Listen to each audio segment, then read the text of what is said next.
awesome day for us and a beautiful day for the family here. I am happy to provide you with the keys.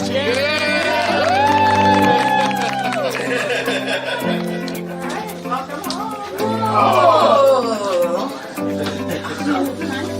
All right. So we know you have a big TV and that's the place for She organized to have like some canned goods up here, like snacks there. There's brand new pots and pans, and we have some dishes and glasses. Oh, I love it. Look, that's your little bed. That is a big boy bed, man. Oh, yes, these are my favorite colors. I love it.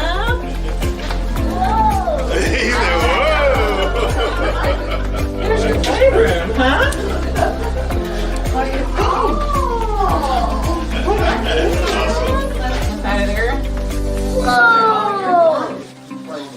I feel like it can help us moving forward because it can relieve a lot of stress that I've been going through for the last year with trying to find a place. And I feel like the company, all the companies that have been helping have really helped out a lot. Thank you, Say Detroit.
What is this going to do for you and your family? What it's gonna do? Oh Yes. my God, y'all just saved our life. Aww. Man, I just can't tell y'all how happy I am.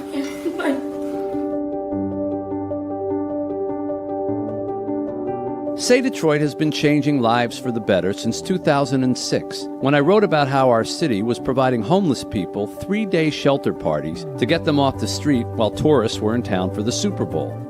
A city that is super just for a weekend isn't very special come Monday. So we put out a call to raise enough to at least help all year long. The idea of Say Detroit is in its letters, super all year. You answered our call, and to amazing results. Say Detroit has grown into a charity that offers help where it's needed the most. And we need your help as we meet the increasing needs of people at risk. We thought it was all said and done with. There was nothing else we could do. We had almost given up. And then Say Detroit came in our life. We're providing pathways to success for Detroiters in need. And we're doing it with a focus on solving learning, healthcare, and housing challenges. That's why our programs, like the Say Detroit Family Health Clinic, are so important. Not only is it free to all patients, it now has a pharmacy on site. The clinic is also now hosting Wellness Wednesdays, monthly support groups for women, and providing one-on-one coaching and resources for mothers during their baby's first year. It's very important for us to think about how can we remove barriers to care so that people have real opportunities to be healthy. Their whole concern in this clinic is to take care of you when you come in that door. The Say Detroit Play Center is about a lot more than play. It's really about learning. We partner with the city's top sports teams to turn an abandoned recreation center at Lipke Park into a first-rate after-school program where students have a safe place to study, play, and socialize. Every time I come here, it just feels like home. It brings me hope. The pandemic created a learning loss for many of our young people. We've helped them catch up, and we're partnering with local schools to keep kids in school. They work together to make kids learn here, so that's why I like coming here. I grew.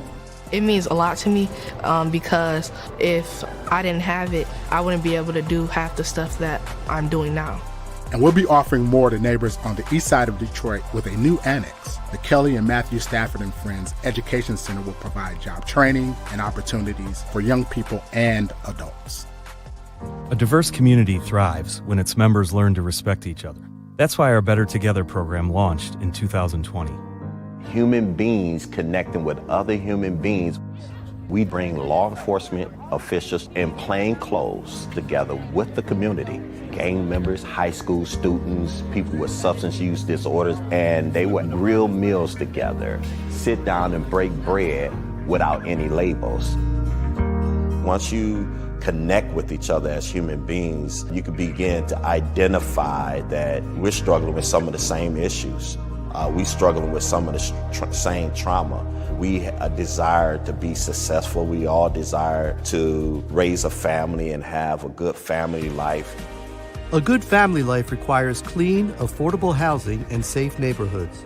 Our Working Homes, Working Families program puts families without a decent place to live into refurbished homes that are previously donated or abandoned. After getting our home, their grades went up. The behavior became better. It adds a sense of security for them, not just me. I would say my home is home now. This is just some of the work that Say Detroit does to improve the learning, healthcare, and housing challenges of our city's neediest people. Please help the efforts of Say Detroit by donating or volunteering. Follow along as we share the experiences of your neighbors on their journeys to success all year long. Our story and theirs is only just beginning. Say something positive. Say something inspiring. Say Detroit. And say something amazing. Welcome to the Say Detroit Radiothon. Every year we gather for a 15-hour broadcast designed to draw attention to the plight of needy Detroiters and how the multiple operations of Say Detroit address those every day. Say Detroit is committed to rebuilding our city's neighborhoods, providing opportunities where there are none, and lifting our neediest when they stumble. Our goal is to spread the message, bring some local and national big names in for support, and raise operating funds for the coming year. Your support is a hand up to your neighbors in need of food, shelter, medical care, and education.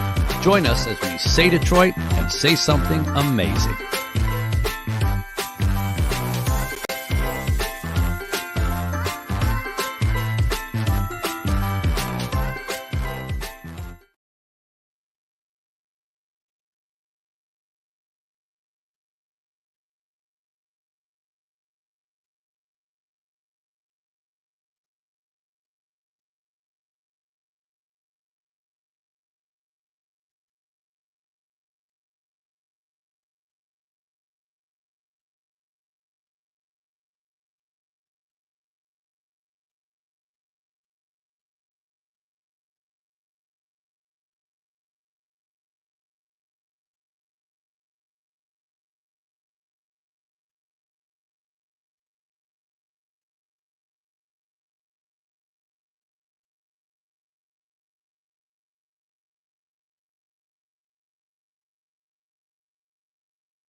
And I am so happy to be able to host it.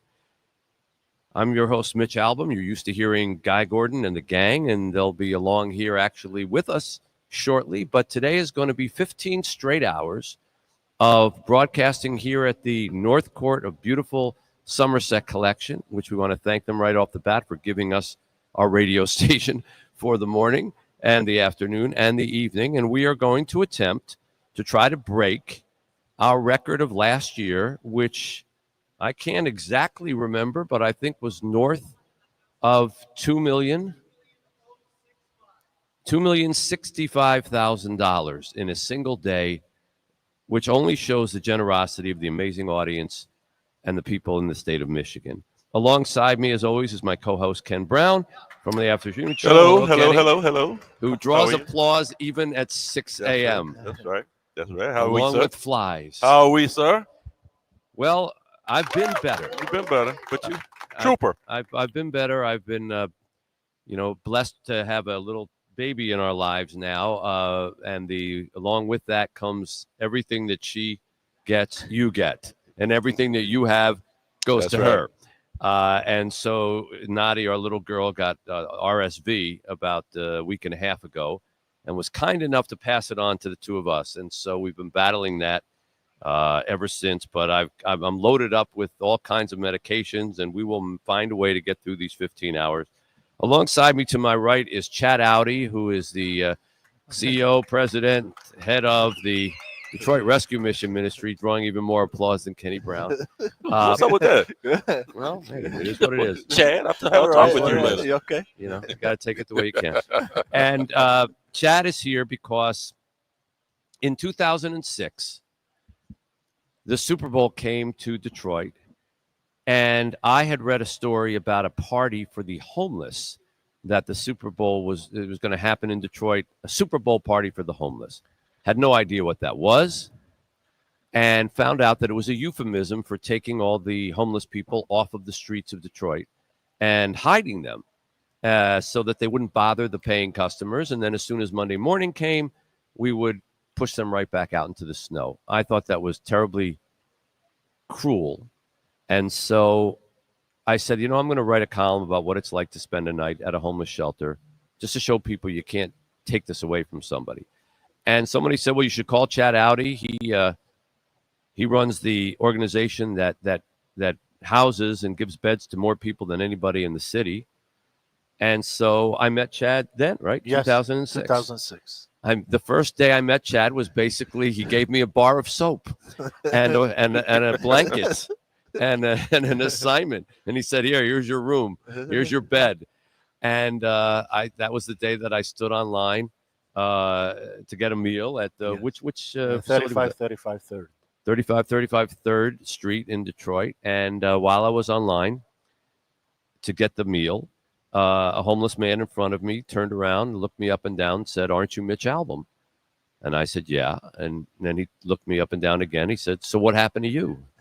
And, after I realizing that I needed to change my wardrobe, I realized that, that was a perfectly legitimate question. And there was, I'm sure in his mind, he never expected to be homeless. And we're all kind of just a few bad things away from that. I wrote a column about it. That column apparently struck a nerve with people. You and I were trying to raise $60,000, Yes. right?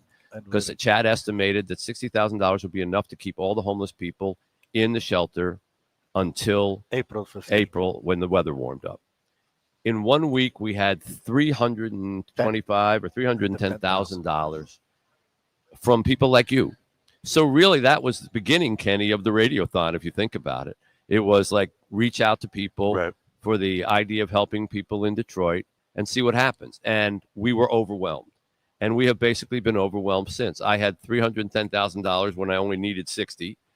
So I said to Chad, "What do we do?" Open a new foundation. Yeah, let's start a new organization, which was a better idea, Kenny, than what Kwame Kilpatrick had, who was the mayor at the time. What do you say? Give it to me? Yeah. Give it to me? Not give it to. He said the city can use that, and we'll put it to really good use. Yeah, I got a boat I need to buy. Well, fortunately, I had some insight. I don't know, something inside me said, "No, I think I'm going to go my own route." And it's all said and done, Mitch. Greatest Mitch moves. That will be number 7. Yes, that will be number 7 on greatest. They write Mitch my moves. obituary. They'll say, "Finest movie ever made." Did not give the money to Kwame Kilpatrick. And so we started Say Detroit, which stands for Super All Year Detroit. And instead of Super One Weekend or Super, whenever the game comes to town. And we have been doing it ever since. And we have grown from an idea to a multi-million-dollar operation that funds basically 9 separate full-time operations that range from infants and infant care and medical care and care for children after school and programming and keeping them off the streets and getting them into colleges and education and keeping them safe, to veterans and senior citizens and the homeless and the rejoining society. And we have created everything from a medical clinic for homeless children to a bicycle factory. And we provide bicycles, one of which is sitting on the stage right now with us here at Somerset, for people who need to get to transportation in Detroit, which is a huge problem, and need to get to their jobs or need to get to school. And the people who put those bicycles together are formerly incarcerated individuals who are being given a second chance. So Say Detroit has grown to a massive organization, and this is our biggest fundraising event. And as I say, last year we raised over $2 million, which was a record. And this year we're going to see if we can come anywhere near that and see if I have a voice by, 7 a.m., let alone 7 p.m. or 8 p.m. Chad, the state of poverty here in Detroit, while improving, I noted this morning as I was coming in, I was reading that we are no longer considered the poorest major city. Cleveland is. We're second. But we still have a huge problem. Children in Detroit, 43% of our kids live poverty rate or under. That's 3 times the national average. 3 times the national average kids here in the city of Detroit. The homelessness situation, as you know, continues to be a problem. And today, boy, is a perfect day for people to realize, I have it pretty good. I got a car, I got a job, I have a house. Imagine being homeless in this weather, Chad. I mean, talk a little about that. Mitch, right now is the face of homeless is changing. We see more working homeless than we've seen any time for the last 10 years. So individuals are coming to our shelters because they cannot afford anymore the houses that's available, and there's not enough affordable housing. So when we had poor people, real poor people being homeless, now we have people are going every day to jobs and coming back at night to a shelter because they cannot afford to have their own. Wow. which is a new. So that's why when we see the number of poor becoming less, but the number of homeless going up, it's because the affordability of the housing is not. Yeah. No one can afford it I know. anymore. To a lot of people, you know, Right. the crisis of housing is that, boy, the mortgage rates are so high, or what I used to get for $600,000 now costs me $900,000. But housing problems also mean that there isn't housing for people who want to get in at the bottom. They can't, and not even can rent anymore. So both the rent and the prices of the houses is very high. So we're seeing a uptick in the numbers of homeless people coming to our shelters, which is unfortunate despite everything that we are doing. So here's what we do today. We spend all day trying to raise money. And the way that we do that is by giving you a phone number, 855-955-GIVE, 855-955-4483. And we tell you that you can donate that way. You can go to mitchalbomradiothon.com on the web if you're listening at home. By the way, this whole thing is being simulcast, so you can watch it on WJR.com or on WDIV. Click on Detroit. You can watch it on freepress.com, mitchalbom.com. There's a million ways that you can watch what's going on, and you'll want to watch it because we've got an awful lot of really great people who are going to be joining us here during the course of the day. Rosie, I don't know if you made up a master list, but that would probably be a good thing, a master list of all of the guests that we have coming up so that I don't have to use my memory. But amongst them, I know we're going to be joined by Hugh Jackman, Tim Allen, Dr. Phil, Brian Williams, Dan Campbell from the Lions, Jared Goff from the Lions, J.K. Simmons, Jared Goff, the quarterback of the Lions, Alex Anzalone, Cade Cunningham, Jane Pauley, Hank Azaria, Anderson Cooper, Lily Tomlin. That's just the start of the list. Of course, I'm burying the lead because Guy Gordon and Lloyd Jackson are going to be on the show. What you need is a doctor right now. Even though everybody should see the pharmacy that you got behind you here. Yeah, I just dumped my medicine cabinet into 2 plastic containers. Trisha has more tea, Yeah. more variations of tea for you, awaiting anything. You got a great support staff. Well, I do, and all of State Detroit's a great support staff, and thank you, first of all, Guy and Lloyd and everybody on your team for giving up your hours here so that we can broadcast. Oh, it's worth it, Yeah. and we got to sleep in. We got an extra 2 hours of sleep. You had to drag these 3 hours out of our cold dead fingers. Sleepy fingers. You almost feel normal. Yeah. Getting up at 6 instead of 4. Right. Well, you guys know, you speak to your audience, so try to implore them to make a call right now. You know, people do. There's a telethon every week. There's a radiothon every week. There's a pledge drive. Right. You know, I know if I listen to public radio and I hear, okay, we're in pledge drive. Okay, click. You know, is there a time you're not in pledge drive? Really, right. I often wonder that with but there's a reason that this, I think, is a little bit unique because we do this once a year only for Detroit. We don't do it across the country, although we implore people across the country to help us. But this is the one time that we're asking for Detroit, for a charity that was formed of the people of Detroit for a particular audience. Make the plea. It has done so much for the city of Detroit, and you know the money that you give, you can see what has happened with it. You can see where it is. If you're driving down, you see the play fields, the different things that say Detroit funds. You can see them, and so that's why it's so important, I think, to give, because you can actually see as well. And then, Mitch, tell me if I'm wrong. 100% goes to. That's right. There's no overhead here. Yeah, right? This was something that I didn't realize was going to be controversial when I started it. But when we began this charity, Chad Howdy and I, back in 2006, I didn't even think twice about. Now I said, well, when we start this, if I'm going to form a charity, I'm not taking any money. No one else is going to take any money to run it. Anything. If we get $1, we're going to put the $1 in. And they said, well, how are you going to run the charity? Yeah. I said, well, I make some money. What was it going to take?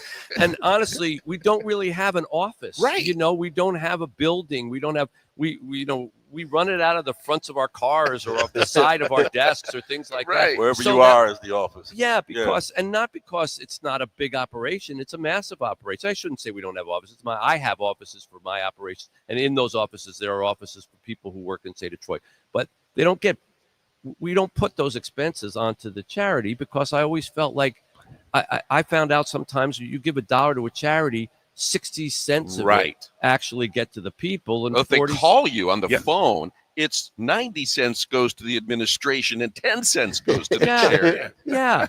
And I thought that's insane. When they call you, not when you call us. Yeah. That we want to make that clear. So I made that pledge at the beginning, and then of course we became this massive operation, and I still have to stand by that. So I take a lot of my own money and put it into it, but that's okay. And so people seem to respond to that, and they should, because I think that's how charities should operate. Yeah. Well, we just celebrated a day where we expressed our gratitude. This is a day where you demonstrate your gratitude. And the thing that I love about, this morning we woke up, we got in our cars, the roads are horrible. Yeah. And you watch the thermometer in your car go from in my case, 50 down to 15. Right. And then you look at the Christmas lights gyrating on the trees. It's like a chorus of Fat Minutes,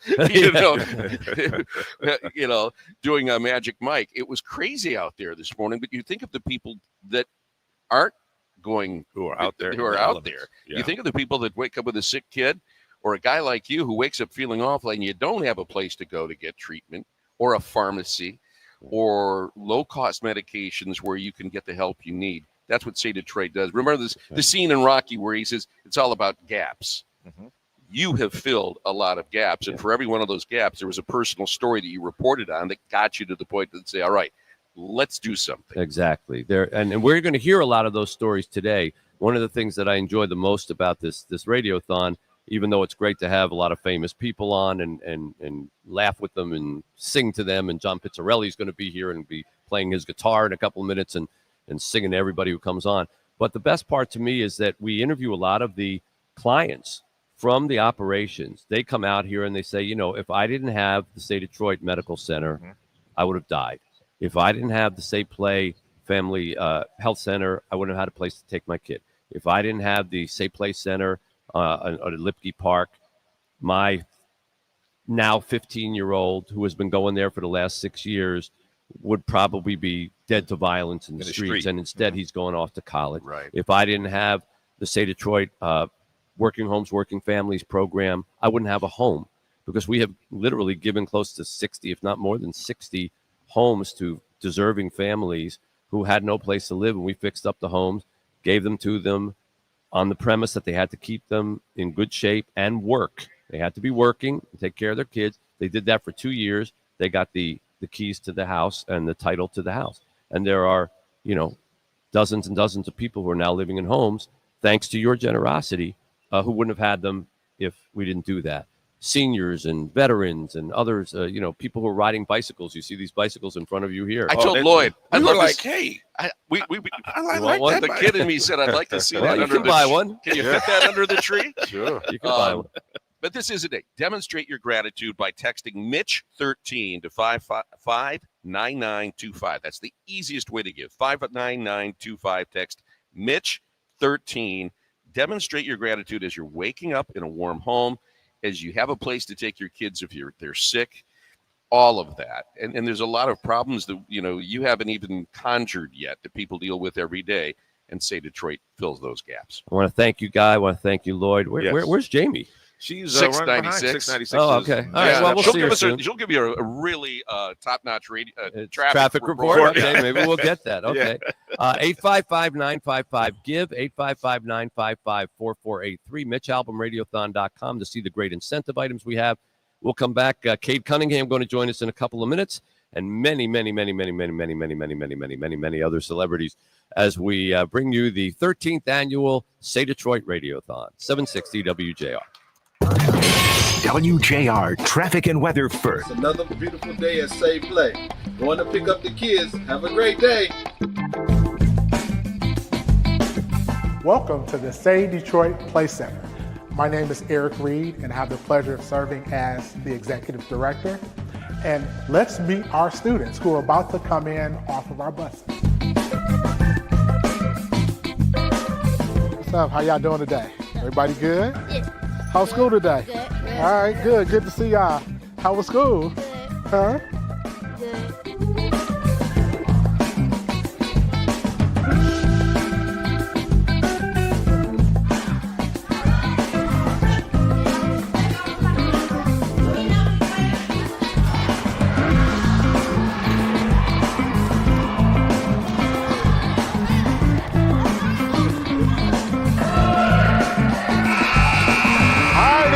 for the deep.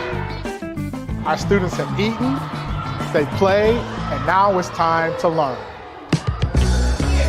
We are entering the deep. The deep is our education center. It's named the deep because it used to be a swimming pool. The deep is where our young people come mandatory Monday through Thursday to spend at least an hour and 15 minutes on a variety of academic enrichment activities. Our young people are engaged in tutoring or literacy with the help of our staff. The students can get the individual attention that they need. This is our reading table.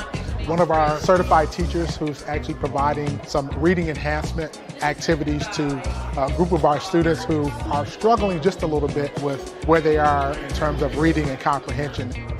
Cubicles are set up for our students to have some individual space to either work on their own or to work one-on-one with our staff. One of the things that we're blessed with is to have a number of volunteers that come in and support the work that we do here. And I have with me now Mr. Malcolm McCants. Malcolm is the Director of Education, and he oversees all the activities in the deep. We offer breakout sessions in STEAM, creative writing, and reading.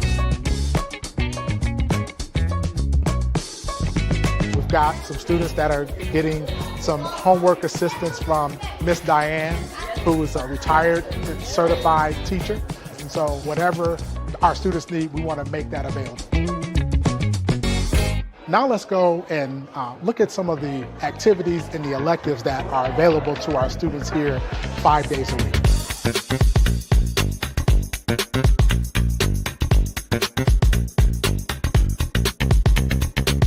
Notes for Notes is a national organization that provides music studios across the country. Our wonderful art teacher, Ms. Kai Pearson. Can you talk a little bit about just kind of the value of having this kind of space for young people? Especially in Detroit, this kind of space for young people to express themselves, to learn who they are as like humans and artists, to hone those skills with people from the community like us.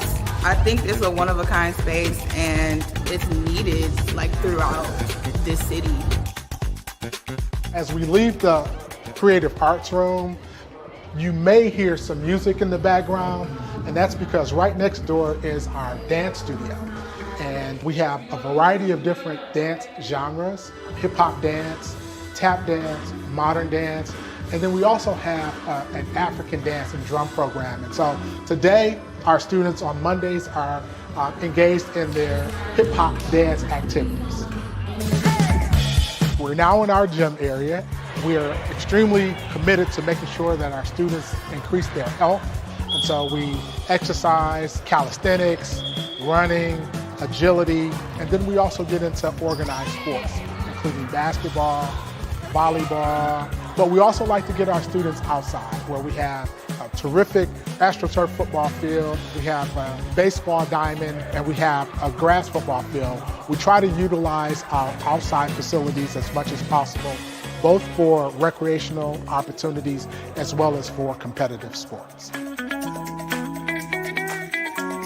So that about wraps it up for our tour of the Say Detroit Play Center.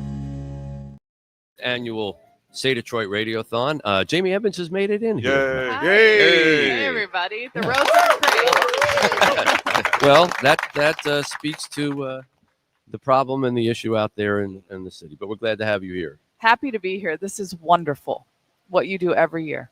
Well, it's not what I do. It's what everybody we're asking out there we're asking them to do, which is to give at 855-955-GIVE. I told you I'd give you a little list. I got like 20 seconds to tell you how many people are coming on here. Hoda Kotb, Mayor Duggan, Nate Burleson, Tim Allen, Brian Williams, Jared Goff, Desmond Howard, Jane Pauley, Stephen King, Tom Izzo, Alice Cooper, Matthew Stafford, Tony Kornheiser, J.K. Simmons, Alex Anzalone, Amy Lang, Adam Schefter, Jim Leland, Chris Spielman, Lily Tomlin, Dan Campbell, Kat Timpf from Fox News, Davis Warren from Michigan, Mike Tirico, Amy Andrews, Jeff Daniels, Dr. Phil, Tarek Skubal, Hank Azaria, Anderson Cooper, Hugh Jackman, and more. Wow. All right. 855-955-GIVE. We're doing our part.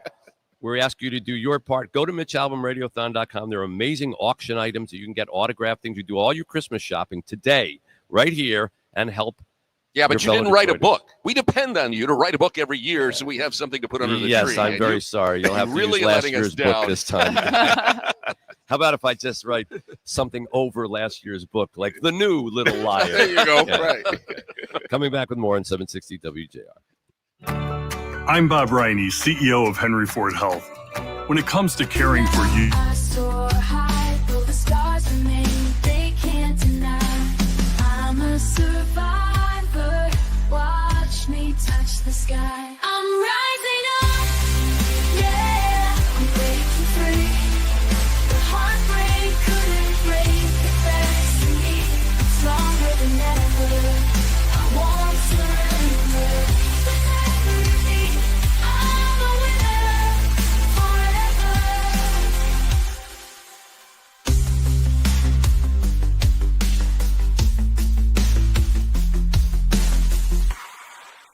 I'm rising up, yeah, I'm breaking free.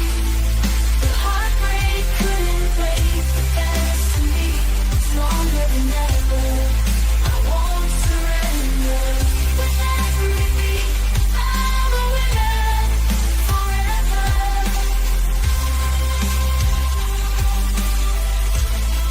Forever.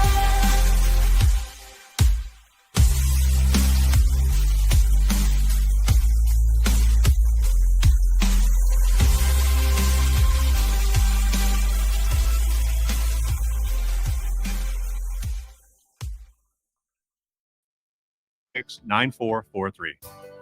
Did you know the average exterior contractor goes out of business within 3.5 years? Whoa, it's a lot of stairs.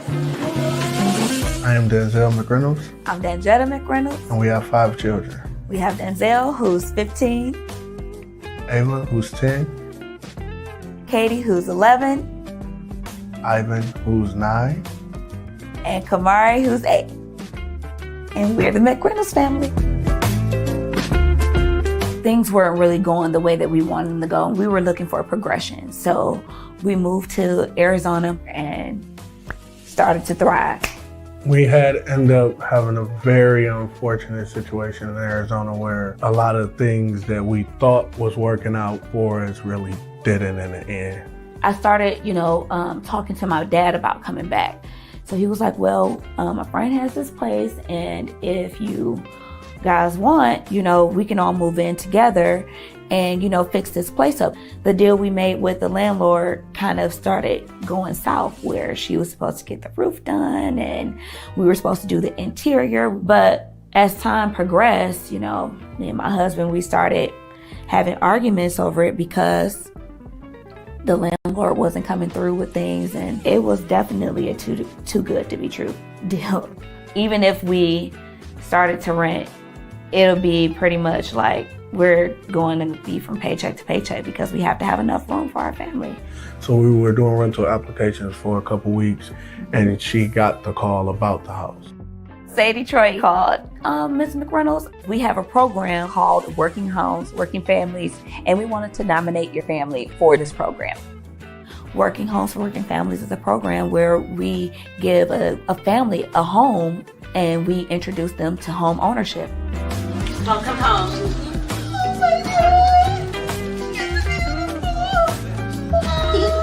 Oh, yeah. I love it, man. I love this. Oh, my goodness. What you guys are doing for people is pretty much a miracle. It's a miracle. When all the cameras was gone and everybody left, and we're sitting here with our 5 children, like, this is our home. Like, guys, we live here now. I was introduced to Say Play Detroit by a friend. Say Play Detroit is a program for kids to go and enjoy learning after school. They introduce them into a lot of different programs.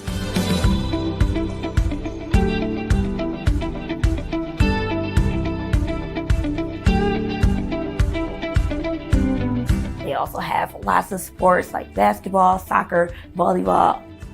anything that you can think of just about Say Detroit is doing it with the kids in the community. They're really into the community. Like a lot of people say it, but they really prove it. They prove it. Yeah. It's a proven fact. They're in it to make sure that this community is going to thrive, that the kids are going to thrive. That auction items that you can bid on, and many items you can buy. Some of these auction items, which will be gone by the end of the day, are fantastic. Make great Christmas presents, especially if you're a sports fan. Oh, my goodness. The Lions stuff you got. Yes. Incredible. There's football signed by Jared Goff. There's a chance to go to the Tigers game with J.K. Simmons, a Pistons luxury suite at Little Caesars. Jack Flaherty signed Tigers baseball, which is pretty valuable now. Yep. Tarek Skubel's got signed baseballs. Amon-Ra St. Brown signed footballs. An unbelievable super fan experience for the Red Wings. A Dan Campbell VIP training camp meet and greet and much, much more. You can even be a character in my upcoming novel, which has nothing to do with sports, but that's listed here. You can even get tickets for Billy Joel and Stevie Nicks. Oh, wow. Now, you can't get tickets for that concert. It's all sold out. But if you want to bid, you can actually have your money go to help needy Detroiters and get those tickets at the same time. That's a win-win right there. Yeah. Wow. So we're going to have a ton of guests kicking things off. Steve Courtney and Kenny Brown having a chance to talk with Dylan Larkin. Once again, my friends, we welcome you back to the beautiful Somerset Collection. Oh, big things going on. It's the 13th annual Say Detroit Radiothon. Can you believe it's already here? If you're in the giving spirit, and we certainly hope you are, here's how you do it. 855-955-4483, 855-955-GIVE, or go to MitchAlbumRadiothon.com or text Mitch 13 to 59925. You know, I've been happy to be a part of this for a long time. No need to get into how long. But it takes a lot of folks to make it as successful as it has been, such as our next guest. Ladies and gentlemen, I give you the captain of your Detroit Red Wings, Mr. Dylan Larkin. Dylan, how are you? I'm doing good. Honored to be here. So thankful for your participation. And I had a chat not long ago with Cade Cunningham with the Pistons. And one thing, and I've been in Detroit my whole life, Dylan.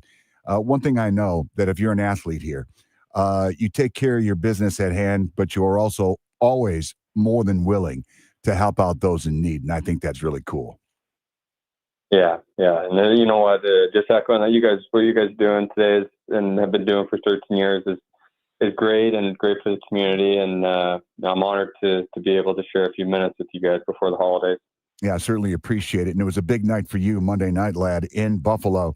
You get the shootout winner, and that eliminated the 5-game losing skid. Dylan, that shootout goal had to feel not only great for you, but for this hockey club as well. Yeah, there was a lot of layers to that goal, and you know, the way we won that game and coming from behind, not giving up, actually scoring some goals. You know, Sebastian Costa's first win. You know, again, going up against former teammate in net, James Reimer. So it felt good to score that one, and it was a game that you know, we thought we'd been playing well, but it's frustrating to sit there night after night and you think you play well, but you don't get 2 points and you don't get wins and results. And we, you know, finally got the result we wanted, and that was 2 points, no matter how they come. And that's our focus here is to start winning hockey games, and enough talk about analytically playing well and however you want to spin it, that we played okay, but we lost. The focus is to try and accumulate 2 points every night. Well, the reality is the hockey club right now, Dylan, the Winged Wheelers, 11-13-4, tied with Ottawa at 26 points for 6th place in the Atlantic Division. When you consider the Florida Panthers on top at 38, listen, there's a lot of hockey to go here. Mm-hmm. Yeah, and you know what? I think you know, Florida's got a game on us, and we're 5 wins from that. You know, we're 12 points back, and our division's kind of crazy how clumped everyone is together. So, you know, the focus is just staying with it and to win hockey games. And, you know, yes, there's a lot of hockey, but as it goes throughout a season, it can kind of slip away from you. You got to be in it every night. And I feel like we've never quit. We compete hard. And, I think we're starting to, play more for each other. And that takes time, especially when you get 8, 9 new guys on a team. Mm-hmm. We're starting to play for each other, and we've been right there. We just haven't got results, and it was nice to get that in Buffalo. Well, through 28 games, sir, the captain coming through with 12 goals, 11 assists, good enough for 23 points. And, Dylan, when you consider the way the season ended last year, a lot of expectation on this Red Wing team. Now, let me just say this. Having a few conversations along the way with Coach Lalonde, I know for a fact that there's a lot of confidence amongst each other in that Red Wings room, right? Yeah, there is. And you know what? To be honest with you, it gets hard when guys feel like they aren't producing to the level they want to produce, and that's why last night it was nice to see the puck go in the net for our whole team. We scored 5 goals and then got 6 in in the shootout. And you know what? It was good for us to do that, and each line contributed, and that's big moving forward to get some guys' confidence back, and then we can kind of rely on each other to secondary scoring, up and down the lineup. So that was a big night for us. Well, and the great thing about the National Hockey League, you don't have to wait long to keep her going. Dropping the puck 7:00 tonight, as a matter of fact, in Philadelphia against those Flyers. El Capita, let's keep it going, and we appreciate your time, sir. Yeah, thank you, guys. Thanks for your charity work here, Dylan. Appreciate All it. right, Red Wing captain Dylan Larkin with us here as we bring to you the 13th annual Say Detroit Radiothon. If you want to give, you betcha. 855-955-4483. 855-955-GIVE, or go to MitchAlbumRadiothon.com or text Mitch13 to 59925. Much more to come from the beautiful Somerset collection right here on 760 WJR.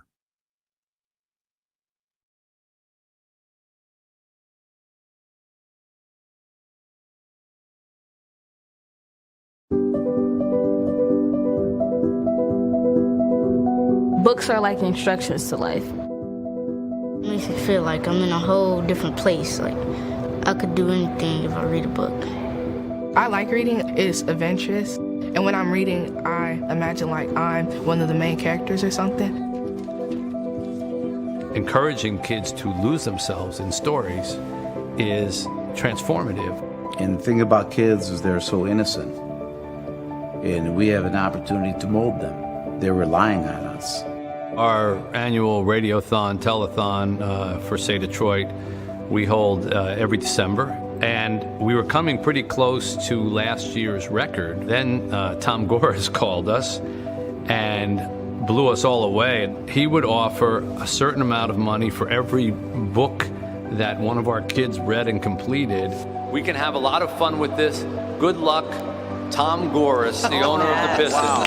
Wow. So he basically just pledged $250,000, which is a little... That means the kids here are constantly facing dangers and threats on the street to their very existence.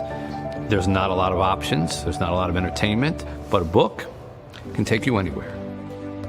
It means a lot to me because if I didn't have it, I wouldn't be able to do half the stuff that I'm doing now. It's that idea that you provide an environment to access themselves and their greatness. Every time I come here, it just feels like home. It brings me hope.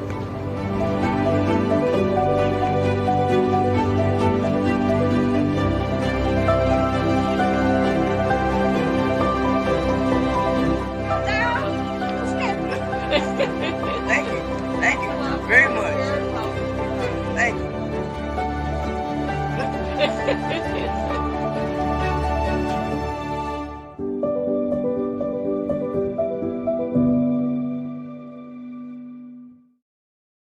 You accumulate not one single cent of interest. I have had the opportunity about 50 other times to be in places like this on days like this, and they are amongst the favorite days of my life because today we get to give a home to a family.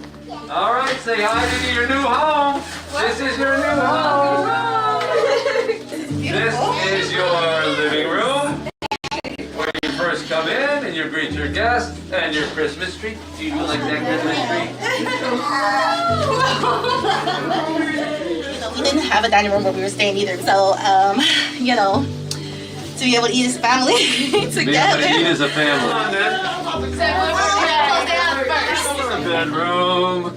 Ooh, oh my God.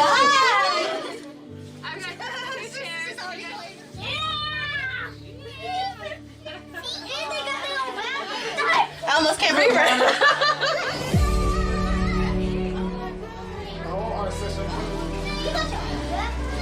What?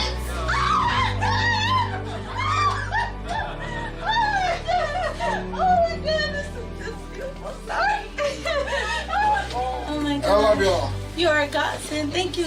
Thank you so much. Wow.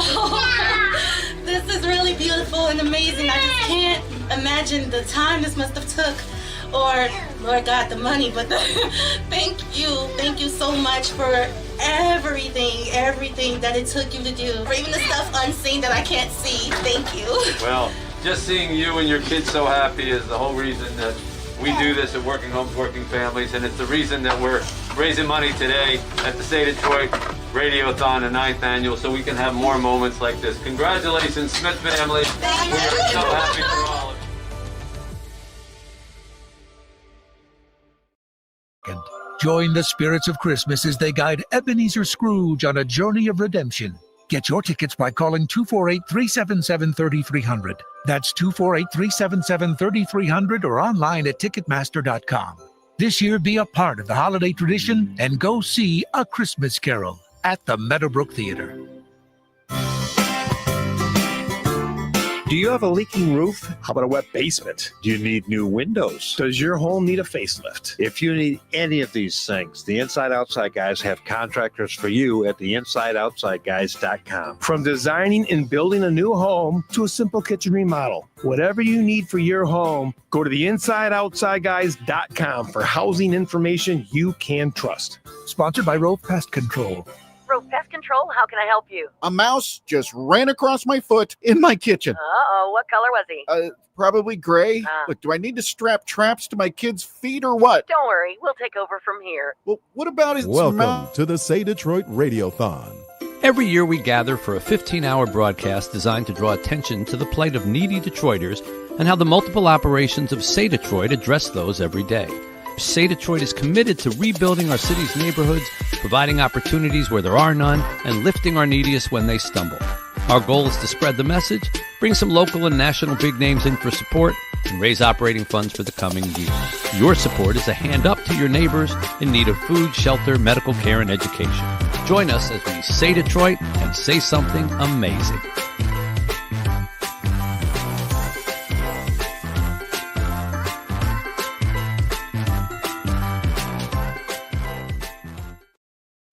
Up 2 left lanes has traffic backed up to Inkster Road.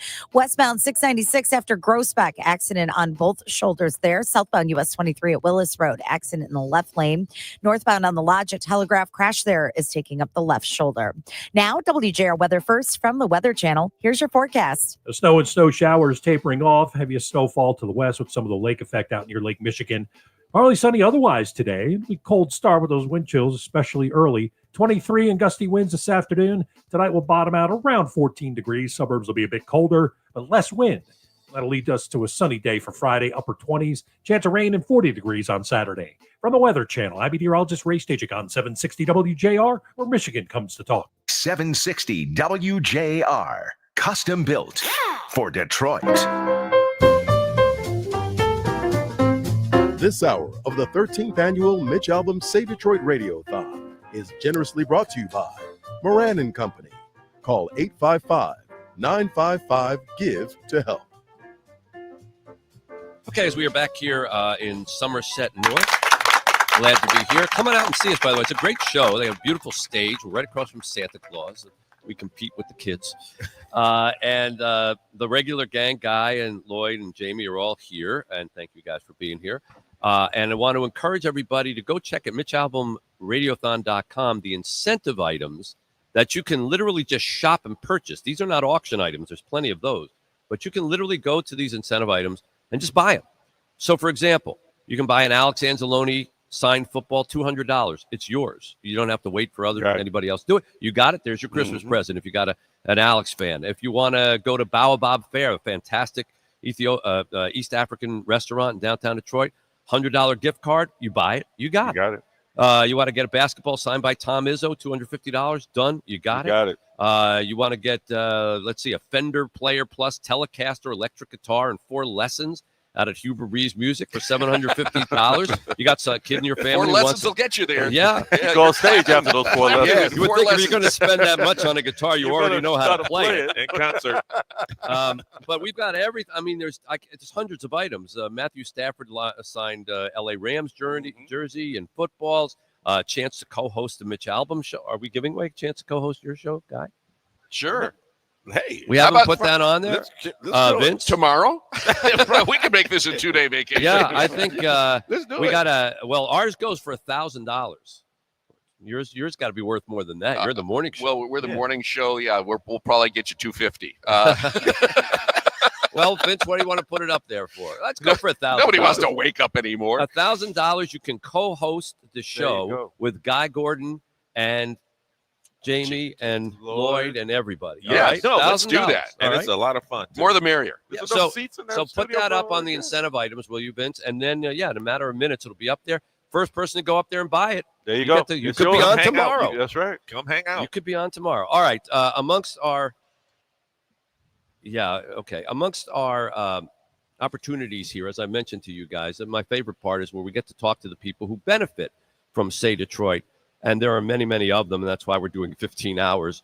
The Michigan Veterans Foundation is an organization that we help support, and we helped build a kitchen there for them many years ago, and then a computer center for them. Rheta Dubaya is the Chief Executive Officer. Hi, Rhea. Hi.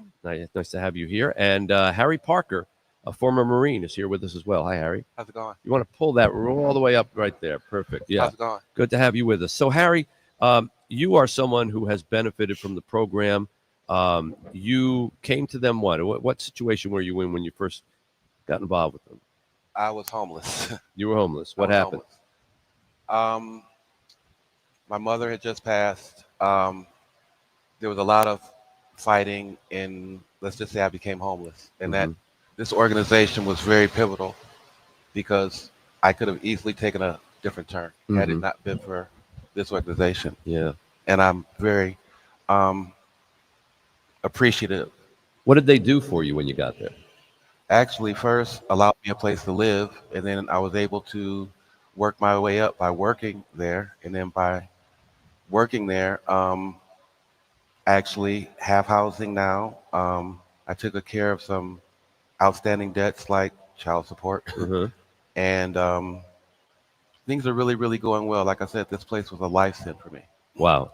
And you were able to pay back your debts. You're debt-free. You now have health care, which you didn't have before. Yes. And this is all thanks to the Michigan Veterans Foundation. Yes. And I assume, Ray, that this is something that you do all the time. Yes. We are there to help them to be able to stand up on their own. We assist them with their basic needs, from a roof over their head, a meal.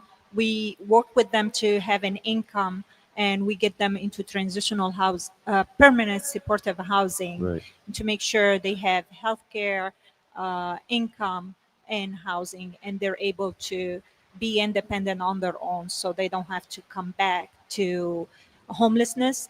And this year we adopted a new program. It's called Aftercare Case Management. So once they get discharged from our program successfully, we assign them a case manager where they'll follow up with them for the next 6 months. That's a really good idea because sometimes, people come, they get help, and then they go back out and there's nobody there again, and they fall back right into the problem that they were in the first place. So here you're able to follow up. Great idea. And Harry, first of all, thank you for being a Marine for for 4 years, Yeah. and I assume that you probably know that there are a lot of veterans who come back and they have problems, because Yes. war is not a natural state of affairs. No, it's not. No, it's not. A lot of people who come back, with everybody talking about mental health now, a lot of people are coming back, and people really need to delve into what they've actually gone through.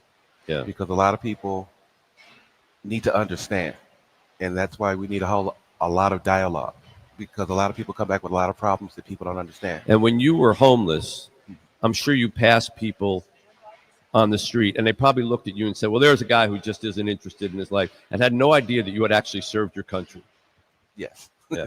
Yes. Yeah. Yes. Did you ever want to say to somebody who walked past you, like, hey, I was in the Marines, I helped this country, maybe you can help me? I kind of just let it roll off. Yeah. Because there was a whole lot of other issues of anger. Well, you're kinder than most people, but what I want to implore people to do is to remember that there are a lot of the people that you see who are homeless who you might just assume, well, they probably are drug addicts and they never had it. They could have been just like Harry here. They were serving the country, and then something happened when they came back, maybe because of the trauma of serving. I want to thank you for what you do, Rita, and I want to thank you, Harry, so much for coming out here. It's great to have you here. Thank you so much. Thank you very much. This is part of what we do here at Say Detroit. And you can help us by calling 855-955-GIVE, 855-955-4483, or MitchAlbomRadiothon.com, or Kenny, how do you do the text? The text Mitch is text Mitch 13 to 59925. That's All 59925. All right, let's check in with our call center, Mark Pastoria at the Lingo call center at Startup Nation, which is handling all of our calls. Hey, Mark. Good morning, Mitch. How you doing? Good morning, Lloyd and Jamie and Guy and Kenny, of course. Here, yeah. Hello. So you've got a beautiful setup there at Startup Nation. That's where all I see the people behind you are ready to answer the phones. I hope the phones have been ringing. Oh, already. Yeah, they started right at 6. I got here at 5 this morning. Great team you put together. I got here at 5. Of course, Gene already beat me here. Yeah. Mary's getting out of her car coming in from Nashville, and the Lingo team was here. And then today we'll have about 40 or 50 people, volunteers that'll go throughout the day doing 4-hour shifts. And we got Ford Philanthropy, Ally, Rocket Community Fund, New Image Building Services. And then right now we got Northern Trust, Point Academy Dance Center, A Time to Help volunteers, and GM. These people are incredible. And these are people who, over the course of the next 15 hours, while I get to be on the camera and look like, I'm really working hard, they're the ones who are working really hard to answer the phones, take down the all the information and pass it on. And we want to thank them so much for coming out. This is really a big, huge community effort. I mean, when I think about, we thought about doing this at the beginning, if I knew what this was going to involve, I probably would have said, let's just find somebody to write a check. Right. But the nice thing is everybody comes together, and all those great volunteers, and you, Mark, and the great people at Startup Nation, we all come together to do this. So thank you, Mark. Great to see you. We'll be checking in with you throughout the course of the day. Great. Get some caffeine. I already on it. All right. 855-955-GIVE. Guy and Jamie and Lloyd, thanks so much for coming out. Lending us your time. Yes. And great to have you guys here. Yeah, for all of our listeners, we're not going to be here today, but hey, show your gratitude. Text 59925, Mitch 13. Show your support. 855-955-GIVE. Yeah, and bid $1,000 and you can host their show, and they can have tomorrow off too. We'd love to have another co-host. All right, Mitch Albom That's Radio, work for us. MitchAlbomRadiothon.com. Back with more after this. This January, we're going full throttle. What is this going to do for you and your family? What it's going to do? Oh my Yes. God, y'all just saved our life. Aww. Man, I just can't tell y'all how happy I am. Like, Say Detroit has been changing lives for the better since 2006, when I wrote about how our city was providing homeless people 3-day shelter parties to get them off the street while tourists were in town for the Super Bowl. A city that is super just for a weekend isn't very special come Monday.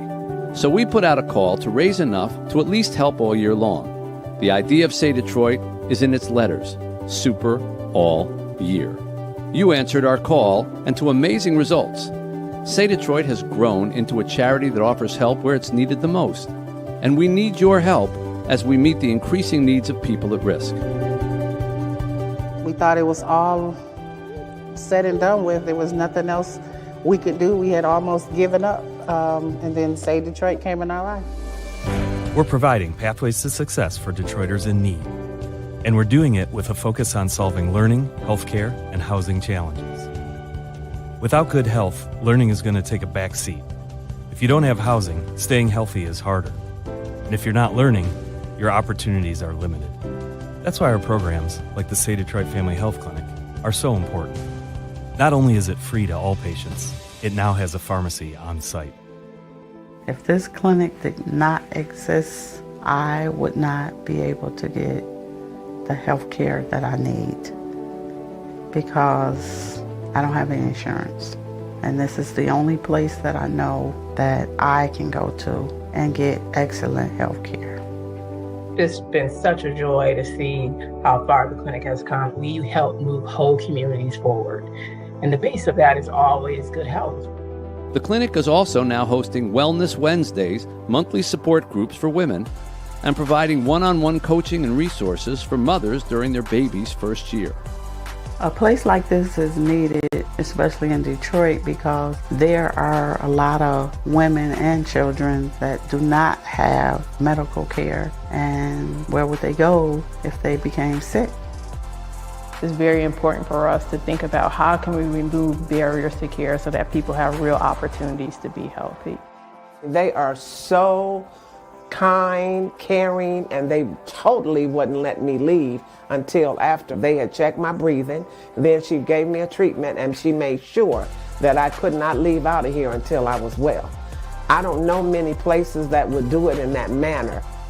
The Say Detroit Play Center is about a lot more than play. It's really about learning. We partner with the city's top sports teams to turn an abandoned recreation center at Lipke Park into a first-rate after-school program where students have a safe place to study, play, and socialize. Every time I come here, it just feels like home. It brings me hope. The pandemic created a learning loss for many of our young people. We've helped them catch up, and we're partnering with local schools to keep kids in school.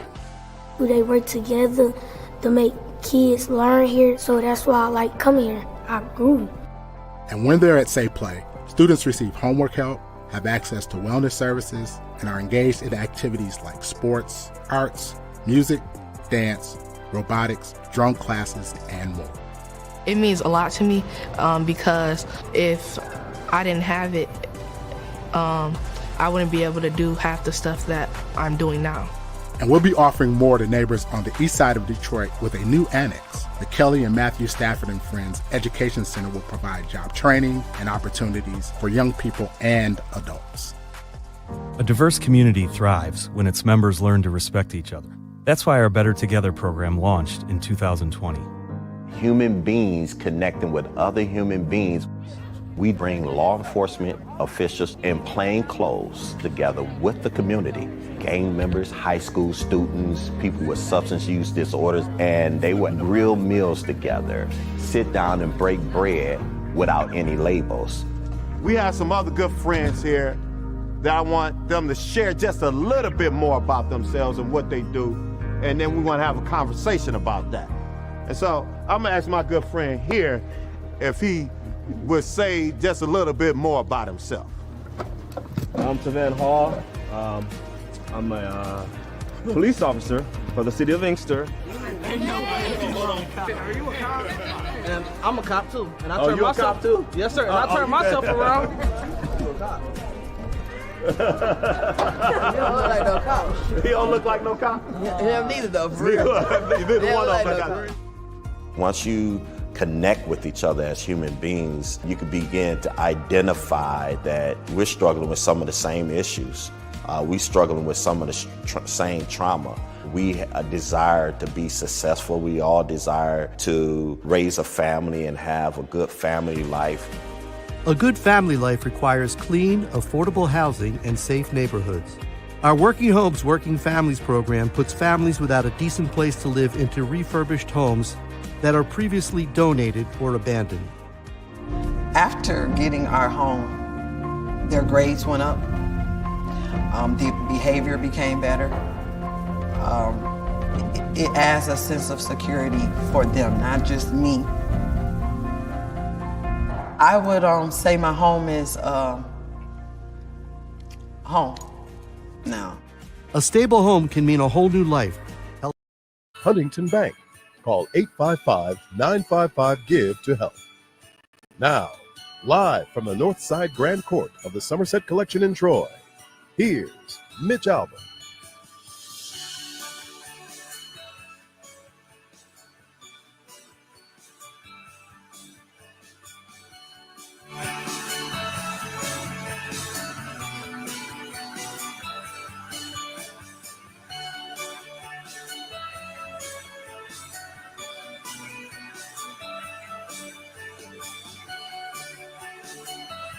All right, back here at Somerset North, where we have been lucky enough to be hosting the 13th annual Say Detroit Radiothon. We've done it actually here for the last 13 years. 13 years. That's why it's 13. And the phone numbers are 855-955-GIVE, 855-955-4483, MitchAlbomRadiothon.com on the web.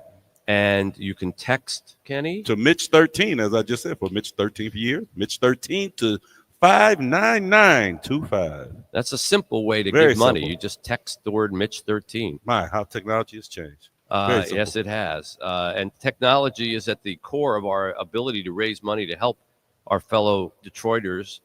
Chris Ramsey is the Chief Revenue Officer with Lingo Communications, which is the lifeblood of our telephone operations at the call center. Chris, we just wanted to thank you for your participation. We couldn't do this every year without you. Chris, you there? I'm here. There you are. Okay, I can't hear you. Speak up a little bit. Just wanted to thank you so much. Well, good morning. Thank you very much. It's a pleasure to be a part of this great Say Detroit event that we do every year. We have folks there at the call center that work overnight, put everything together. They're volunteering, waiting for people's calls. So we're excited. Thank you. And then just give me quickly an idea of the scope of the operation that it takes to do this for 15 hours.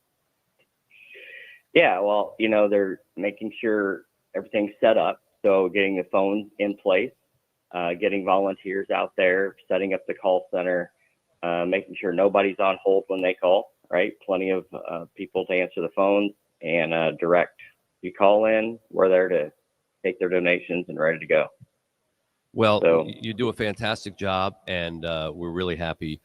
Without you, we would just be people on the radio telling people to call us, and we certainly couldn't handle it at our offices. So thank you so much for doing this for us.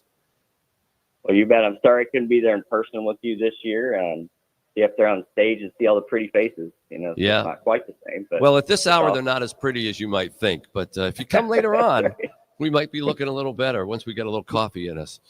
But thank you That's right. again, and thank everybody at Lingo Communications. We really appreciate it. I appreciate your time. All right, as we continue here, the phone numbers are 855-955-GIVE.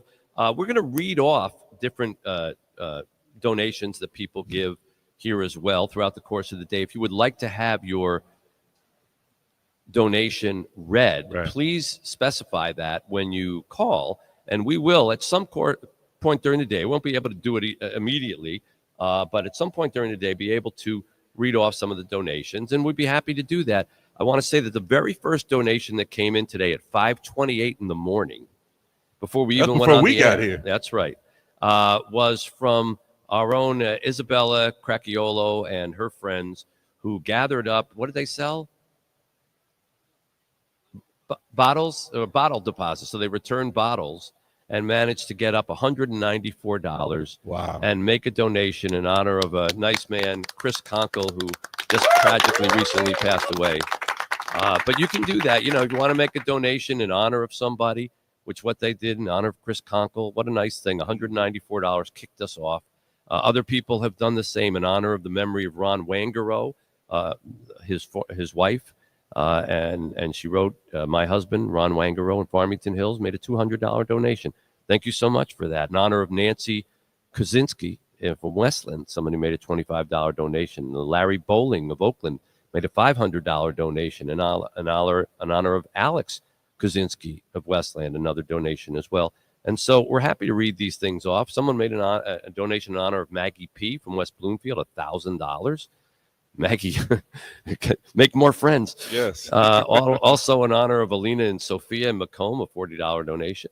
And people have been making, you can make a donation of any size. $5 helps, $500 helps, $5,000 helps. It doesn't matter. Chad Audi here with us from the Detroit Rescue Mission Ministry. Once again, it's pointing out that the need to help. And remember, Say Detroit is not just, sometimes people hear, because Chad, you're here. Yes. And they think, well, oh, they help the homeless. Well, yes, we help the homeless, but it's a whole lot more than that. We are dealing with, starting with children through our Bright Beginnings program. Yes. Where they come in at, I think, 5 days old, right? Yes. Up to 2.5 newborn. years. And they, these are kids whose parents, whose mothers need the opportunity to go try to find work. And remember, we created this program because we found out that a lot of these women were taking their babies with them to the job interviews. Or they can't even go. Because Or they can't go because they have. But when I heard that they were taking their babies with them and said, well, yes, I'd like this job, and they're holding a baby, and the people say, well, who's going to take care of the baby? Well, don't worry, the baby's crying, and they don't get the job. No. So we created this program, and we worked with COTS to create Bright Beginnings, where now it's until about age 2.5. And mothers, sometimes they live in the transitional programs there, and they get themselves back on their feet. And it started there. Then it goes up to the medical clinic that we operate. Yes. Right now in Highland Park, the Say Detroit Family Medical Clinic. And that's, not for homeless people. That's for children. That's for families. That's for everybody who can participate, including the homeless. It started as the nation's only clinic for homeless children in the country. That was a special clinic because it was the mothers also would not go to clinics and take the emergency vaccine, rooms, especially for their kids, and they would not be able to go to school because they were afraid to go tell somebody that they don't have an address, and then they will lose their children. Yeah, can you believe that the system was set up that if you went to an emergency room and you were homeless, they had to call social services, and then you ended up having your child taken away from you. So you're bringing your child in to get health care, and you end up losing your child. So what do? Next time, you're not going to bring them in for any health care, right? And so we created the nation's first clinic for homeless children that didn't ask questions and took everybody. And now my child has changed kind of the rules of that, and now we've expanded to women and eventually even men. Right. So that's a huge clinic. And then, of course, we have the Save Play Center, which is just a remarkable place. 300 kids a day sometimes. Rick Kelly is here, our executive director for Say Detroit, who just happened to sit down. You can talk about the Play Center and what a remarkable place that is. Good morning. Absolutely. Well, thanks for having me, and another great day. Hard to believe this is my 5th year at the Radiothon, so excited to be here. But yeah, the Say Play is a wonderful after-school program. As you said, hundreds of kids a day. We feed them, we educate them, and they have the use of the facility afterward. And so just a great program. And we just recently opened the new Kelly and Matthew to Stafford and Friends Annex. So we doubled in size and doubled our impact. And so we just keep going.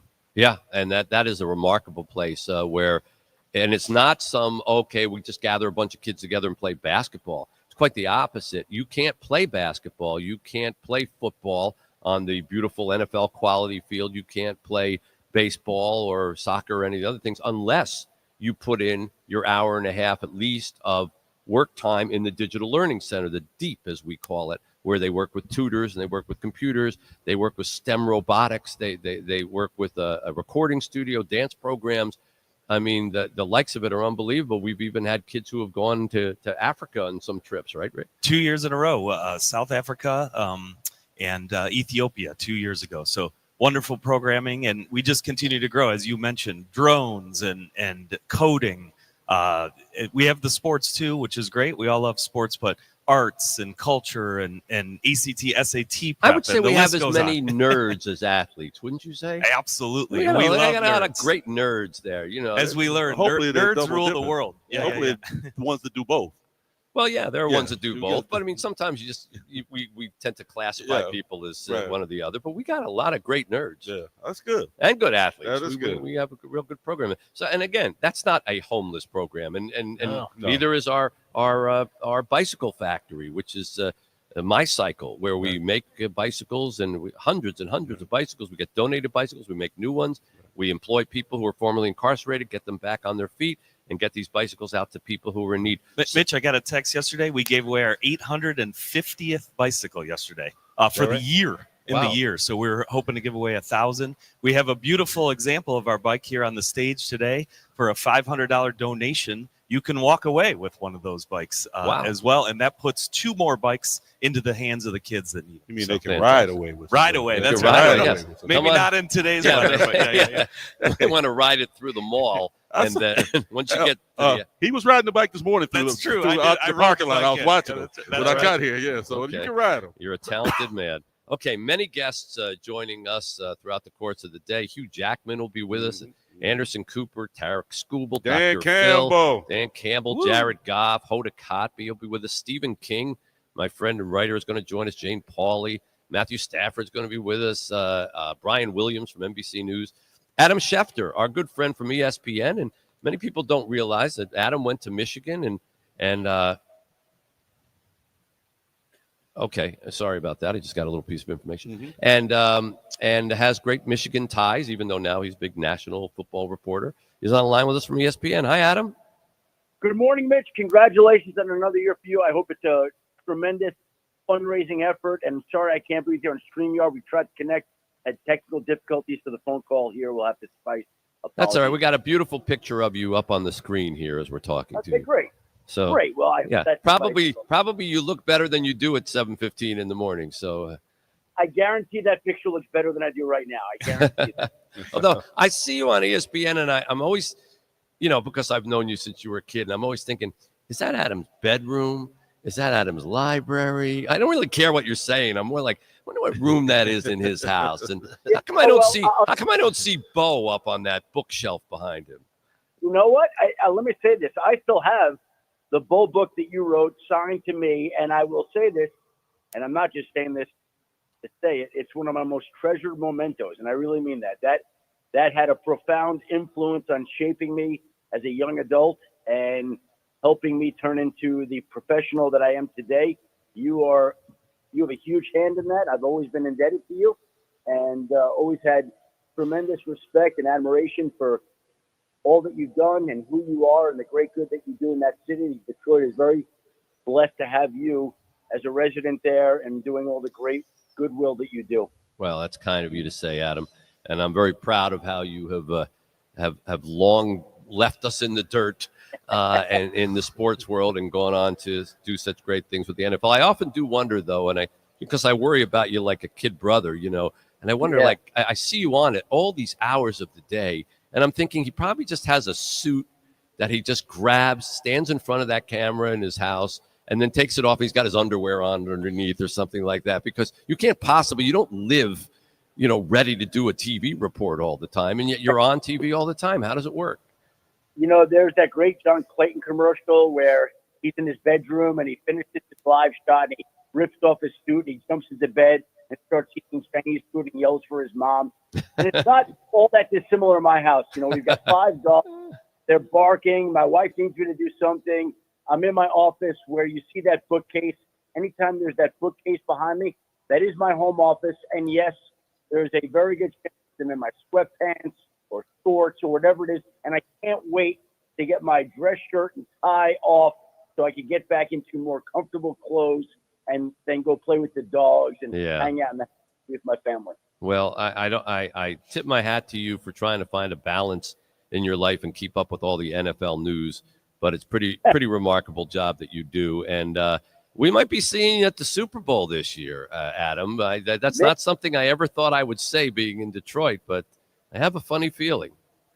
Mitch, this is the best chance that the Lions have ever had to go to the Super Bowl. And I know that people in Philadelphia or Minnesota or Green Bay might disagree, but it's hard not to root for the Lions to get to the Super Bowl. They've got the right players, they've got the right people, they've got the right makeup.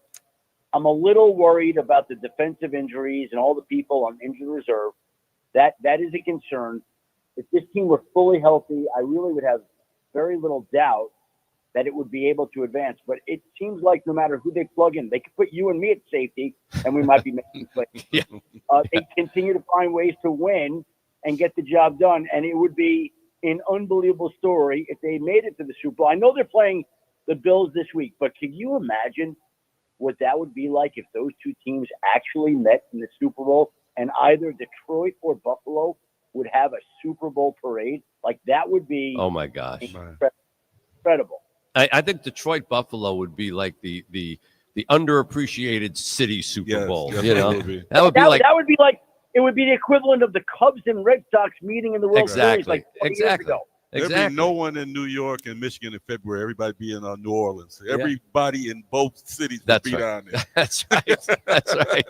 Because they think this might be the only chance we have. That's right. The only shame would be that somebody would lose because they'd still have to lose it. But well, we'll see if that happens. We look forward to it. Adam, appreciate your support always for our organization here. I'm trying to think, is there something we could ask Adam to put on the auction table here? I do this all the time. It's become like my standard thing. Fantasy football is so huge, and tonight's the start of the fantasy football playoffs. And I always like to donate like a 30-minute Zoom call to people. It's gone for pretty good money elsewhere. And I get on the phone with somebody in the summer, and I'll give Kerry all the information about how to arrange it. Okay. And so someone could bid on it, and they get me for 30 minutes, and I give them all my fantasy football sleepers. I'm in 2 leagues. I'm in my playoffs in both leagues. I've helped people win their championships. So if you want to win your fantasy football championship, you donate here today, and then they'll do a 30-minute Zoom call with me at some point this summer. And I'll give people, that's a good prize. That's a great idea. That's a great idea. All right, we will put that. I bet that'll fetch some big bucks. Yeah, and also have Kerry send me a link to the organization so I could donate myself in addition to the Zoom call, because I do want to make a donation as well. Okay, all right. Well, we can do that, and it's pretty easy. It's MitchAlbomRadiothon.com. You can do it right there. MitchAlbomRadiothon.com. Consider it done. There'll be a donation that's going to get made today, a nice donation, and ESPN, I'm going to get ESPN to match it.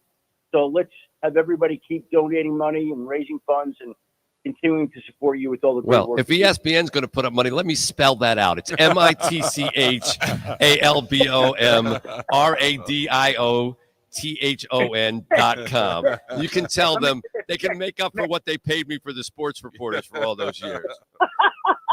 Hey, Joe Larry will be insulted by you saying that. But Joe wasn't the one paying me. Adam, great to talk to you. Thanks for that offer. That's wonderful. Really appreciate it. Mitch Albom Radiothon.com. Yep. MitchAlbomRadiothon.com. You can do it right there. I'm gonna get it done, and unfortunately, I'm blessed that I'm able to afford right now a little bit more than I was able to afford when I was a student at the University of Michigan. So my donation will be made, and we will contribute the Zoom call to help you win your fantasy football championship as well. Thank you, Adam. Great to talk to you. Thanks for being so generous. Send my best. Good luck today. Adam Schefter from ESPN. Our phone numbers are 855-955-GIVE. Make a donation that way. We'll read out your donation over the air if you want to. Go to MitchAlbomRadiothon.com to do it digitally and make bids on the auction items, including that. What a great item there. Adam Schefter, a 30-minute personal advisory call for your fantasy football league. On behalf of all the failing fantasy football people in the world, that's a great prize. My gosh. I'm looking forward to that one. Yeah, we'll get that up there at MitchAlbomRadiothon.com, or text Mitch13 to 59925. Mitch13 to 59925. Back with more on 760 WJR. The Mitch Albom Show Radiothon. Hey, it's the Inside the NBA crew. Ernie Johnson, Shaquille O'Neal, Kenny the Jet Smith, and Charles Barkley with a shout out to the Say Detroit Play Center. Say Play is a premier learning center. It offers academic enrichment, athletics, and arts programs for students 8 to 18. Since day one in 2015, Say Play has been rebuilding and empowering one of Detroit's most challenged neighborhoods. Set on nearly 15 acres in the Osborne community in northeast Detroit, The facility was the site of the rundown Lipke Park Recreation Center, which had been shut down by the city due to budget cuts. It was rebuilt by Say Detroit in partnership with Detroit major sports teams. Say Play offers all its programs and services, including transportation, meals, mental health awareness, and resources free of charge. The students who attend Say Play commit to their after-school studies, and they love to learn. They could take part in a wide array of activities, including sports, creative and programming, arts, STEM, social justice, and summer employment experiences. As part of an expansion announced in 2021, the Kelly and Matthew Stafford and Friends Education Center will grow services for members and its neighboring community. And let us not forget the staff and the volunteers, right, fellas? Good job, guys. They are game changers, providing pathways to success for the youth of Detroit. Well done.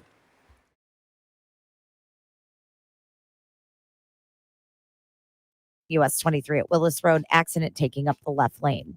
Now, WJR Weather First from the Weather Channel, sponsored by Warren Consolidated. The new event is offering up a fun way to taste some of Detroit's newest restaurants while helping out a great cause. Mitch Albom is here to talk about Eat Detroit.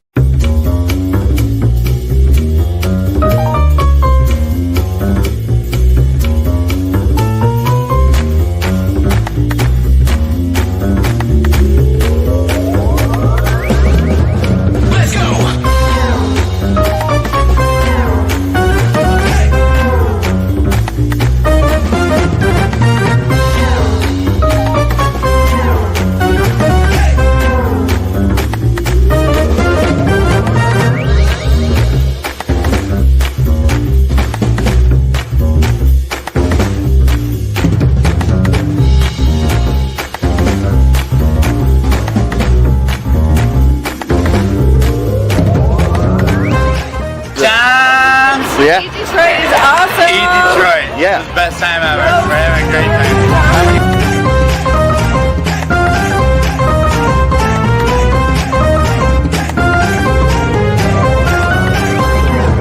Let's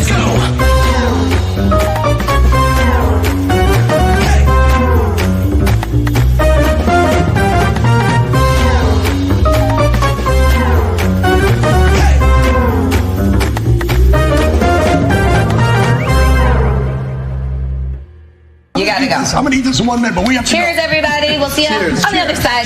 Cheers. In a second. Yummy.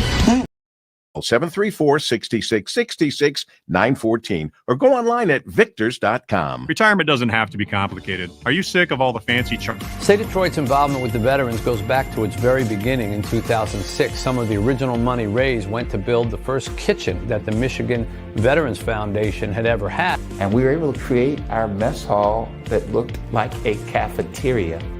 With those dollars we did all the computers, we hired an IT guy. The computer is just a beautiful thing for these people, the guys in here. Because they put you back on track, put you back online.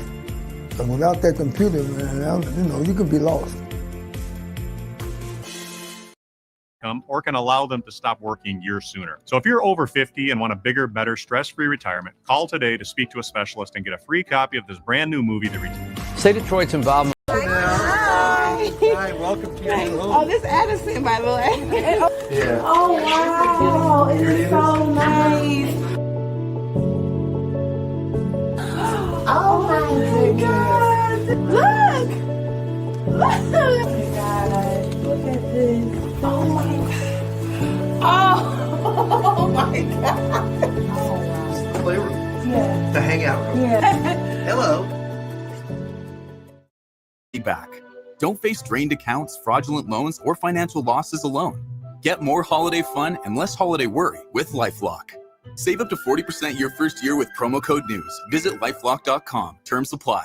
As a mom, comforting my family is what I do best. Vicks Vapor Stick provides soothing, non-medicated Vicks vapors in an easy-to-apply stick. And it dries fast, so there's no mess. I use it to comfort myself and my family. Thanks, Mom. Vicks Vapo Stick, soothing comfort for the whole family. And when you need more comfort for yourself, try Vicks Vapo Shower Max for steamy Vicks Vapors. Use as directed. Vapo Stick for use ages 4 and up. Vapo Shower Max use for adults only.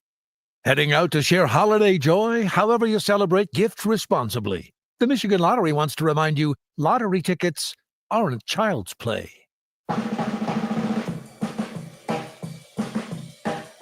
This hour of the 13th annual Mitch Albom Say Detroit Radiothon is generously brought to you by Huntington Bank. Call 855-955-GIVE to help. All right, back here at Somerset North Collection. Coming up this hour, Jim Leland is going to join us. Lily Tomlin is going to join us. And the great John Pizzarelli, a fixture at the Radiothon, has joined us from New York City, guitar in hand. Good morning, John Pizzarelli. Can we give him a Detroit welcome? Good morning, Mitch. It's a pleasure to be with you. This is just terrible. They gave me all this stuff over here. I apologize. Is your guitar working? That's what I want to know. Yes. Let's see. Ready to roll. All right. We're here. John will be entertaining us and, more importantly, the various guests, cajoling money out of them in many cases. We will cajole as well as we can. And MitchAlbomRadiothon.com. If you want to do it digitally, text the word Mitch13 to 59925. Or, of course, the old-fashioned way, you can just make a phone call. 855-955-GIVE, 855-955-4483. Back with Lily Tomlin, Jim Leland, and many, many more guests right after this. Life is just more complicated as we get on. I served 28 years in 11 months. Now I'm in Clarenceville High School when they told me I was going to die in prison. Know why I'm here? Because I didn't give up.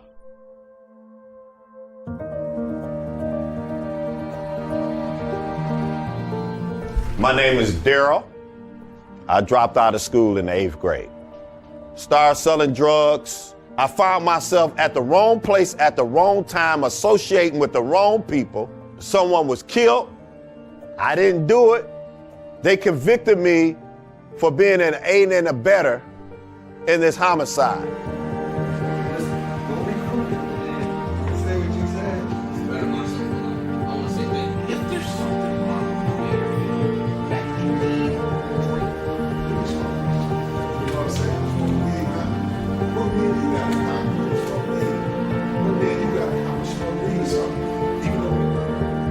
Let's stay engaged with them and hear them a lot, and get them to talk, because that's what's going to make a huge difference when we transition.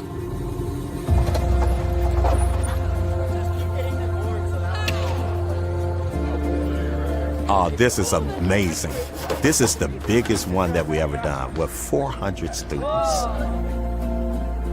They're laughing, they're working together, don't know who they're working with right now, but they just having fun, natural fun. Young people desire a lot. They want to be heard. So it's not just a monologue in here, it's a dialogue that's going on. We're here to lift each other up. First of all, we want to thank you for welcoming us into your school today. It's been an honor and a privilege for us to be here with you guys. We have some other good friends here that I want them to share just a little bit more about themselves and what they do, and then we want to have a conversation about that. And so I'm gonna ask my good friend here if he would say just a little bit more about himself. I'm Tavan Hall. I'm a police officer for the city of Inkster. Are you a cop? And I'm a cop too. And I Oh, turn you a myself cop too? Yes, sir. And I turn myself around. You a cop. He don't look like no cop. He don't look like no cop? Yeah, neither though, for real. Neither one of them no got. We want to help them to believe in themselves. We want to empower them with the tools that they need so that they can win in life. I don't like bad people because it's not all cops, just like it's not all kids. To be a cop, you go out there and you risk your own life for everyone else's every day. And just because there's bad people in like the police system, there's bad people everywhere, but you can't like say all cops are bad. But we're saying here that we ain't got no beef with the police. You know, we got a beef with foolishness. She gets it, and you all got to get it, because many of these cops that's in this room right now could be your ticket to winning. Better together means us coming together as a community and saying that everyone have a voice everyone have a seat at the table. Everyone's lives matter. And that's what we need to be about as a nation, working together so that we all can be better together.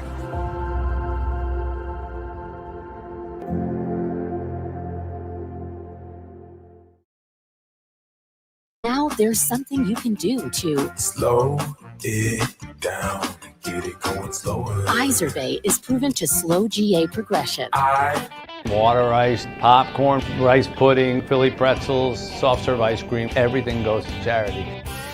The Detroit Water Ice Factory was an idea I came up with to sell the best possible product we could, something really unique, and then give all the profits away to charity. So water ice is a derivative of Italian ices, but it's much smoother, has a lot more flavors, no fat, it's got no gluten, it's got no cholesterol, and it's got no dairy. I grew up in the Philadelphia area, and we used to eat it every day. When I got here to the Midwest, I found out they didn't have it. And we now are able to make it here ourselves. When you run 9 different charities, people see you coming and they start running the other way because they think, oh, he's going to ask us for money again. So we just remind people that charity can be delicious, and it was the beginning of what's essentially become a dessert shop. For watching people's eyes just sort of light up when they taste something that they've never had before.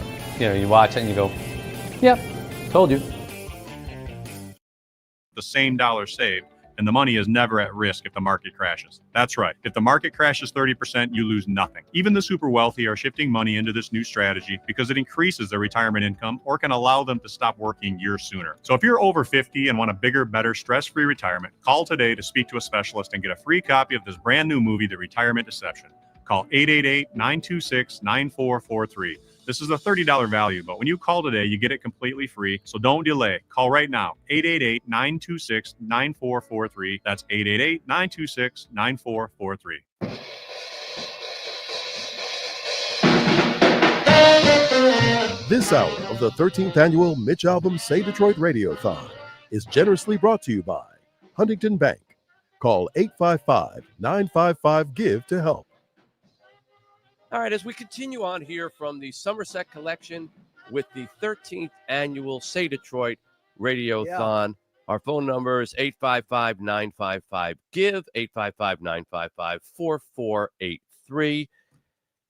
And you can always go to MitchAlbomRadiothon.com. You can donate there. You can also see some amazing gifts that you can bid on and auction on. And, of course, this is our biggest fundraiser of the year. And we are so happy when people who were born in Detroit or raised in Detroit help us out and come back year after year. And one such person is our next guest, who has not only won Emmy Awards and Grammy Awards and Tony Awards and nominated for an Academy Award. She even got the Kennedy Center honor 10 years ago, and she's still doing great work. Lily Tomlin joins us on the program. Hello, Lily Tomlin, the pride of Wayne State. Yes. How are you, Lily?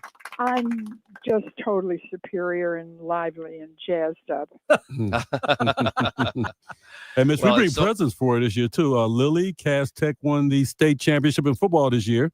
No. Yes, how we could did. They don't even have a field to play on. Oh, we got a field. We got a field. Not a regulation field, but it's a field. a field. Yeah, it's a field. So we did that for you.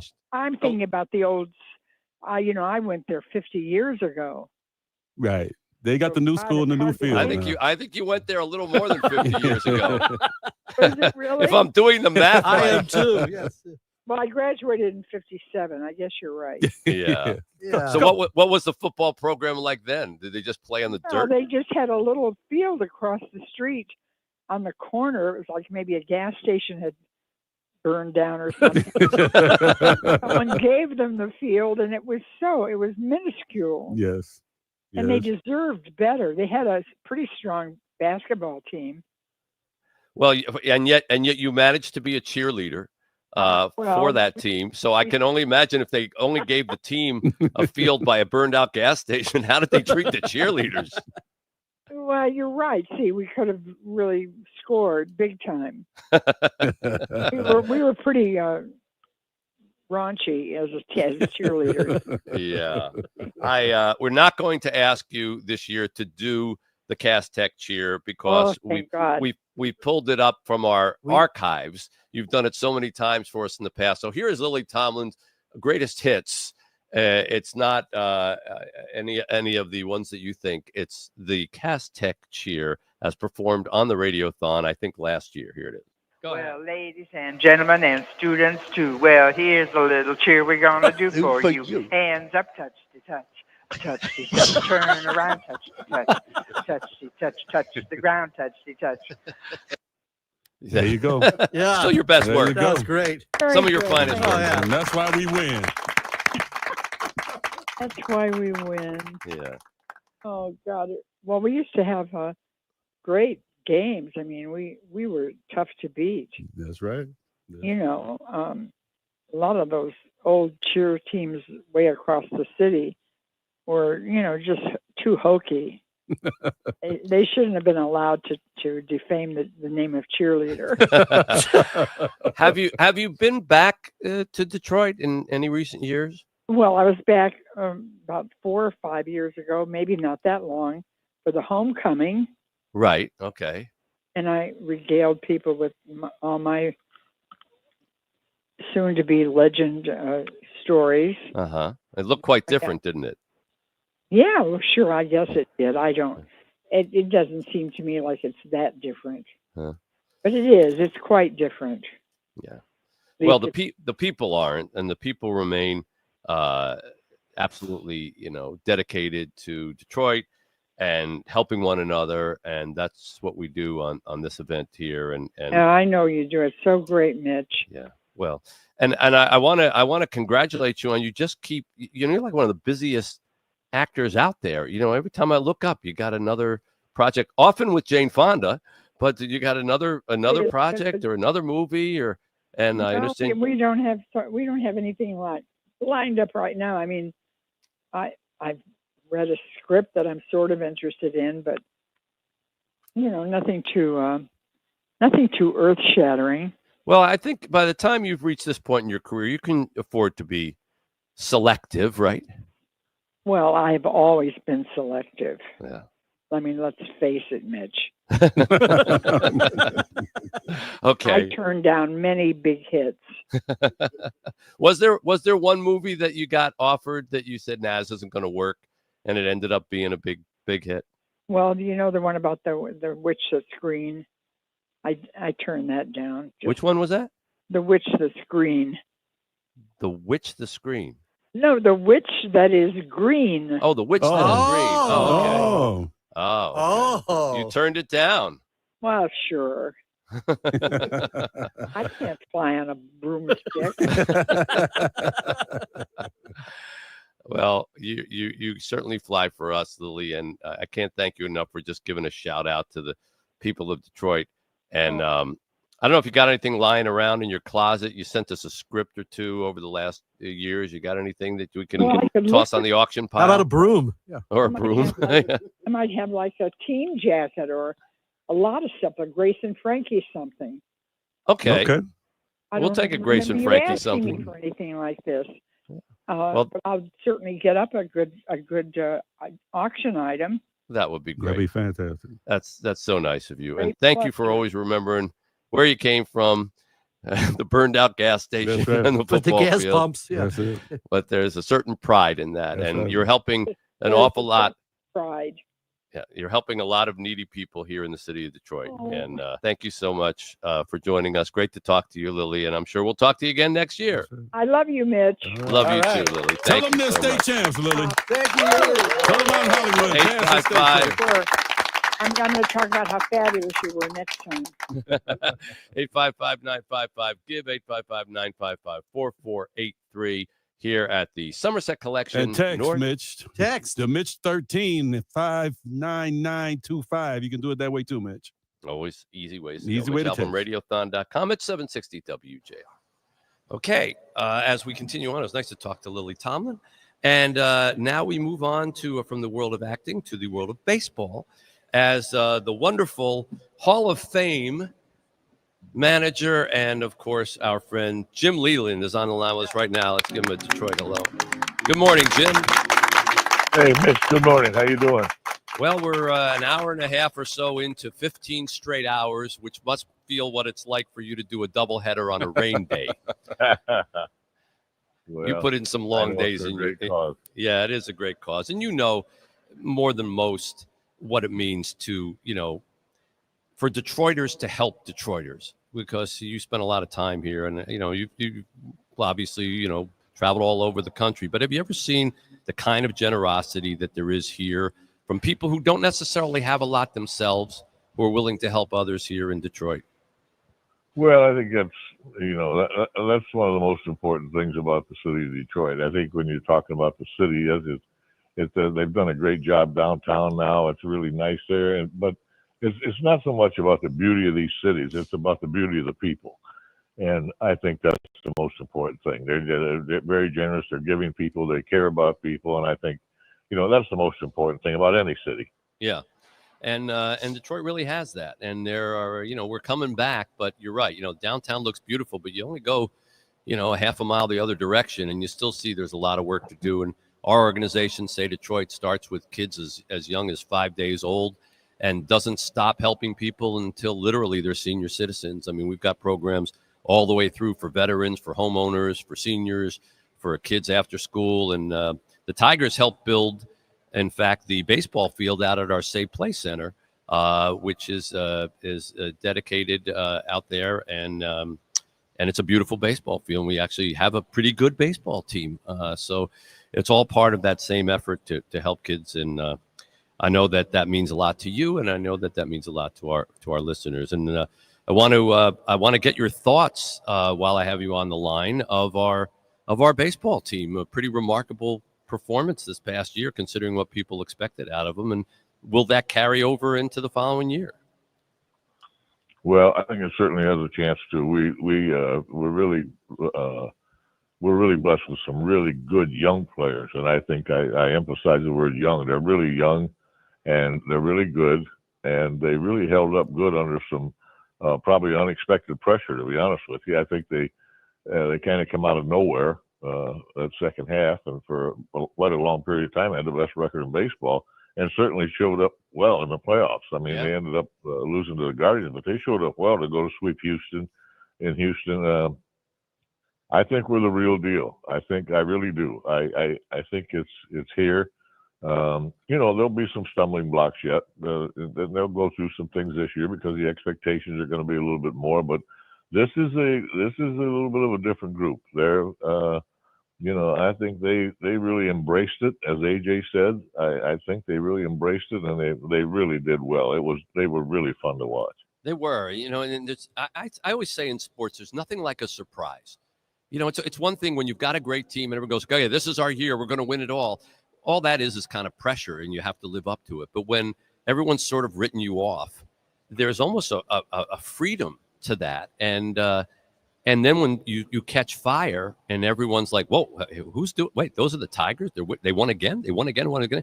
That has to be the most fun way to sort of, roll to success, because you don't have all the burdens of the pressures of expectations at the beginning. Well, I think that's right. And I think, in 2006, nobody expected us to do anything.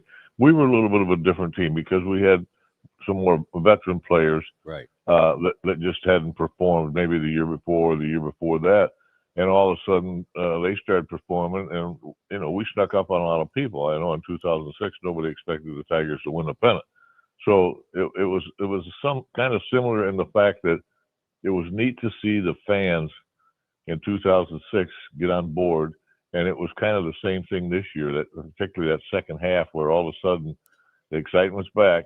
And, the towels are waving a little bit, and, postseason play again in Detroit. Absolutely fantastic. Yeah. Hey, Skip, are they going to be able to compete with these big teams like the Dodgers and Mets with these big salaries now? Are the Tigers going to be able to compete with those guys? Or is anybody in baseball going to be able to compete with these unlimited spending teams? Well, I think you can. I think this is very interesting, Mitch. Last year, 10 teams in the postseason. And the top 5 payrolls in baseball were all in the postseason, but the 5 of them, they were in postseason. But the second 5 were all toward the really lower tier of the payroll for Major League Baseball. So yes, it can be done. Is it more difficult? The big separation, Mitch, is the fact that those teams can go out and spend some money, and they can afford to make a mistake. And the teams that, you know, have the lesser payrolls or the lesser ingredients, whatever you want to call it, they can't make a mistake. If they make a mistake, it's a killer. And that, I think, is the big difference. But yes, I think the Tigers, you know, I think the Tigers can compete. And I don't think one guy, I'm going to be anxious to see what happens with the Mets now. You know, one player is not going to do it. It's not going to happen. Did you ever think you'd see a day where there was a $765 million single contract? I don't think anybody in their right mind ever thought they'd see that day. I mean, it's like that joke you told about, you know, in my wildest dreams, and you know, and you asked your wife about going in the Hall of Fame, and your wife said, "You're not in my wildest dreams." This a $765 million contract is not in anybody's wildest dreams. Well, Jim, before we let you go, I know you're a music lover, and we have a tradition at our Radiothon here in Somerset. The great John Pizzarelli, one of the internationally known jazz guitar players and singers, stays with us and plays in and out of some of the breaks and gives us nice musical entertainment, and periodically throws together a little ditty for some of our guests. And he's got one for you right here, right now. Jim Leland, there's no one else quite like you. Your Hall of Fame dream, it came true. World Series champion, they retired your number 10 too. Yes, it's true. You make us feel brand new. Say Detroit thanks you too. You make us feel brand new. We put the stylistics because we know you like the stylistics. I love it. That's fantastic. I saw the Motown Christmas show last night on NBC. Yeah. It was fantastic. Did you sing along with it? I sure did, to be honest with you, but I can't hit the high notes anymore. Too many Marlboros. None of us can hit the high notes anymore, Jim. But it is great. It is great to talk to you, and thank you for supporting Say Detroit and always being around for us. We really appreciate it. Merry Christmas to all you guys. Thanks for having me on. You too. The great Jim Leland here on 760 WJR.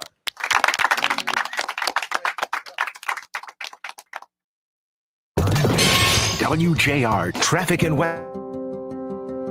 What's up? How y'all doing today? Everybody good? Yes.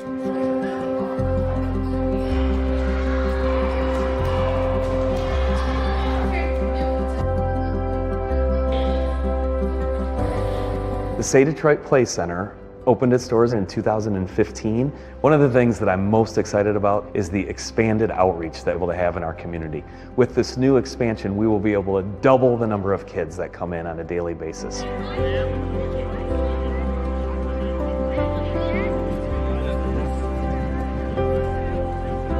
The heart of this place is its education. And with that in mind, we grew and reached the point where we couldn't continue to educate as many kids as we wanted to without more space. We're really proud to be part of this here. We're really proud that people like Kelly and Matthew Stafford go someplace else but never lose the Detroit that's within them. We jumped at the opportunity to be a part of that first, center that is this beautiful place right now, and I'm just so proud to see where that has gone, how many kids it has affected in such a positive way. I'm so excited to be a part of this next venture as well. I mean, it's just such a special place, such a special team to be involved with. We're so proud of what it's become, what it's going to be in the future, all the people that it's going to affect. We're just excited to get over here and put some shovels in the ground and get this thing going. Eric, can you believe it? Construction is happening on the Kelly and Matthew Stafford and Friends Educational Center. Folks are driving by and they saw the fences go up and they stop in and ask, well, when what's are we going on? See? When we're going to see some physical action. And so and here we are. Today's the day.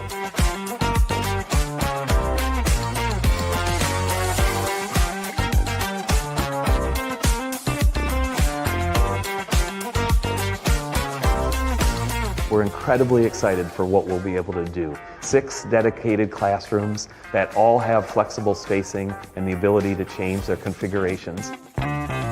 We have 2 dedicated flexible spaces for vocational training. We have a 125-seat black box theater in the center that's completely flexible. Are passionate about being a part of this community and expanding the physical space and the opportunities allow us to do even more for this community. We're definitely looking forward to the day that we can cut the ribbon and open the doors.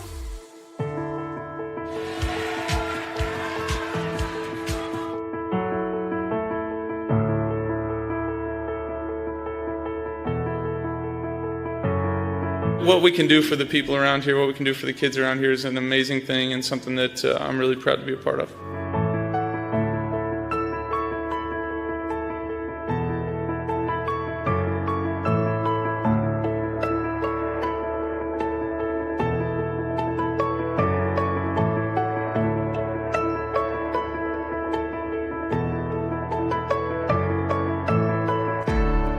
We are so honestly proud to give back to the community that gave us so much, and to watch these kids and all the staff here that love them like they're their own. As we said, it takes a village, and you guys are that village. This whole place is about growth, just growth. Growth of an organization that we started called Say Detroit in 2006, which started with me staying at a homeless shelter and has grown into something well beyond I ever could have imagined. Growth of a hole in the ground that we all dug some shovels in not all that long ago into this beautiful building. 955 give to help. All right, as we're back here, those are the phone numbers, and we will read out your dedications on the air, like someone who gave $100 in honor of Richard Sarek in Clinton Township. Another nice donation to in honor of Dr. Peter B. Roberts in Destin, in honor of a happy birthday to Mike Pop in Richmond. We want to thank you for those donations, and in honor of Jim Blank in Macomb. Thank you for that as well. And we'll continue to do that throughout the course of the day. And, of course, you can do all your Christmas shopping at MitchAlbumRadiothon.com, which has got all these amazing auction items or just straight purchase items. You don't have to wait to see if you get the bid. You can just go out and buy them. I want to say hi to Mike Land, who has just joined us, Southeast Michigan, Northwest Ohio Regional President of Huntington Bank, and the Say Detroit board member, who is wisely sitting about 20 feet from me so that he doesn't catch anything that I have. Nice to see you, Mike. Great to be here, Mitch. I appreciate your coming on. You do absolutely amazing work for us, and you've got a chance to see from the inside out, what Say Detroit is about. Maybe you can speak to people of the business community and how it maybe differs from some other charities. Yeah, Mitch, we love Detroit, and what drew me to Say Detroit was all the good work that you do at that center. Helping the kids, the after-school programs, to me really touch my heart, because I understand, there's a lot of these working families. These kids don't have a place to go after school, and the fact that they can go to the center, they can get their homework done. I heard you talking earlier. That's really important. They have to take their tutoring time. They get their homework done. They get fed, and then they have time for exercise and to do great things, and it keeps them off the street, keeps them out of trouble, and they get great meals and education as part of it. So that was one of the things that really touched my heart when I saw what you were doing. But it's not just that. I mean, it's the bicycles that we talked about, the 850, I think, that have given away so far, and they're being built by Second Chance. Folks that we're given a second chance to build those for us, and so many of the other people that we're touching. It's homeless. It's so many different factors, and the great work I think that the organization's doing is just tremendous. Thank you. And I love it, and that's why I'm here today to make a contribution. But also, is that right? Yeah, I thought you were just here for the coffee. Well, the coffee's good too, but. Okay. Yeah, let me just get right to the point. Huntington is super excited to announce that we're going to donate $25,000 for Say Detroit to the Radiothon. There's a nice little boost before 8 o'clock. That's better than a double espresso. Fantastic, Mike. Oh, please thank everybody there. That's so kind of you. Yes, and we're so proud to have you as part of our board. It was a great moment when you came on and joined us, and we've been better ever since. Yeah, I love being part of it, and let's keep this rolling this morning. I know we got a lot to go, but anyone who's out there listening, please think about opening your hearts, opening your wallets, and giving to this great organization. They're doing great work. I see it firsthand all the time. Yep. If you've thought about helping out at Christmas, here's your chance to do it. 855-955-GIVE, 855-955-4483. On the line. It's like my grandparents. MitchAlbumRadiothon.com. Or text Mitch13 to 59925. Back with so many more guests right after this. It's the great. What's this going to do for you and your family? What it's gonna do? Oh Yes. my God, y'all just saved our life. Man, I just can't tell y'all how happy I am.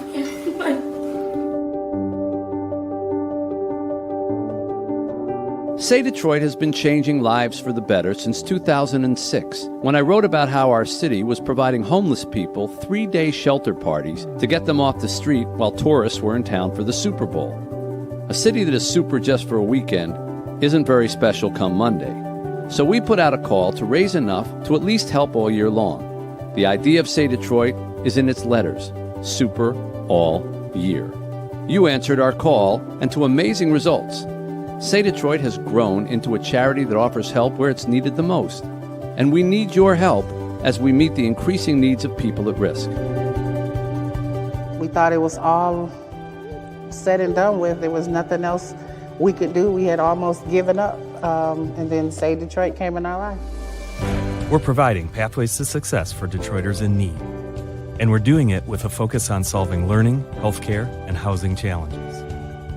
Without good health, learning is going to take a back seat.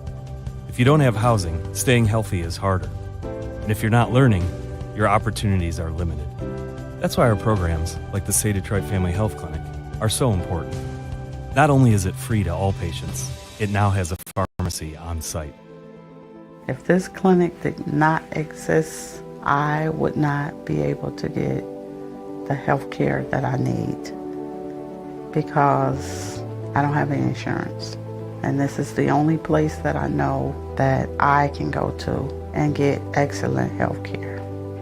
It's been such a joy to see how far the clinic has come. We help move whole communities forward. And the base of that is always good health. The clinic is also now hosting Wellness Wednesdays, monthly support groups for women, and providing one-on-one coaching and resources for mothers during their baby's first year. A place like this is needed, especially in Detroit, because there are a lot of women and children that do not have medical care. And where would they go if they became sick? It's very important for us to think about how can we remove barriers to care so that people have real opportunities to be healthy. They are so kind, caring, and they totally wouldn't let me leave until after they had checked my breathing. Then she gave me a treatment and she made sure that I could not leave out of here until I was well. I don't know many places that would do it in that manner. The Say Detroit Play Center is about a lot more than play. It's really about learning. We partner with the city's top sports teams to turn an abandoned recreation center at Lipke Park into a first-rate after-school program where students have a safe place to study, play, and socialize. Every time I come here, it just feels like home. It brings me hope. The pandemic created a learning loss for many of our young people. We've helped them catch up, and we're partnering with local schools to keep kids in school. They work together to make kids learn here, so that's why I like coming here. I grew. And when they're at Say Play, students receive homework help, have access to wellness services, and are engaged in activities like sports, arts, music, dance, robotics, drum classes, and more. It means a lot to me because if I didn't have it, I wouldn't be able to do half the stuff that I'm doing now. And we'll be offering more to neighbors on the east side of Detroit with a new annex. The Kelly and Matthew Stafford and Friends Education Center will provide job training and opportunities for young people and adults. A diverse community thrives when its members learn to respect each other.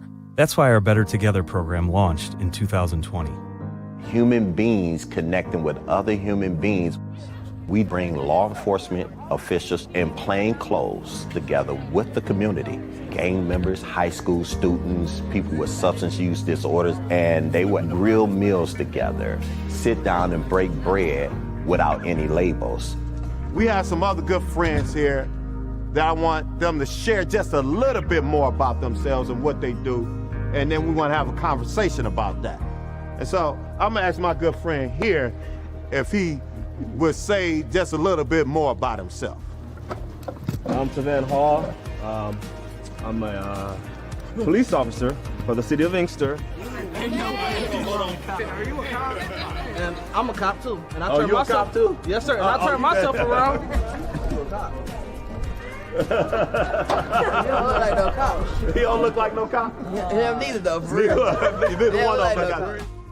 Once you connect with each other as human beings, you can begin to identify that we're struggling with some of the same issues. We're struggling with some of the same trauma. We desire to be successful. We all desire to raise a family and have a good family life. A good family life requires clean, affordable housing and safe neighborhoods.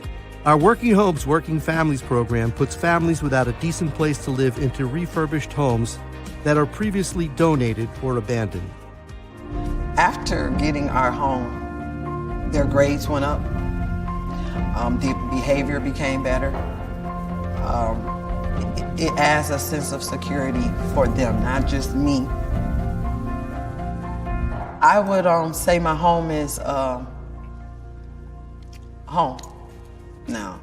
A stable home can mean a whole new life, healthier lifestyles, better job opportunities, and overall well-being. And it makes communities stronger. It's a sanctuary. Home. 13th annual Mitch Albom Say Detroit Radiothon on News Talk 760 WJR. This hour is generously brought to you by the A.A. Van Elslander Foundation. Call 855-955-GIVE to help. Now, live from the North Side Grand Court of the Somerset Collection in Troy, here's Mitch Albom. We are moving into our third hour of the 15 hours that we do this, and we are here at Somerset. We encourage you to come on up.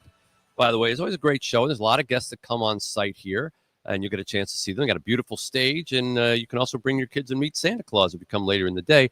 Before I introduce you to some of our next guests, I've told you that if you go to MitchAlbomRadiothon.com, you can do all your Christmas shopping there, and there are amazing auction items that you can bid on, and there's also items that you can just purchase straight up. Let me just shoot some of these out to you right now if this sounds appealing to you, all right? You can go golfing at Oakland Hills Country Club with Coach Greg Campy. Oh. Okay, you can bid on that. You can have a one-on-one Zoom call with myself. If you're a budding author or radio host or anything else that I do, you can bid on that. A Gibson guitar signed by all the members of the Rock Bottom Remainders, including Stephen King and Dave Barry and Amy Tan and many others. You can co-host the Paul W. Smith Show with Paul. You can play at Plum Hollow Country Club, a round of golf. You can get a Riley Green Tigers signed jersey. You can get a suite, a hospitality suite at the Rocket Mortgage Classic coming up this year. A Shields Pizza Party, a Spencer Torkelson signed jersey. You can golf with Coach Tom Izzo. Okay, you can get a Gibson Les Paul standard guitar. John Pizzarelli, is that a decent guitar? Gibson Les Paul? If you like guitars. Okay, all right. You can take batting practice with the Tigers. You can get a Barry Sanders signed helmet. You can get tickets to the Billy Joel and Stevie Nicks concert. These are all things that you can bid on. Casey Mize signed jersey. You can be a character in my upcoming novel. Literally, I did that in The Little Liar. A couple people are in that who literally bid on this. You can get a Red Wings super fan experience with a morning skate and watch the game and meet some of the players and the coaches. I'm on Ross St. Brown, signed football, go to a Tigers game in the broadcast booth.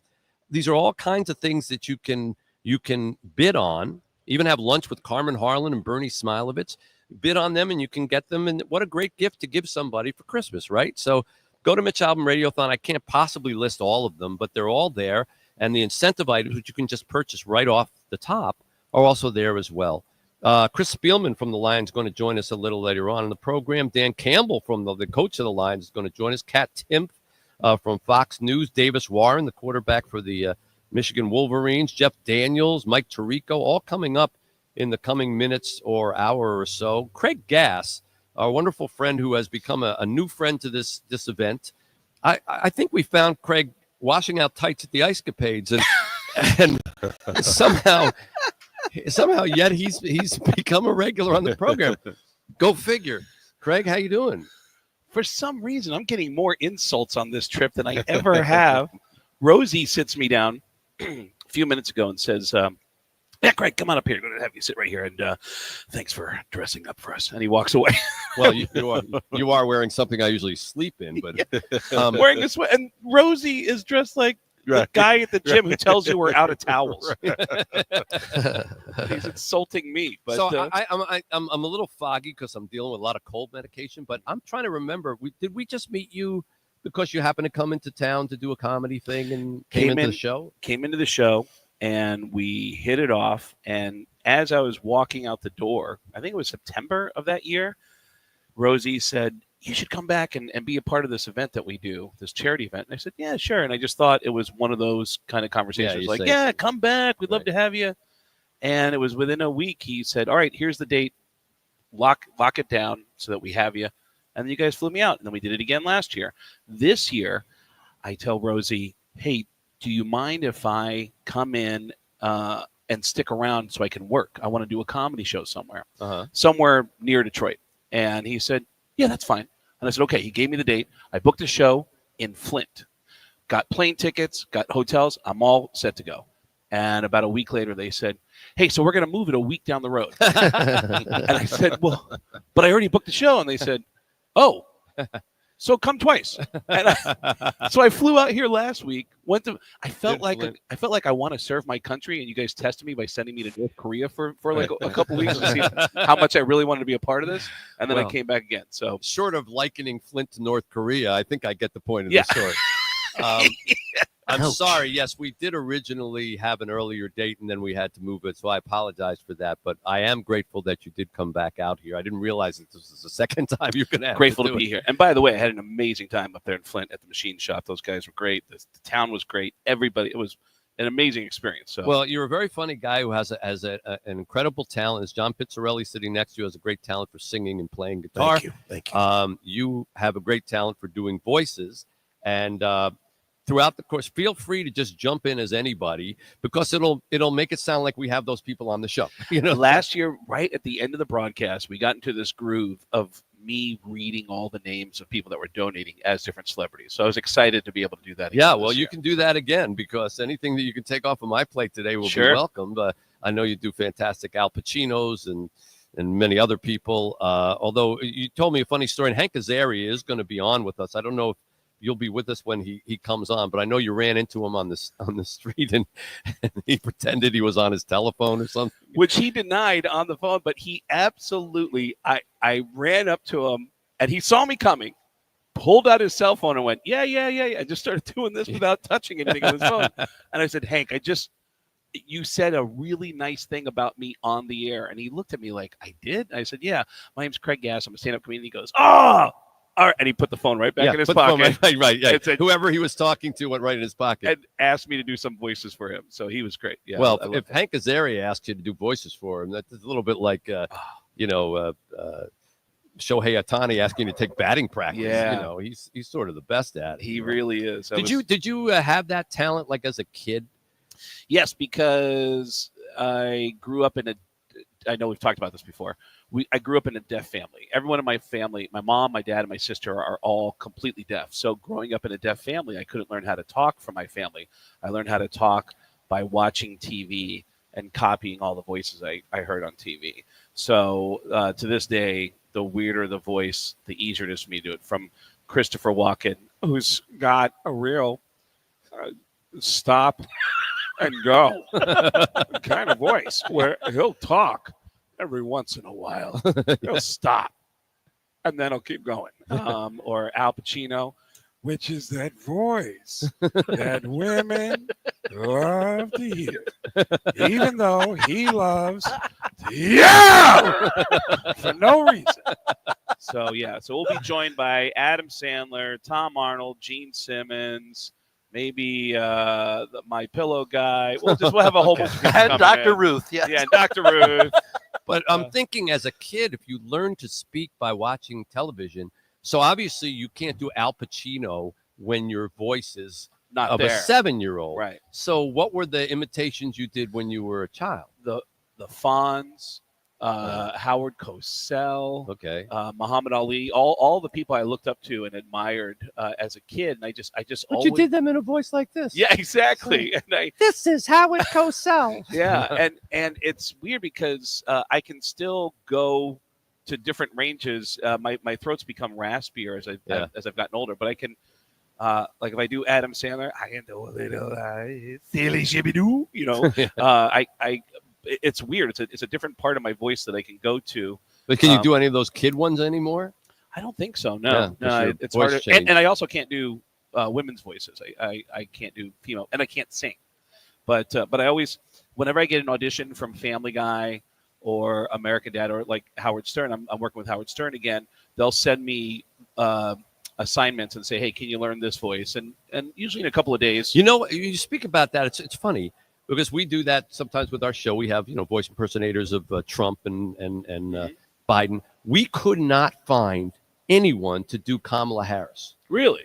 We searched the country trying to find anybody who could do Kamala Harris. And there was one woman on the internet who did an impression, and she was really good. And the woman literally would not answer any phone call, any text, and we're like, she keeps calling us now, though. Yeah. She's begging. Exactly. Begging for work. By the way, she's on the line now. Yeah. I was like, what are you holding out for? Like you're waiting for the Ed Sullivan show. It doesn't exist. Take the gig, but we couldn't get anybody. So that's hilarious. Anyhow, we're so happy to have you here. Happy Craig. to be here. I'm it's excited just to be part of the. How about it for Craig? Yeah, a hand for Craig Gass. For all his voices. I mean, we have people like Craig and Hugh Jackman and Stephen King and Hoda Kotb and people who are not from Detroit who are helping us out here to help our fellow Detroiters, and that means a lot. Now, of course, we have an awful lot of people from Detroit. That includes the likes of Gary Van Elslander, who's the president and board member, and David Van Elslander, also board member of the Van Elslander Foundation. Of course, so we all know Art Van and their dad, and they are on the line with us right now to say good morning. Great to have you guys with us. Hi, Gary. Hi, David. Morning, Mitch.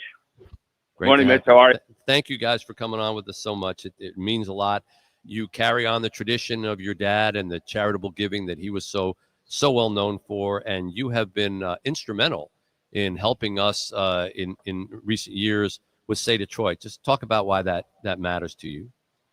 Well, Mitch, we just appreciate everything that you're doing, and I know Dad had a great appreciation for everything that you and your team do for the whole city of Detroit.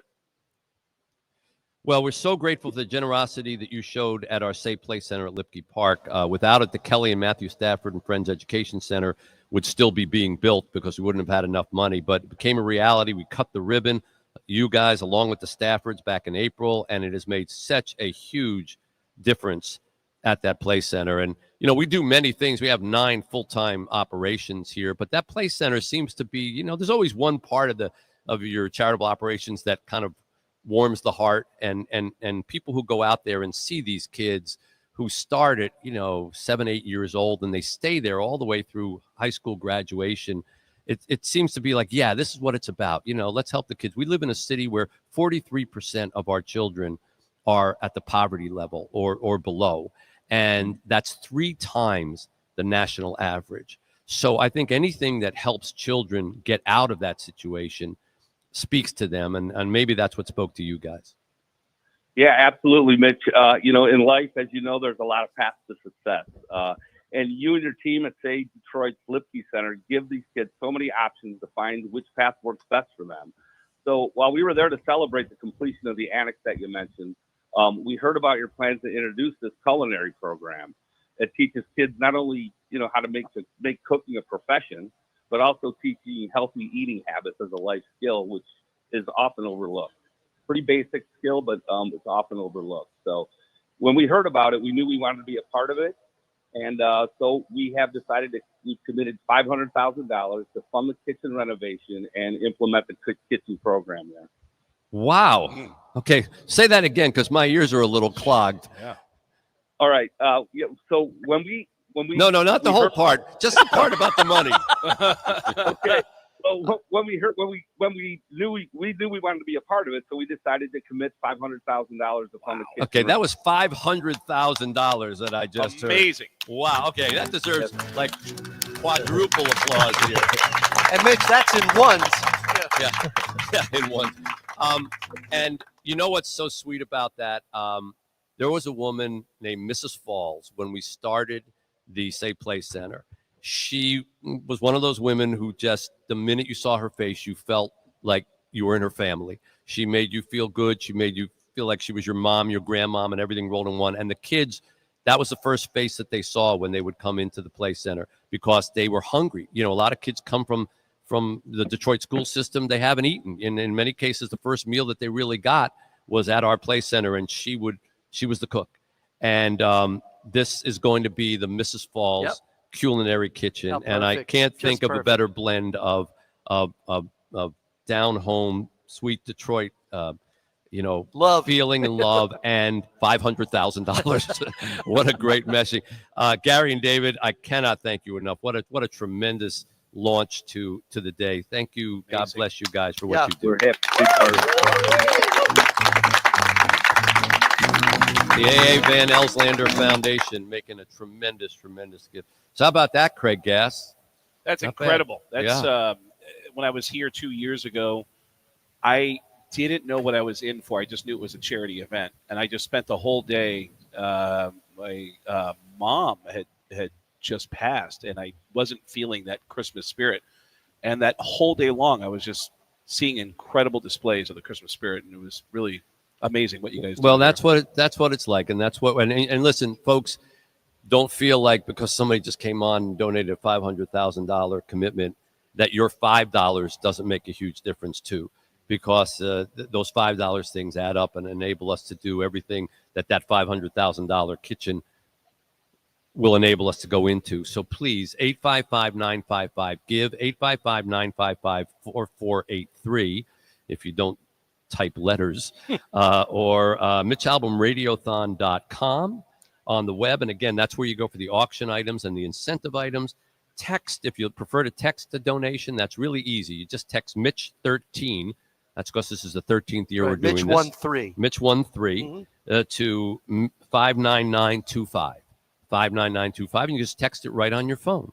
John Pizzarelli, you can do a little something for us right now. Just a little something? Didn't mean to wake you, John. Show your I talent. found my love in Avalon, beside the bay. Left my love in Avalon, and I sailed away. Dream of her and Avalon from dusk till dawn. So I guess I'm gonna travel on to Avalon.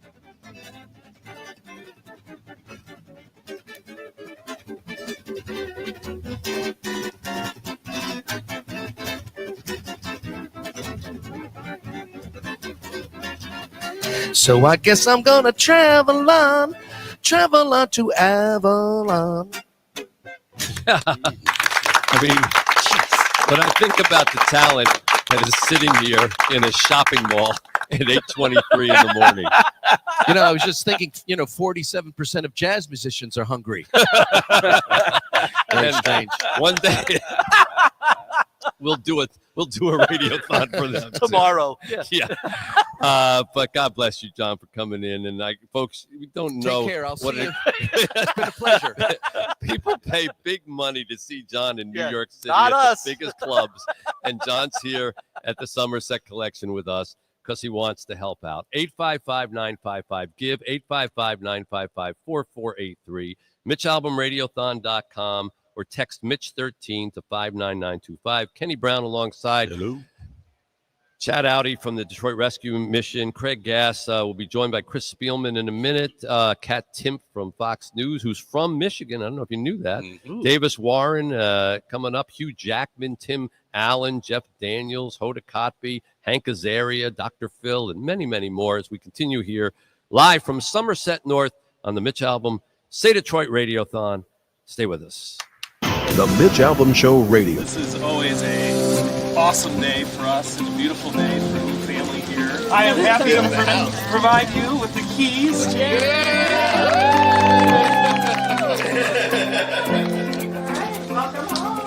All right. So we know you have a big TV, and that's the place. She organized to have like some canned goods up here, like snacks there. There's brand new pots and pans. We have some dishes and glasses. Oh, I love it. Look, that sure not big. That is a big boy bag, man. Oh, yes, and those are my favorite colors. I love it.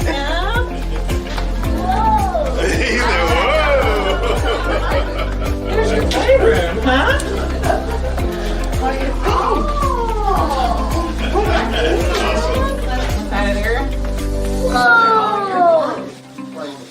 I feel like it could help us moving forward because it can relieve a lot of stress that I've been going through for the last year with trying to find a place. And I feel like the company, all the companies that have been helping has really helped out a lot. Thank you, Say Detroit. Cold Thursday morning. Hopefully you prepped for it. Gusty winds putting wind chills close to 0 or below this morning. Still a few leftover flurry snow showers, partly sunny and low 20s later today. This is our time. If you work in this space around in underserved communities, you know that is a time for us to really put our feet down and do something about what we see.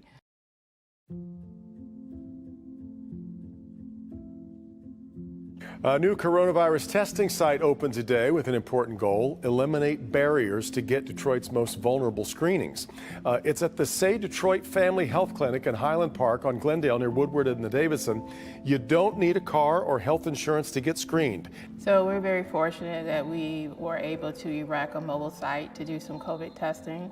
We had several days of testing at the clinic, and we're able to be mobile with that. So we did some testing here at Say Play, and we did some additional testing at the Detroit Rescue Mission's main offices. As you know, when COVID hit, there was a great need for testing, and it wasn't available at the state fairgrounds to people that didn't have cars and didn't have doctor's prescriptions. So the Say Clinic with the surrounding community really rose up to the occasion and had a great service. Say Detroit has launched a new testing site in Highland Park and says it will help serve underserved communities. And doctors say they want to administer as many tests as possible to meet the growing needs. We thought that we would not see so many this week, and it turns out we've seen much more than we thought. We were often the only test site available to people because it was a free service. We didn't ask for an appointment. You didn't need any insurance. So it was very convenient for that community, and that was an important piece of our outreach. There's only so much any individual can do, and being part of a collaborative effort where everyone cares, everyone's passionate is incredible. And again, this is how you get stuff done in Detroit. This is what makes Detroit great. Mitch Albom founded Say Detroit in 2006. Now, every week he's been posting new chapters to his series called Human Touch. All the proceeds will go to running this free testing facility. What made you decide to do this, Mitch? I wanted to help out my city, Anthony. I mean, Detroit is the hardest hit city after New York. We've got first responders that are dying. We've got hospitals that are overrun. And, I thought, well, this is what I do for a living. I sell books. So let me write a work of fiction. It's not a big full book, but it'll be a work of fiction. And let me offer it for free and see if I can get people around the world. I'm blessed to have readers from all over to help donate and help our city out. So moving forward, we're going to look at opportunities to continue our testing efforts as we see the numbers rise. And we're going to look at opportunities to do something with the vaccine once we have something approved. For a lot of our communities, this is going to be their only opportunity. And so we want to make sure that we're ready to serve the community in the best way possible around COVID-19. So it's very important for us to think about how can we remove the 13th annual Mitch Albom Say Detroit Radiothon is generously brought to you by the A.A. Van Elslander Foundation. Call 855-955-GIVE to help.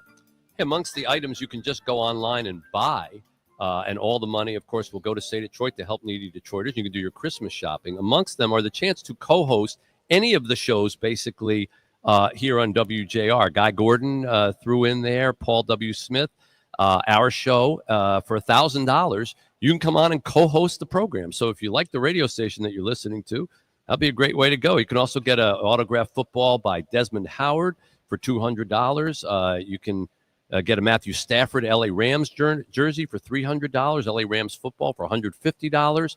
And literally, you can just buy these things. You don't have to bid. You don't have to auction. You don't do anything like that. Craig Gass here will do a voicemail for you for $100 as any celebrity that he can do. Pick a celebrity. I'll even whatever you want. How would Al Pacino do a voicemail quickly? Leave a message and get right to the point. Nobody wants to hear you rambling on and on. If I hear you rambling, I know where you live. I'm coming to your house, and I'm taking a flamethrower to that. 855-955. Give Mitch Albom, Radiothon.com on the web, or text Mitch13 to 59925. Many, many more guests joining us as we are live at the Somerset North. Come on out and see us, and we'll continue right after this. Let's see, landscape.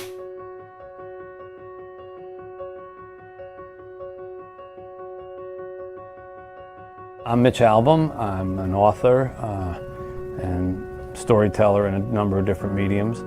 I see there was a lot of talented young people who weren't getting opportunities. Maybe I could help them. And the first thing I did was create this sort of dream fund, which was basically just a small scholarship fund to help kids take some summer programs who wouldn't otherwise have the opportunity. And it ultimately has led to sort of a steroided version of that, where we now have something called the Dream Scholars, where instead of it being for a summer class or a semester here or there, we actually present full 4-year scholarships to matriculated students to study the arts, kids who wouldn't otherwise have a chance. And it's in its infancy, but we already have a half a dozen beneficiaries of it, and we hope to grow it even more. What didn't the scholarship do for me? Now I do not have to take out so much money in loans. I'm really, really thankful, and for other kids coming after me receiving this award. I'm happy for them. It's such a nice thing that he decided to, hey, I'm just give these kids some scholarships. Nobody really has to do that. The fact that he did that is really sweet.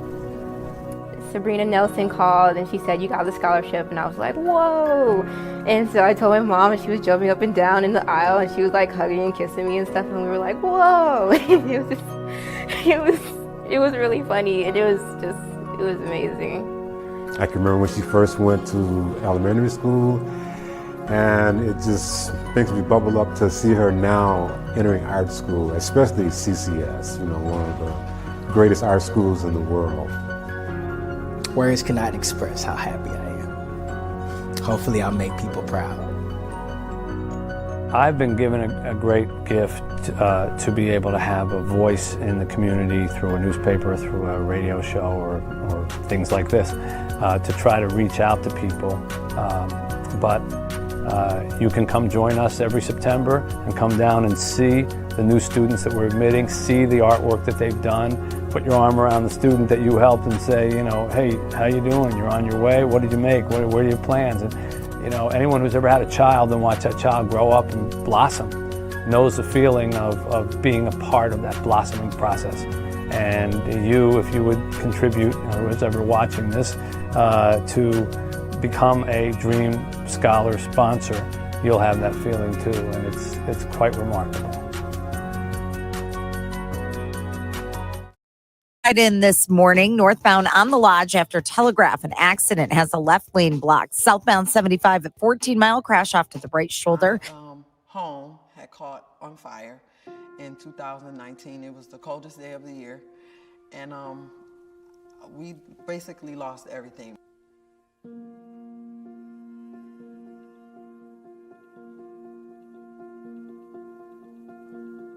I love living there. That was my home for all of my life. I moved there when I was 8. That was my dad and my mom's home. He passed away in 2014, and I inherited it. So it was near and dear to me, and then it caught fire.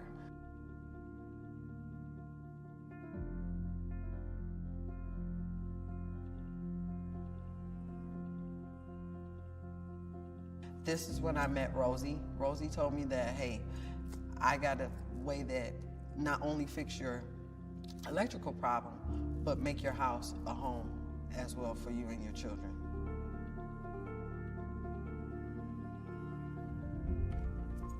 here we are, 2020, and we're living the dream. I can't help but to say I love living there. That was my home. They did everything for me in a way that I never would have been able to fix, even though I was so adamant about fixing my home, going back home on myself, even if I had to paint and do it myself. But I couldn't ask for a better way of going home.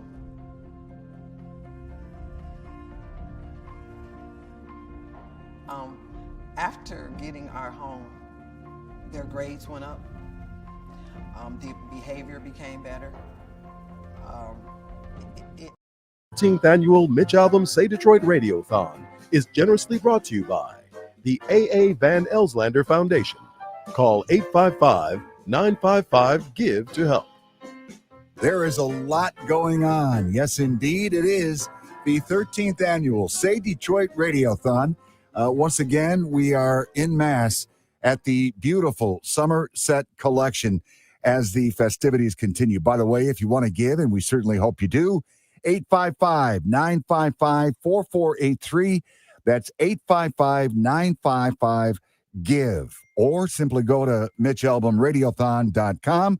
Or, I'm not done, you can text Mitch13 to 59925. Listen to me. The dignitaries continue to participate. Happy to have with us right now the one, the only, Cade Cunningham from your Detroit Pistons. Yes. Who, by the way, coming off that very nice 120-111 win in New York against the Knickerbockers on the road, no less, last Saturday night. That snapped a 3-game losing streak. Cade, how are you? I'm great, man. How we doing over there? Trying to make that money. You trying to get it in, so this was helping out. Appreciate you coming on and helping us today. Yeah, definitely, man. I love what y'all doing with Radiothon, man. Appreciate all the support. You know, that's one thing about our Detroit athletes, Cade. Anytime that we send up the bat signal for participation, y'all always come through, and it's greatly appreciated. Oh, no, of course, man. Of course. Appreciate y'all, getting me on here. Thank you to all the listeners and everything and all the support that y'all are getting. Y'all doing a great thing. So it's nothing. You know, what's interesting here, Cade, while we have you on the line, 14 wins all of last season. That was then, this is now.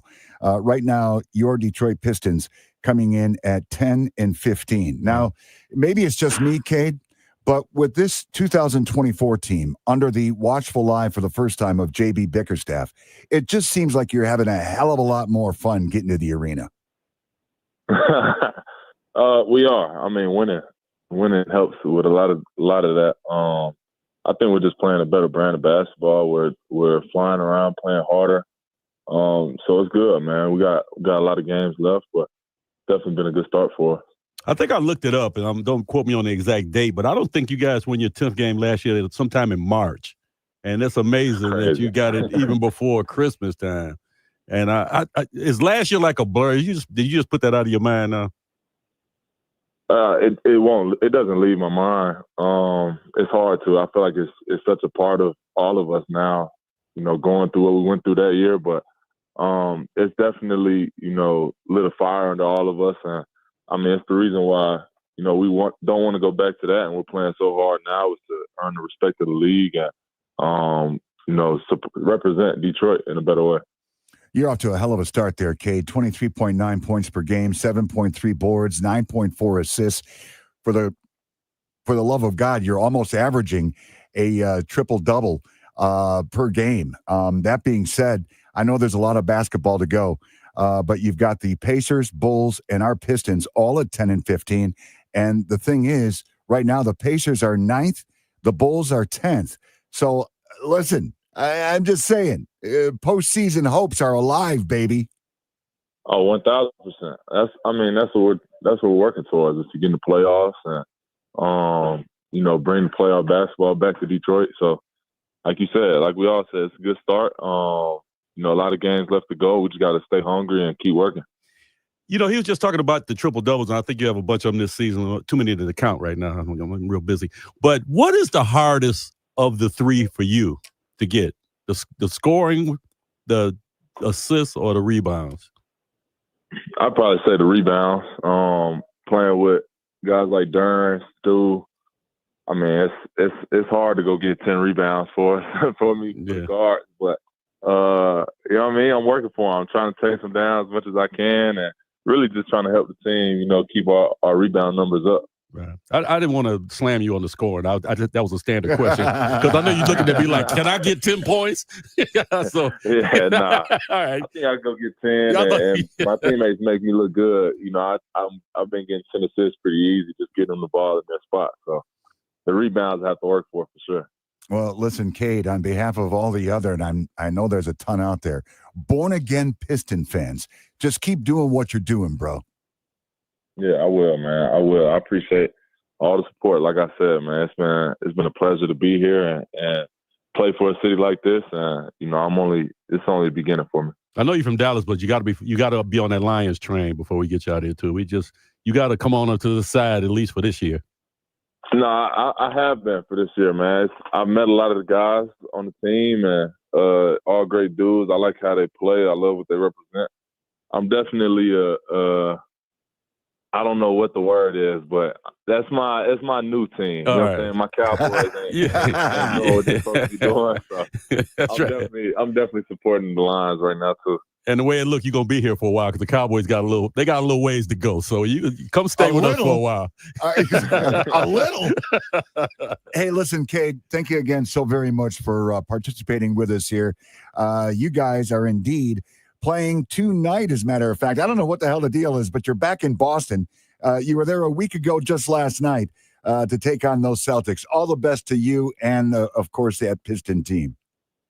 Really appreciate you guys. God bless, man. Appreciate y'all having me on.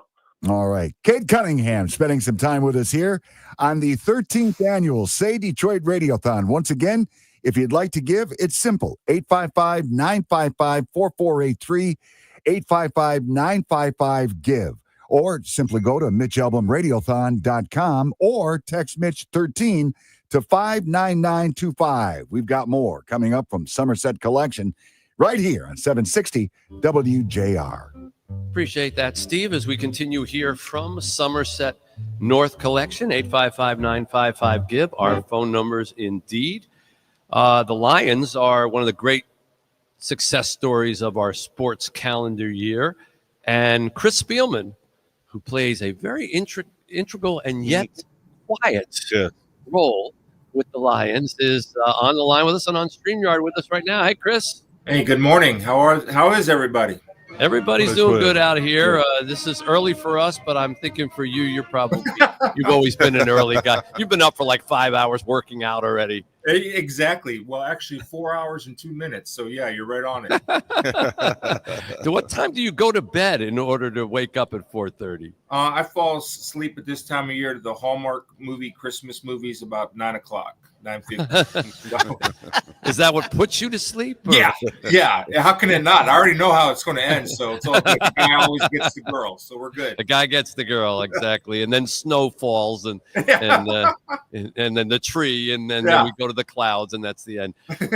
First of all, I want to thank you for taking time to talk to us, Chris, and I also want to say that congratulations and how much fun it must be. It's a lot of fun for the fans.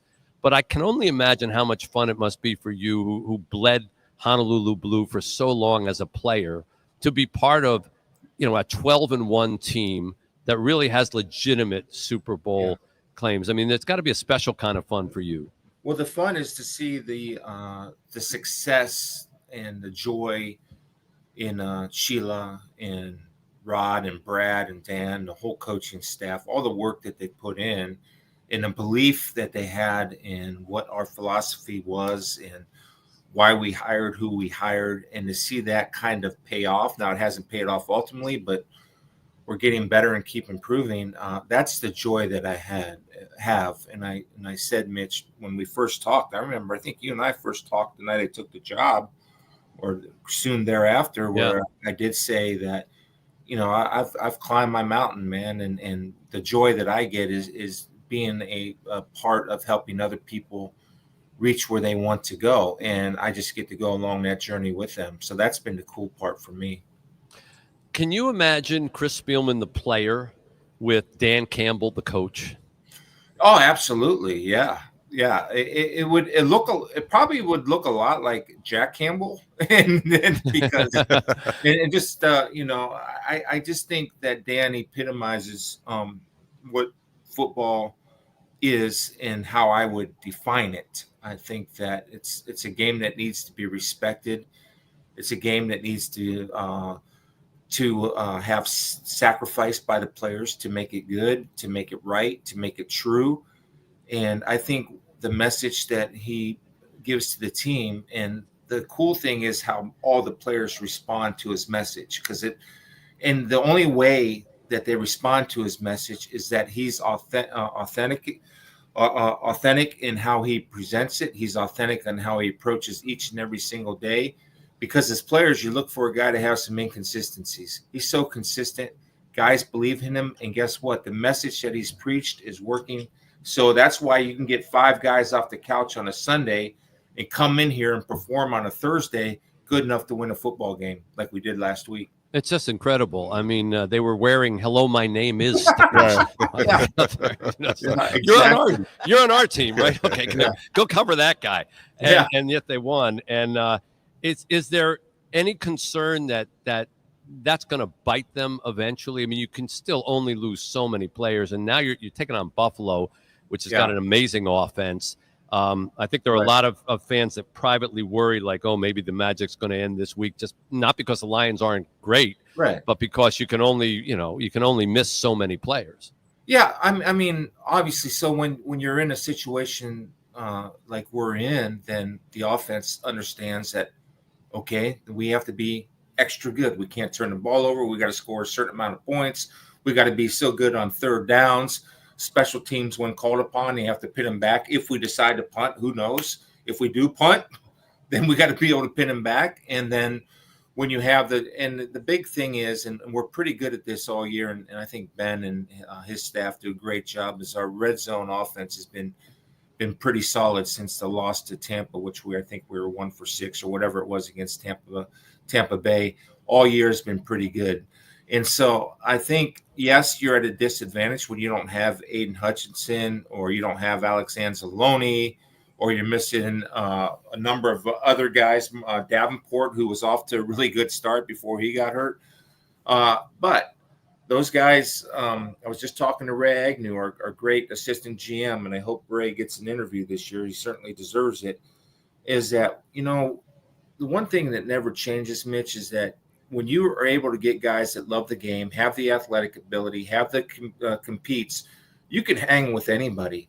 And we've been able to do it. Like, if you watched last week's game on Sunday and how we were able to do that, is that AG did a great job. And it looked like a hockey game where the lineups, I don't know if you saw 5 guys run in, 5 guys run off, how we were able to do that and get those guys ready to play.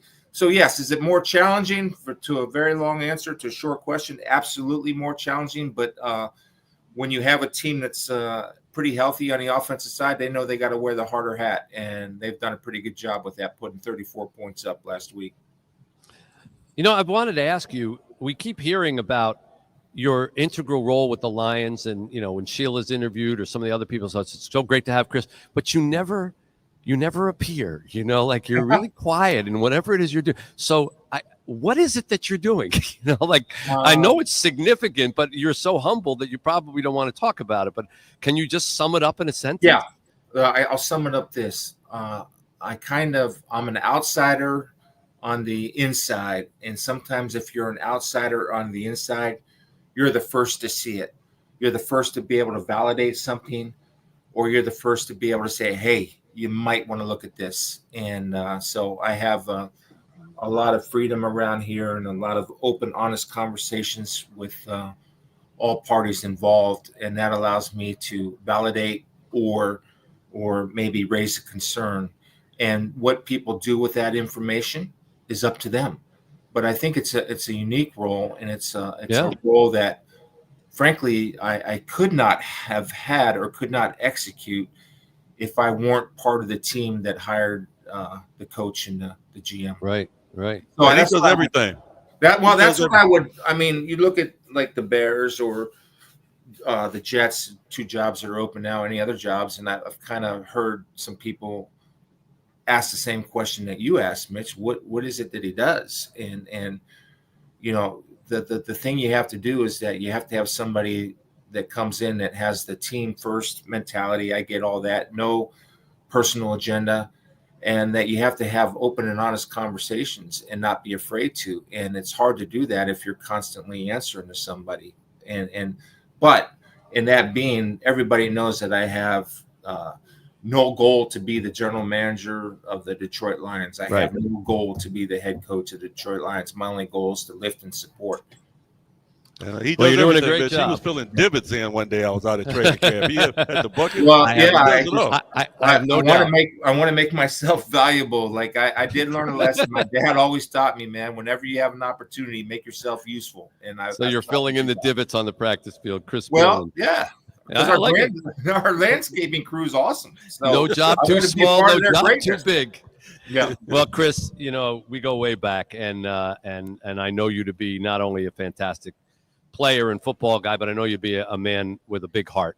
And I've watched you raise money for very important charities and cancer causes and things like that. And we're raising money here today to help needy Detroiters, as we do with Say Detroit every year. And I thank you for helping us support it and giving a shout out to everybody in Detroit to give and help those less fortunate. Yeah, I think, look, if you're in a position to do so, I only speak for myself that I've lived a life of learning about receiving when I was younger, obviously, than when I was given position and be able to make some money in my life with football or opportunities that have come my way. I always wore my old cleats. That's never forget where you came from or how you got where you are. Right. And I think this event that you do every year, Mitch, and your team is the epitome of what you give will grow and what you keep, you lose. If you give it away, it'll grow, spread, and prosper. If you keep it all to yourself, it eventually dries and dies, and you'll end up losing it. So why not give to people that will Beautifully said. Beautifully said, Chris. Thank you for coming on. God bless you. Best of luck, and we'll see you. We'll see you at the Buffalo game. All right. Merry Christmas. God bless you. Happy New Year. Chris Bielman from the Lions here on 760 WJR. Back with more. 855-955-GIVE, 855-955-4483, or MitchAlbumRadiothon.com, or text Mitch13 to 59925. And now, a Say Detroit Radiothon Rewind. Did you ever have a song, Smokey, that like you wrote when you were 12 that you never recorded or anything like that, but it was like sort of the first time you ever put any music and words together? No, Mitch, because the first time I did that, I was 6. So, oh wow, 6 6 years old. I went to Dwyer Elementary School there in Detroit, and right. We had a class called Auditorium, and in Auditorium we did musical things. I was in the junior glee club and all those things like that, and we did musical things. And she was having this play. Mitch, do you know who Uncle Remus is? Sure. Oh yeah. Okay, Uncle Remus. For those of you who perhaps do not know, Uncle Remus is an old black folklore guy. I don't know if I doubt if he was real, but he was an old black folklore guy for kids in school books and stuff like that. And he was the one who taught the kids how the animals got to be like they are, why the leopard had spots, why the zebra had stripes, so on and so forth. So my auditorium teacher was giving the play about Uncle Remus, and I'm playing the part of Uncle Remus. I'm 6 years old, and I'm playing the part of Uncle Remus. And she had a musical interlude that she played at the beginning of the play and at the end of the play. And while we were rehearsing one day, I asked her, I said, Mrs. Campbell, I said, can I write some words for that interlude? And she said, oh, yeah, baby, go ahead. And I wrote them, and she liked them, and she let me sing them at the beginning of the play and at the end of the play. And I sang it. Wow. And my mom was in the audience, man, and you would have thought I was Cole Porter or somebody like that. Do you remember it? Can you sing any of it now? The only part that I remember, good night, little children, good night, little children, good night, little children.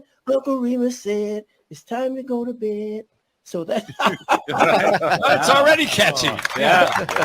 Smokey, if I could ask you a quick question about songwriting, I've dabbled. It's such an honor to talk to you. My name's Kevin O'Neill, and I've admired you for years, and I've dabbled in songwriting throughout my life.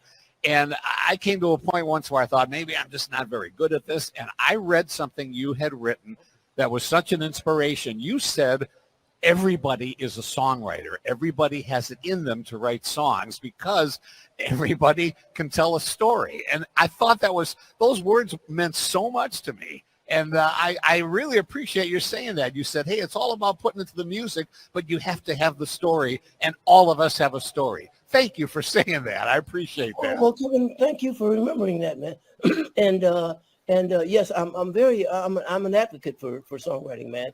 That's why I'm telling Mitch, if he's going to have songwriting classes like that for the kids and whatever, and I'm.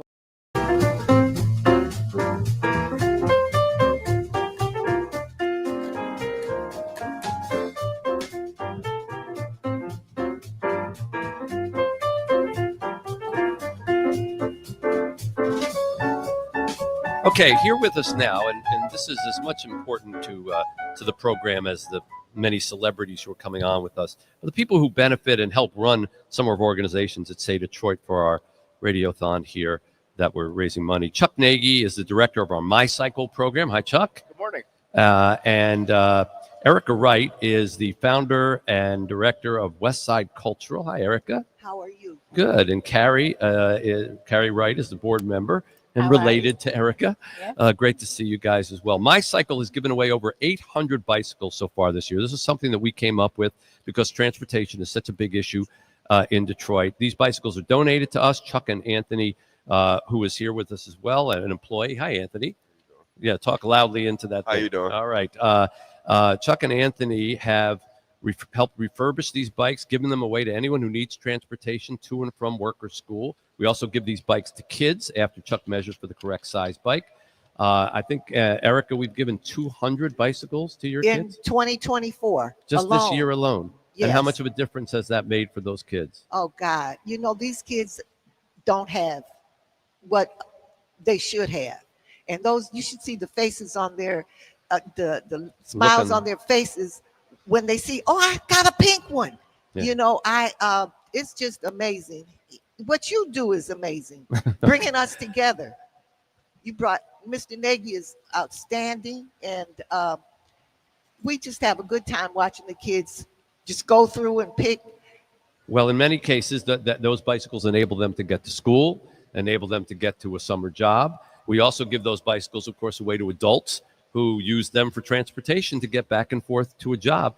Anthony, I know that you're a success story for us. You spent some time in prison.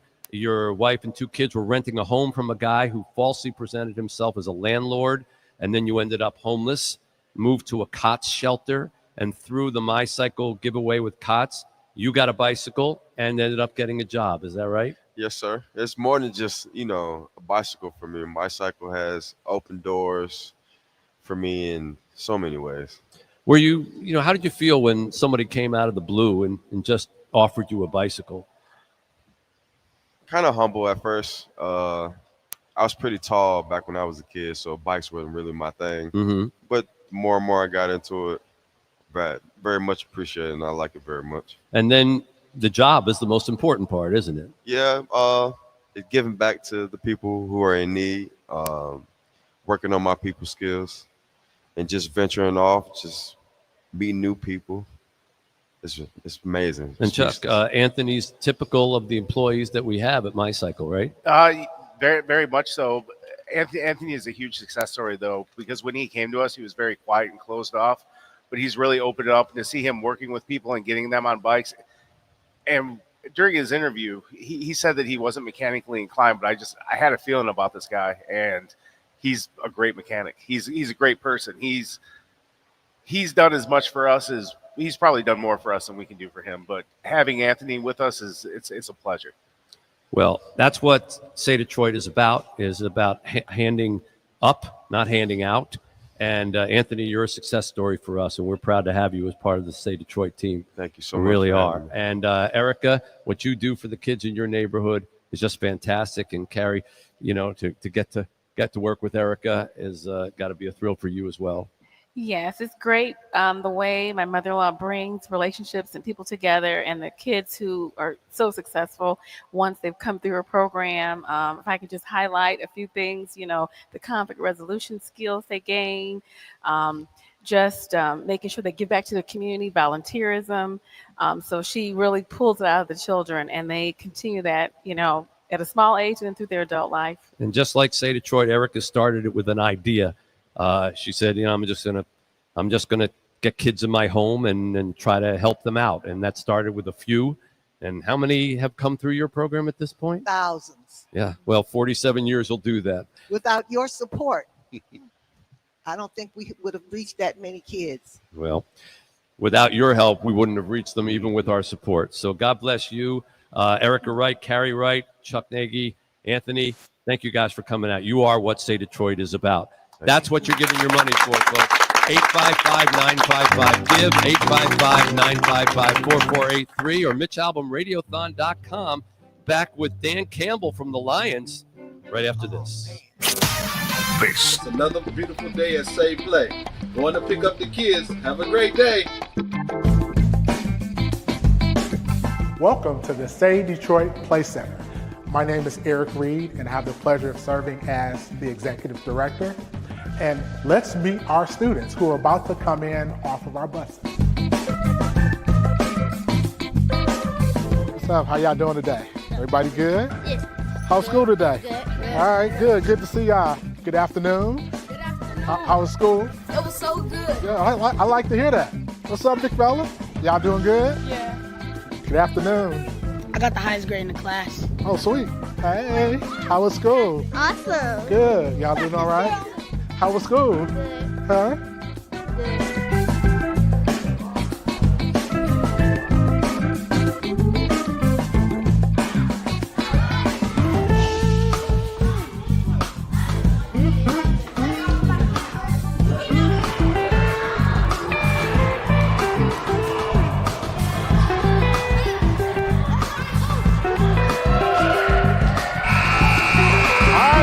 For the D. Our students have eaten, they played, and now it's time to learn. We are entering the Deep. The Deep is our education center. It's named the Deep because it used to be a swimming pool. The Deep is where our young people come mandatory Monday through Thursday to spend at least an hour and 15 minutes on a variety of academic enrichment activities. Our students are separated by grade. Our 3rd through 5th graders are on one side, and our 6th through 12th graders are on the other side. Our young people are engaged in tutoring or literacy with the help of our staff. The students can get the individual attention that they need. This is our reading table. One of our certified teachers who's actually providing some reading enhancement activities to a group of our students who are struggling just a little bit with where they are in terms of reading and comprehension. Having the reading table has been a valuable addition to the Deep. Cubicles are set up for our students to have some individual space to either work on their own or to work one-on-one with our staff. One of the things that we're blessed with is to have a number of volunteers that come in and support the work that we do here. And I have with me now Mr. Malcolm McCants. Malcolm is the Director of Education, and he oversees all the activities in the Deep. We offer breakout sessions in STEAM, creative writing, and reading. So we've identified almost 10 students that are reading well below their grade level. And what we're doing is giving them 1 hour of instructional time Monday through Thursday here for free at the center. So our goal is to have them reading at least 1 grade higher than where they are now by the end of the school year. We've got some students that are getting some homework assistance from Miss Diane, who is a retired certified teacher. So whatever our students need, we want to make that available. Now let's go and look at some of the activities and the electives that are available to our students here 5 days a week.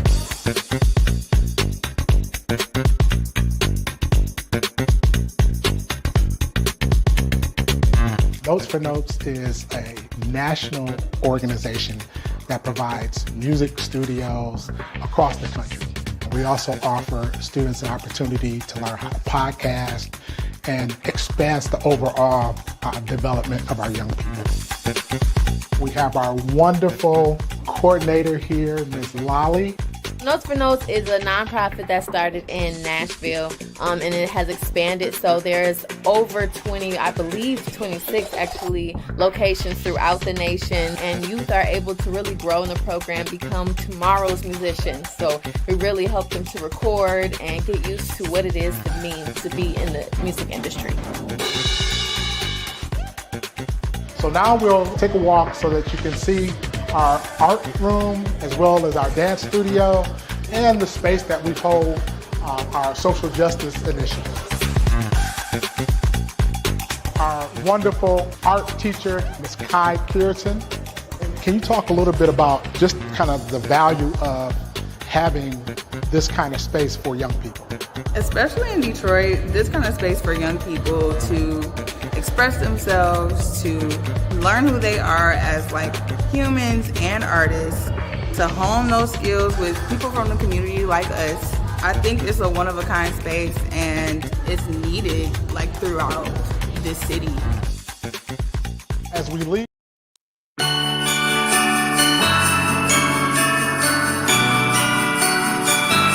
Welcome to the 13th annual Mitch Albom Say Detroit Radiothon on News Talk 760 WJR. This hour is generously brought to you by Illich Holdings. Call 855-955-GIVE to help. Now, live from the North Side Grand Court of the Somerset Collection in Troy, here's Mitch Albom. All right, as we enter hour number 4, we've done 6 a.m., 7 a.m., and 8 a.m. We'll be here until 9 p.m.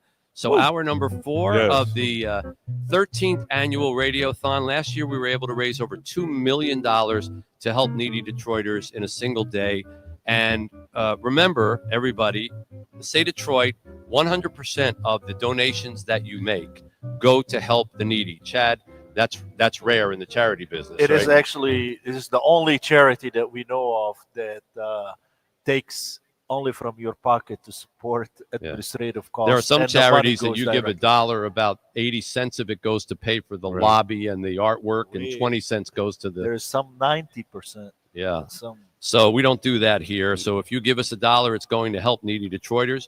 And Detroit has been unified around its football team this year like no other. And one of the biggest reasons is our next guest on the Radiothon, and Dan Campbell, the coach of the Detroit Lions. How about it for him? Hey, Dan. How you doing? This is a rare treat to get a chance to talk to you. I know how busy you are. Thank you for taking time. Absolutely. Glad to be on. Yeah. The Lions have done an amazing thing for the city of Detroit. I mean, we try to bring people together to, help those who are less fortunate. They could be their kids, be they teenagers, veterans, senior citizens. Say Detroit covers all of them. But you've probably seen them, and you played here before, obviously. You've played all over the league and traveled all over. But there's a pretty unique spirit in Detroit in terms of how it comes together for a cause, be it football or for charity, right? Yeah, I see that, and yes, it is. It is unique. Not every place is like this, and I do think it's a combination of really what was, what the city was built off of, and the kind of work that was involved to get it to where it is, and then to have the hard times and to get back out of it, and really just the spirit of giving and helping each other out, I think is big. And Detroit embodies that better than anybody, and that's, when I think of grit, that's what I always think of is the city of Detroit in this area. Yeah.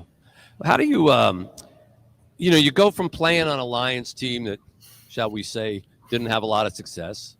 Now you're the coach of a Lions team that's having so much success that everybody's kind of pointing to you as the reason for it, and the magic is Dan Campbell.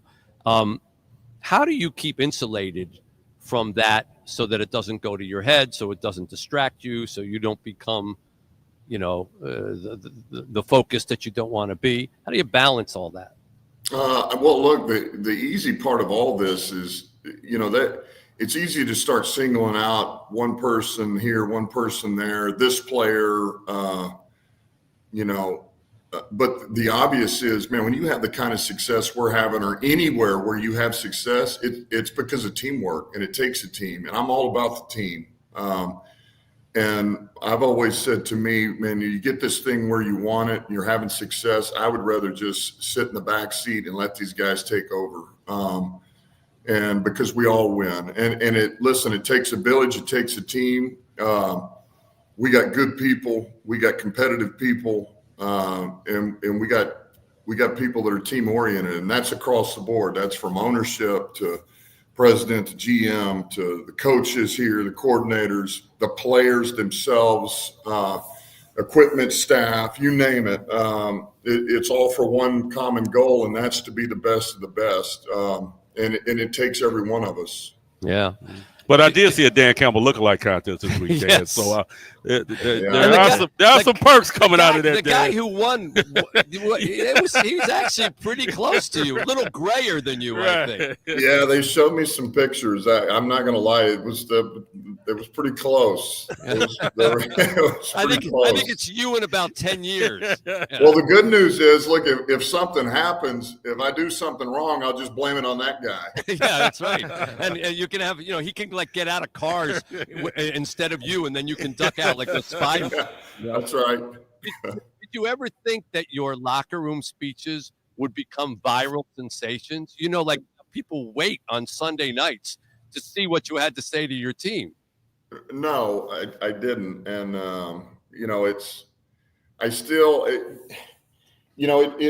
you get used to all of it now, but from the time that we win a game and you go in there, I don't think about the fact we're going to have cameras in there. And, luckily they cut out a lot of the stuff that I do say, because it's not for public consumption, but right. Yeah. But, listen, it is what it is. I know the fans enjoy that, but that's just how we are in the locker room. And it always feels good to get a win. Yeah, well, your speeches are great, and I think every time we play them sometimes on the radio program, and the reaction is always like, "I want to go play for that team." I want to go play for that guy. Somehow, do you take that from when you were a player, what you wanted to hear from a coach, or does it just kind of come out of your mouth? No, I think that more than anything, I just know this as a player. I always responded well to coaches that were authentic and they were themselves. And it didn't matter what that was, man, because I've had coaches that were wired very tight, man, but I knew who they were. And then coaches that were everything was monotone. They were pretty low key. It was matter of fact, dry sense of humor. And I appreciated that. That's who they were. And I've also had some throughout my time that were fake, and I didn't respond well to that. And so I think the most important thing is, I'm going to be myself no matter what it is. And if I feel compelled to say something in whatever mood I'm in or my emotion, that's who I am. And if I don't have something, I'm not going to fake it. I just won't speak, or it'll be monotone. It'll be low key. But you got to be yourself. And I believe in that. Yeah. Well, it comes across. Yeah. I was wearing down about 5 minutes ago, Dan. I'm ready for another 10 hours now. I was almost ready to tap out. You guys got a long one. I mean, I'm hearing 9 p.m. That's a long time. Yeah. What are you doing about 7:15 tonight? I'll be up. Trust me. Yeah, I'm sure you will. You'll be looking at tape. Are you going to have enough guys to field the team against Buffalo this week? Well, hopefully we'll find out. We'll know more today. Actually, I think we're going to get some guys back. We had some guys practice yesterday, Levi and Pascal and those guys. I think Mac's going to make it. We may get Reeder back. We'll see, but Decker, I think we're going to at least have a couple more than we had last week. But we'll take it as it comes. No, this should be a real test. This could be a Super Bowl matchup. I know you don't want to talk about Super Bowl. I'm saying it, not you. But these are right now two of the best teams in football meeting. So this should be a hell of a test.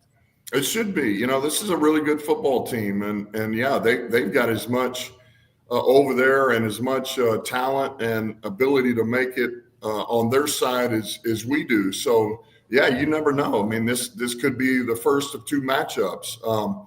We're looking forward to it. Certainly Josh Allen makes things difficult. I mean, that team does in general, the way they play, very disciplined, play hard, explosive offense, defense. But Josh Allen is, he's a factor. He's somebody we're going to have to try to contain. Yeah. By the way, I wanted to ask you, I see a lot of coaches in the NFL, and I know the hours that they keep, from the Dick Vermeil, sleeping at the office 6 nights a week to all the rest of it. And a lot of them look like they sleep at the office, and some of them look like they eat at the office too. You actually still look like you could play. Do you work out with the team or something? How do you even find time to stay in that kind of shape? No, I could not play anymore. All right. There's no freaking way. I say this all the time. No, do I work out every day? I don't. However, I never stopped working out from the time that I was done playing. So I never really took any time off. Now, it doesn't mean that, hey, I'm off a couple of weeks or a week here, a few days, but I just never let myself go away from that. So I've always, I bend, I squat, I push, all of that.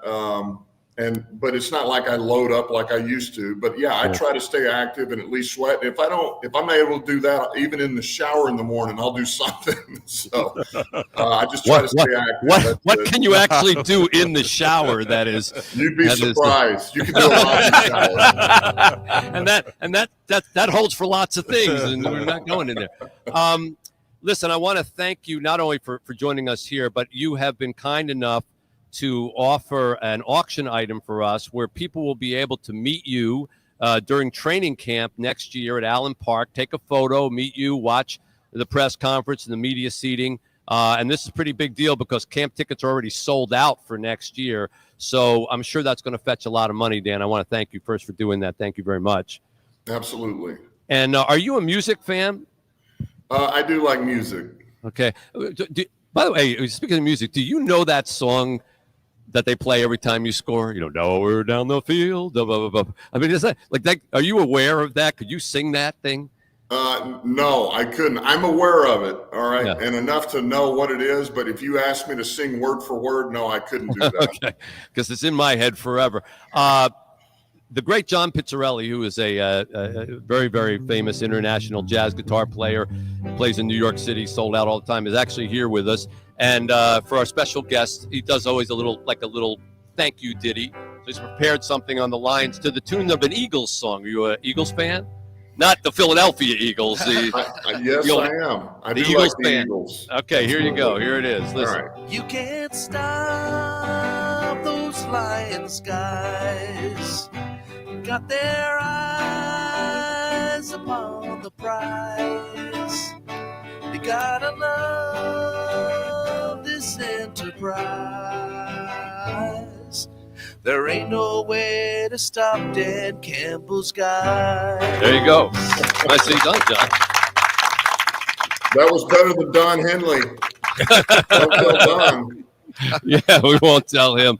Also, Mitch, Craig Gass here, stand-up comedian. I'm usually funny. I am working on a Dan Campbell impression I'd like to roll out right now. Is that right? Yes. Can I do my Dan Campbell impression? Okay. All right. You're doing it for Dan Campbell. I'm Go doing ahead. it for Dan Campbell. Dan, this is my impression of you at a casino. Keep in mind, my impression of Dan Campbell sounds like Al Pacino. Here we go. That dealer, she's showing a 6. I got 20. You know what I do? Split them. We're taking this whole casino down. Hoorah. Okay. All right, I'm going to work on that impression. Sorry. Yeah, it sounds a lot like Al Pacino and not Dan Campbell. So, okay. Dan, I didn't know that was coming, but my apologies. No, we're good. Thank you so much. Thank you so much for taking time to do this. We raised $2 million in a single day last year, and your coming on is going to help us hopefully break that again to help needy Detroiters. Can't thank you enough.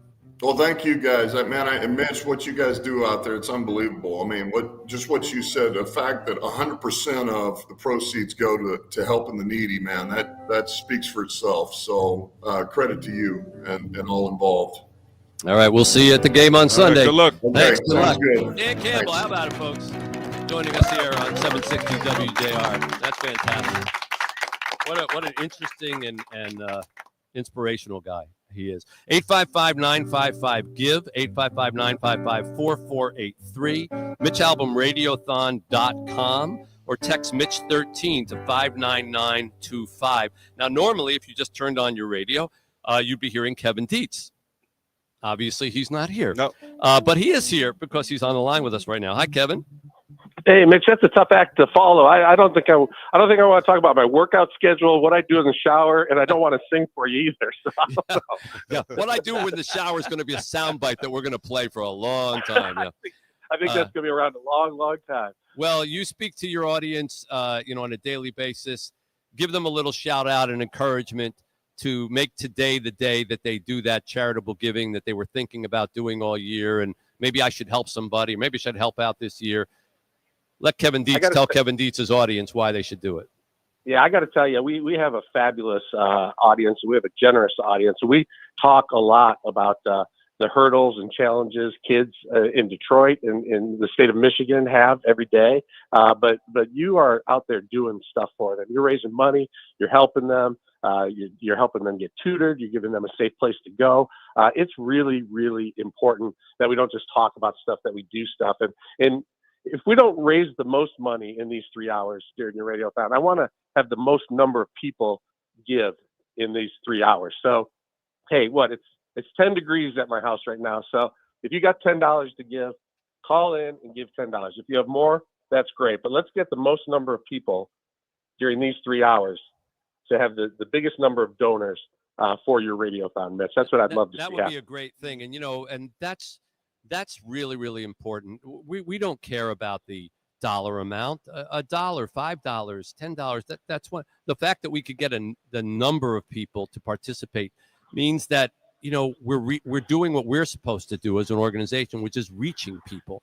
The goal of our organization isn't to make a certain amount of money. It should never be the goal of any charities organization just to make a certain amount of money. It should be to reach people, to let them know that the message that you're getting out there is affecting them. So that's a great idea. And let's hope to do that at 855-955-GIVE, 855-955-4483, or Mitch Albom, Radiothon.com. You want me to do this now, Rosie?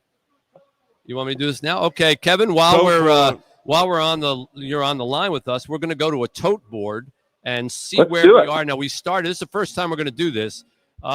We started at 6 a.m. It's now 9:21. Going to get a drum roll, please. All right, and the current amount at 9:21 is $218,549. Wow. That's great. Let's go. Let's go. We're ahead of last year. Okay, that's great. And we're not counting that $500,000 donation by the Van Elslanders. No. That's a whole different category. So that's great. We're off to a good start. Kevin, thank you for encouraging your listeners to join us, and thank you for lending us your time. Thank you for everything you do, Mitch. We appreciate you. All right, Kevin Dietz. This is his hour, but we're renting today, and we're very appreciative not only to him but to everybody at WJR. I want to. Sometimes I do this at the end of the show, and I really should do it a lot sooner. I can tell you, folks, having worked at multiple radio stations, it's not every radio station in America that will let you take a day of their programming to do a radiothon to raise money. We don't pay for this airtime. They're not asking for anything from us. They're kind enough to promote it and just to help give back to the city of Detroit. That's what distinguishes WJR from a lot of other stations that are just in it to make money. WJR is part of the community, and things like this kind of show it. And I have great gratitude towards the everybody, Steve Vinatieri and all the wonderful people who are running WJR, who let us have this time. So, Kenny, say thank you. I'll say thank you. Okay. I'll be cleaning the closet tomorrow. Thank you. Okay. We'll be filling in the divots Right. like Chris Spielman. Back with more from Somerset. 855-955-GIVE is the phone numbers. Mitch Albom, Radiothon.com. Thought it was all said and done with. There was nothing else we could do. We had almost given up. And then Say Detroit came in our life.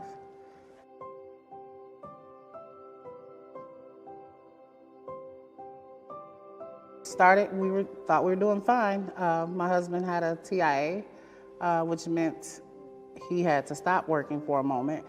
But in the middle of that, the bad news just kept coming. Tried to go back to work. Work let him go, continued to let him go each job he found after that, because he would have a seizure at least once a week, something that was new to him. They sold the home from up under us. So that meant the leasing went up and we still couldn't afford it. Before we knew it, we were living out of our car and a motel sometimes 2 times a week with 3 children. Drastic difference from a 2-bedroom home to a vehicle. My chest felt heavy every night we were finding somewhere to park. My chest felt heavy every time my crying baby was laying on my chest and we're in this vehicle parked. You can't imagine the claustrophobia, the shame I felt. You have these children and it's just this car. No space to play, breathe, be human, you know. It was a lot. It just seemed like one thing was happening after another. We still were working, but not full time. And every dime we made, it just seems like it wasn't enough. We just thought what more could happen? Like, we're just gonna continue to go down. Then they say Detroit came into our lives and things drastically changed. It's almost like it was a dream, a fairy tale that someone could never imagine.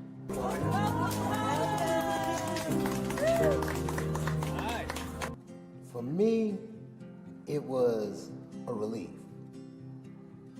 It was a point to where I'm no longer having to worry where we're gonna have a roof on our head that night, where we're gonna be displaced to tonight, where are we gonna park the car, or where we're gonna rest our heads. It's a sanctuary. Home. Comfort. Right. Security. Right. Peace. Right. All the kids have their own room, personally to them. Their names are even on the wall. They know this belongs to them. It's a sense of comfort, even with my girls, because they're older. They know this room belongs to me, and this is just my personal area. I can be free to be me and just be comfortable. These are not lazy people. Me and my husband both work.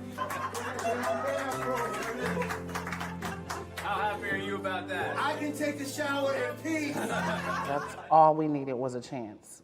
All we needed was a chance. Almost immediately, getting into the home, we slept peacefully. And then the calls came in from the jobs. It's like everything fell in line, one after another, after another, after another. I could come home, make food, and just sit there peacefully at a dinner table with my children and just listen to them laugh and play and run around. Best feeling in the world.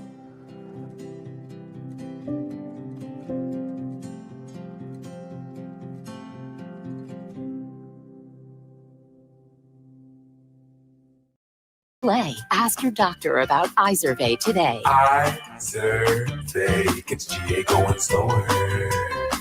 Visit Izervay.com. That's IZERVAY.com. Paid for by Astellas Pharma. Hey, can you blow up some balloons for Jack's party? I can't. I'm so congested. You need Sinex Saline from Vicks. Sinex Saline Nasal Spray. Yeah, just Sinex. Breathe. Sinex Saline instantly clears everyday congestion associated with colds and year-round allergies with a gentle, ultra-fine mist that's no mess and easy to control. Daddy, we need more balloons. On it. Enjoy life's important moments without congestion. Try Sinex Saline from Vicks. Just Sinex. Breathe. Use as directed. Why pay more for prescriptions? Stop overpaying and start saving with SingleCare. It's easy. Find your prescription on singlecare.com, show the coupon at the pharmacy, and start saving. SingleCare works at pharmacies nationwide and is completely free to use, whether you have insurance or not. So the next time you fill a prescription, check SingleCare to make sure you're getting the best price. Take control of your prescription costs. Go to singlecare.com or download the free app today. This holiday season, give the gift of unforgettable dining at the Capitol Grill. Imagine treating your loved ones to a world-class experience. Succulent dry-aged steaks, fresh seafood, and award-winning wines, all in an atmosphere as luxurious as it is welcoming. With a Capital Grille gift card, you're not just giving a meal, you're giving a moment, a memory, and a reason to celebrate. Perfect for family, friends, clients, and colleagues alike. And here's a gift for you. Purchase $500 or more in Capital Grille gift cards and receive a set of signature steak knives. And for $1,000 purchases, receive a 10% bonus gift card. Give the taste of the extraordinary with the Capital Grille, because some gifts are meant to be savored. This season, elevate your holiday gifting with a Capital Grille gift card. Call now at 248-649-5300. That's 248-649-5300. On the street that I grew up on, man. My name is Rick Kelly, and I'm the Executive Director of Say Detroit. Our families are facing a lot of the challenges that many in the city are facing in terms of food insecurity, housing issues, medical issues, and schooling, really, and making sure kids are going to school. The pandemic set us back greatly in this city in terms of learning and healthcare, and so we're able to address a lot of those issues with the families that we serve. I get to see the results of our efforts on a daily basis. And it's not always that way, especially in the nonprofit world. I've worked in nonprofits for many years, and sometimes you're in a dark room on a telephone making calls. Here, I get to see the smiling faces of the kids that we serve at our play center. I get to see the smiling faces of the patients that we serve at our health clinic. I get to see the smiling faces of a family taking ownership of a home for the first time. And so I get to see the impact of all the good deeds that really our community does. A lot of our employees come from the communities where our kids come from, and them being successful in life is just as important to me as the kids that we serve.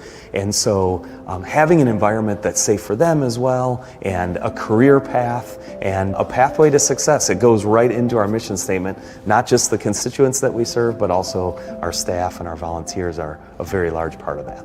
We're very excited for the next few years because through our strategic planning process and our focus on these new 3 pillars, we have a lot of exciting things coming up in the future. WJR. What's this going to do for you and your family? What it's going to do? Yes. Oh my God, y'all just saved our life. Aww. Man, I just can't tell y'all how happy I am.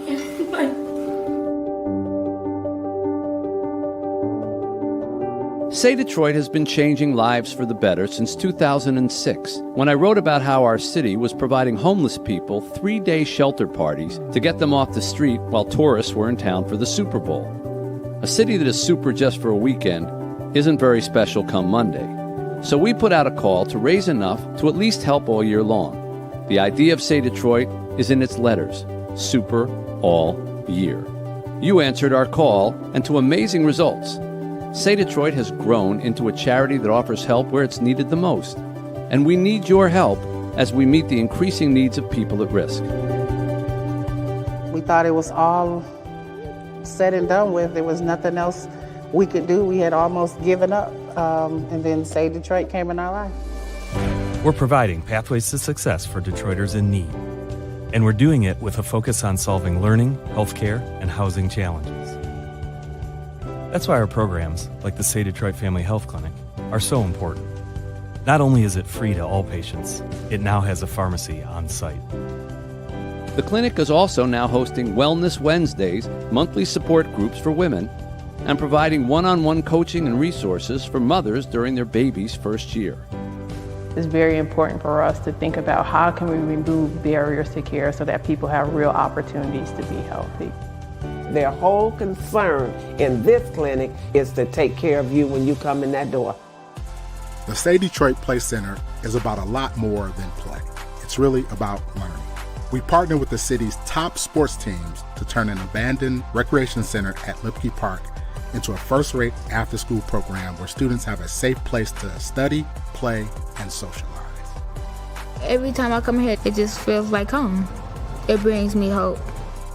The pandemic created a learning loss for many of our young people. We've helped them catch up, and we're partnering with local schools to keep kids in school. They work together to make kids learn here, so that's why I like coming here. I grew. It means a lot to me because if I didn't have it, I wouldn't be able to do half the stuff that I'm doing now. And we'll be offering more to neighbors on the east side of Detroit with a new annex. The Kelly and Matthew Stafford and Friends Education Center will provide job training and opportunities for young people and adults. A diverse community thrives when its members learn to respect each other. That's why our Better Together program launched in 2020. Human beings connecting with other human beings. We bring law enforcement officials in plain clothes together with the community. Gang members, high school students, people with substance use disorders, and they would grill meals together, sit down and break bread without any labels. Once you connect with each other as human beings, you can begin to identify that we're struggling with some of the same issues. We're struggling with some of the same trauma. We desire to be successful. We all desire to raise a family and have a good family life. A good family life requires clean, affordable housing and safe neighborhoods. Our Working Homes, Working Families program puts families without a decent place to live into refurbished homes that are previously donated or abandoned. After getting our home, their grades went up. The behavior became better. It adds a sense of security for them, not just me. I would say my home is home now. This is just some of the work that Say Detroit does to improve the learning, healthcare, and housing challenges of our city's neediest people. Please help the efforts of Say Detroit by donating or volunteering. Follow along as we share the experiences of your neighbors on their journeys to success all year long. Our Albom Say Detroit Radiothon is generously brought to you by Illich Holdings. Call 855-955-GIVE to help. All right, those are the phone numbers as we are live at the Somerset North, the wonderful collection, our home every year for the Radiothon, and we are now in our 13th year. Mitch Albom, Kenny Brown is here. Chad Audi from the Detroit Rescue Mission is here. John Pizzarelli. A couple notes there, John. I'm just playing a little backup music for you because you need it. Okay. And Craig Gass is here as well. Craig, you have some of those names you want to read out? Because we promised people, if you want, you hear your donation read out over the air. Yes. We will do that for you right now. Go ahead, Craig. And we're being joined by Morgan Freeman, ladies and gentlemen. Morgan Freeman. We'll read them out. My, oh my. The following people have qualified to get into heaven. Okay, I'm not sure that pace is going to work for us here. Can we get somebody younger? Okay. Hey, this Morgan Freeman Jr. This is Tom Arnold, and we have $370 in honor of Doug Post from Ypsilanti. We have $250 in memory of David Dearborn. We also have $105 in honor of Gene Wainwright, baby, and we also have a wonderful donation here. $800. Patrick Roberts of Destin, $250 in honor of Love Chica Always from Troy. And we'll keep reading these names in as you keep donating. And thank you for that. Chica was, of course, our adopted daughter who passed away from a brain tumor. And we're blessed to have another one now. So we have a little baby in our lives, a little Noddy, who was kind enough to give me RSV last week. And kids just never stop giving, do they? 100% of what we raise today will go to help the needy here in Detroit, from children aged 5 days and up all the way through teens, new homeowners, veterans, senior citizens, the homeless. That's what Say Detroit does 100% of the time. And our guests are joining us from all over the country today, kind enough to help out. One of those, you may not know, comes from Detroit, but she does. Kat Timp, who you see on the Gutfeld program and Fox News all the time, is from Detroit and is kind enough to join us. Hi, Kat. Hi, how are you? Good, good. Thank you for taking time to join us in the morning. I'm sure anyone who follows the program knows that you're well along in pregnancy, so that's really kind of you to do this. Yes, I'm very well along in a pregnancy and also working a lot. How long are you gonna work right up to delivery there? That's the plan. I hope so, honestly. And then how much time would you actually take off?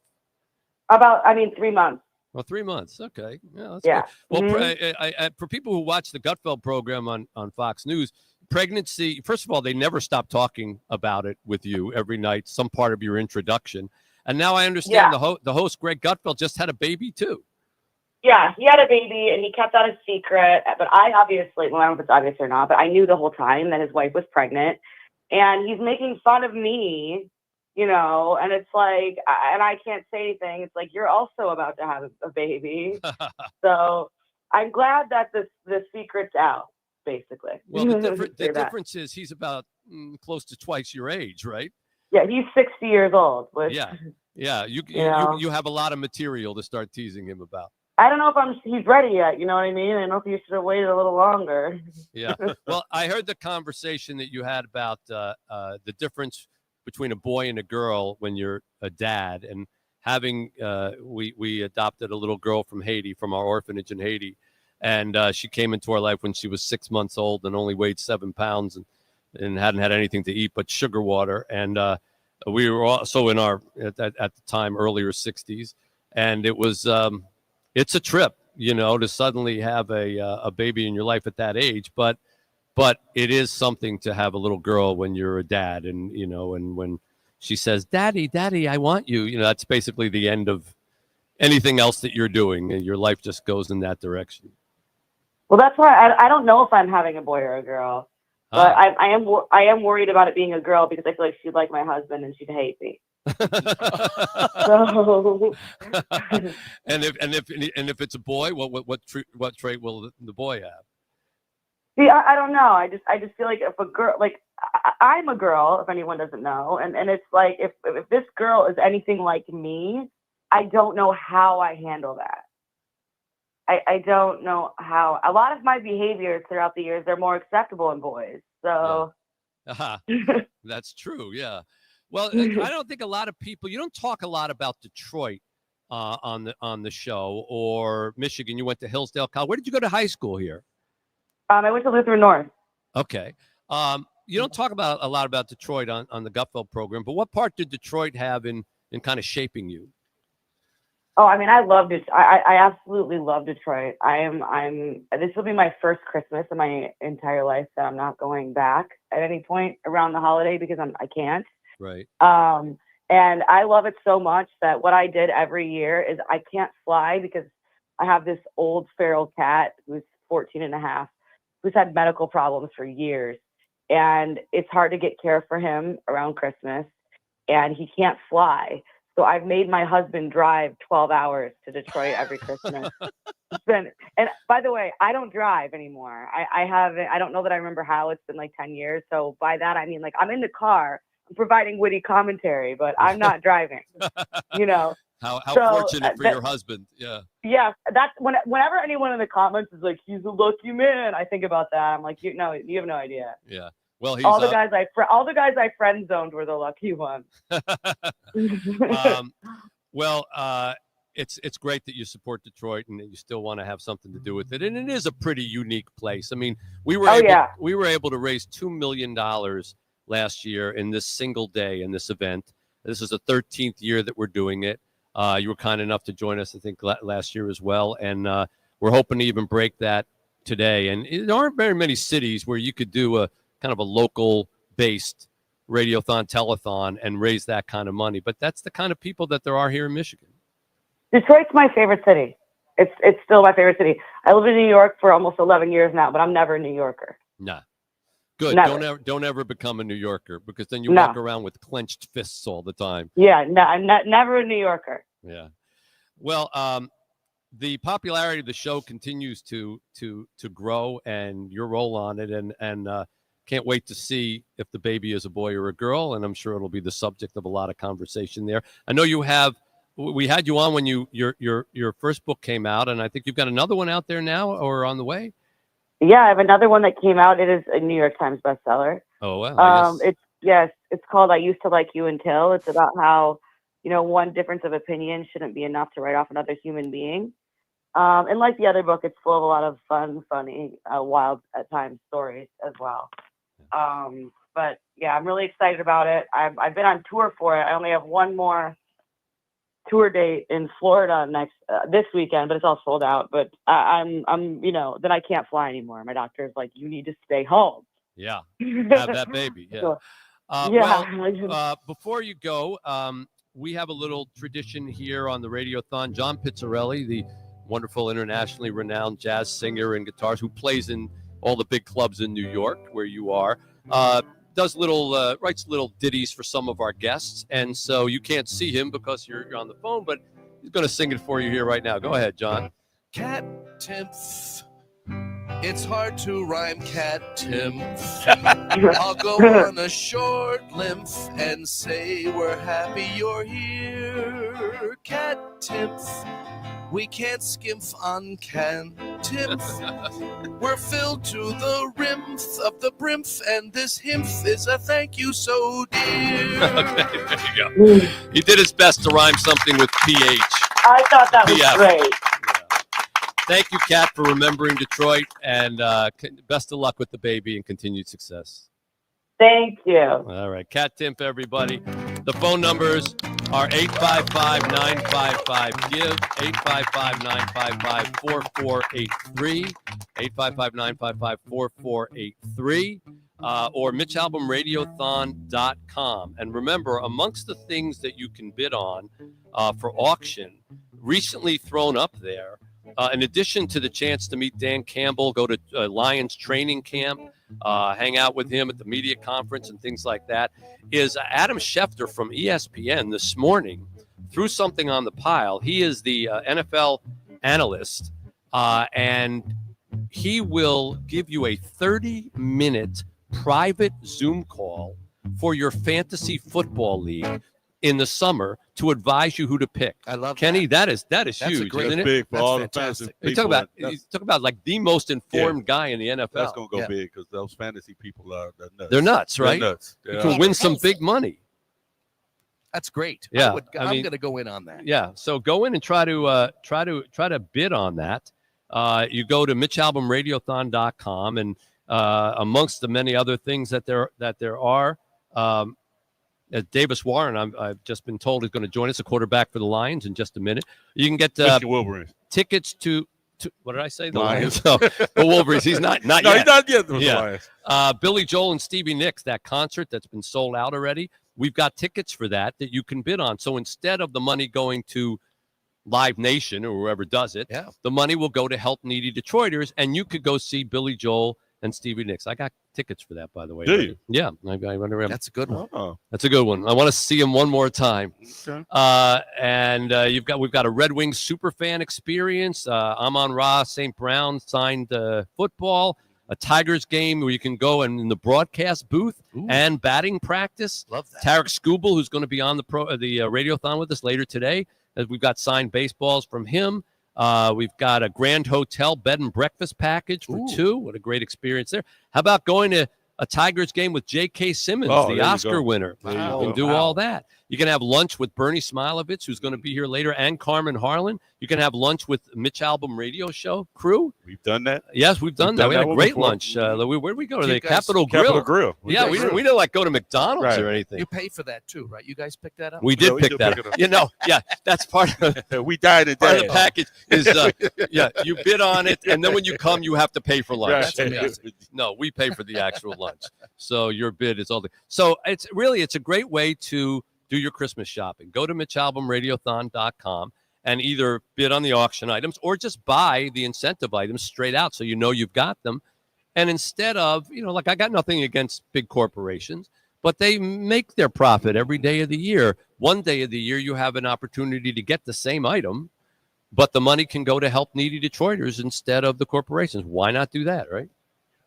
What? I see no objection. Makes perfect sense to me. Does it make sense to you, Craig? Makes perfect sense. I'm Okay. looking at this list of stuff. This is amazing. The stuff you can bid on. That Adam Schefter thing in itself, I think, is that's some big money. There are a lot of people who you can make the money back with his advice. Yeah. You know. And again, remember that we are here to help kids literally from 5 days old up to up to senior citizens with the programs that we run here at Say Detroit. We're going to take a brief break and then come back with Davis Warren. Amongst the people who are going to be joining us, Stephen King, Dave Barry, Jared Goff, Dr. Phil, Hugh Jackman, Anderson Cooper, Hoda Kotb, Jane Pauley, Brian Williams, Desmond Howard, Matthew Stafford, and many, many more. Keep it here. Mitch Albom, Radiothon.com or 855-955-GIVE, 855-955-4483. The holidays mean more travel. Say Detroit has been changing lives for the better since 2006, when I wrote about how our city was providing homeless people 3-day shelter parties to get them off the street while tourists were in town for the Super Bowl. A city that is super just for a weekend isn't very special come Monday. So we put out a call to raise enough to at least help all year long. The idea of Say Detroit is in its letters, super all year. Hello, my name is Rick Kelly, and I'm the Executive Director of Say Detroit. Our families are facing a lot of the challenges that many in the city are facing in terms of food insecurity, housing issues, medical issues, and schooling, really, and making sure kids are going to school. The pandemic set us back greatly in this city in terms of learning and healthcare, and so we're able to address a lot of those issues with the families that we serve. I get to see the results of our efforts on a daily basis. And it's not always that way, especially in the nonprofit world. I've worked in nonprofits for many years, and sometimes you're in a dark room on a telephone making calls. Here, I get to see the smiling faces of the kids that we serve at our play center. I get to see the smiling faces of the patients that we serve at our health clinic. I get to see the smiling faces of a family taking ownership of a home for the first time. And so I get to see the impact of all the good deeds that really our community does. A lot of our employees come from the communities where our kids come from, and them being successful in life is just as important to me as the kids that we serve. And so having an environment that's safe for them as well, and a career path, and a pathway to success. It goes right into our mission statement. Not just the constituents that we serve, but also our staff and our volunteers are a very large part of that. We're very excited for the next few years because through our strategic planning process and our focus on these new 3 pillars, we have a lot of exciting things coming up in the future. Say something positive. Say something inspiring.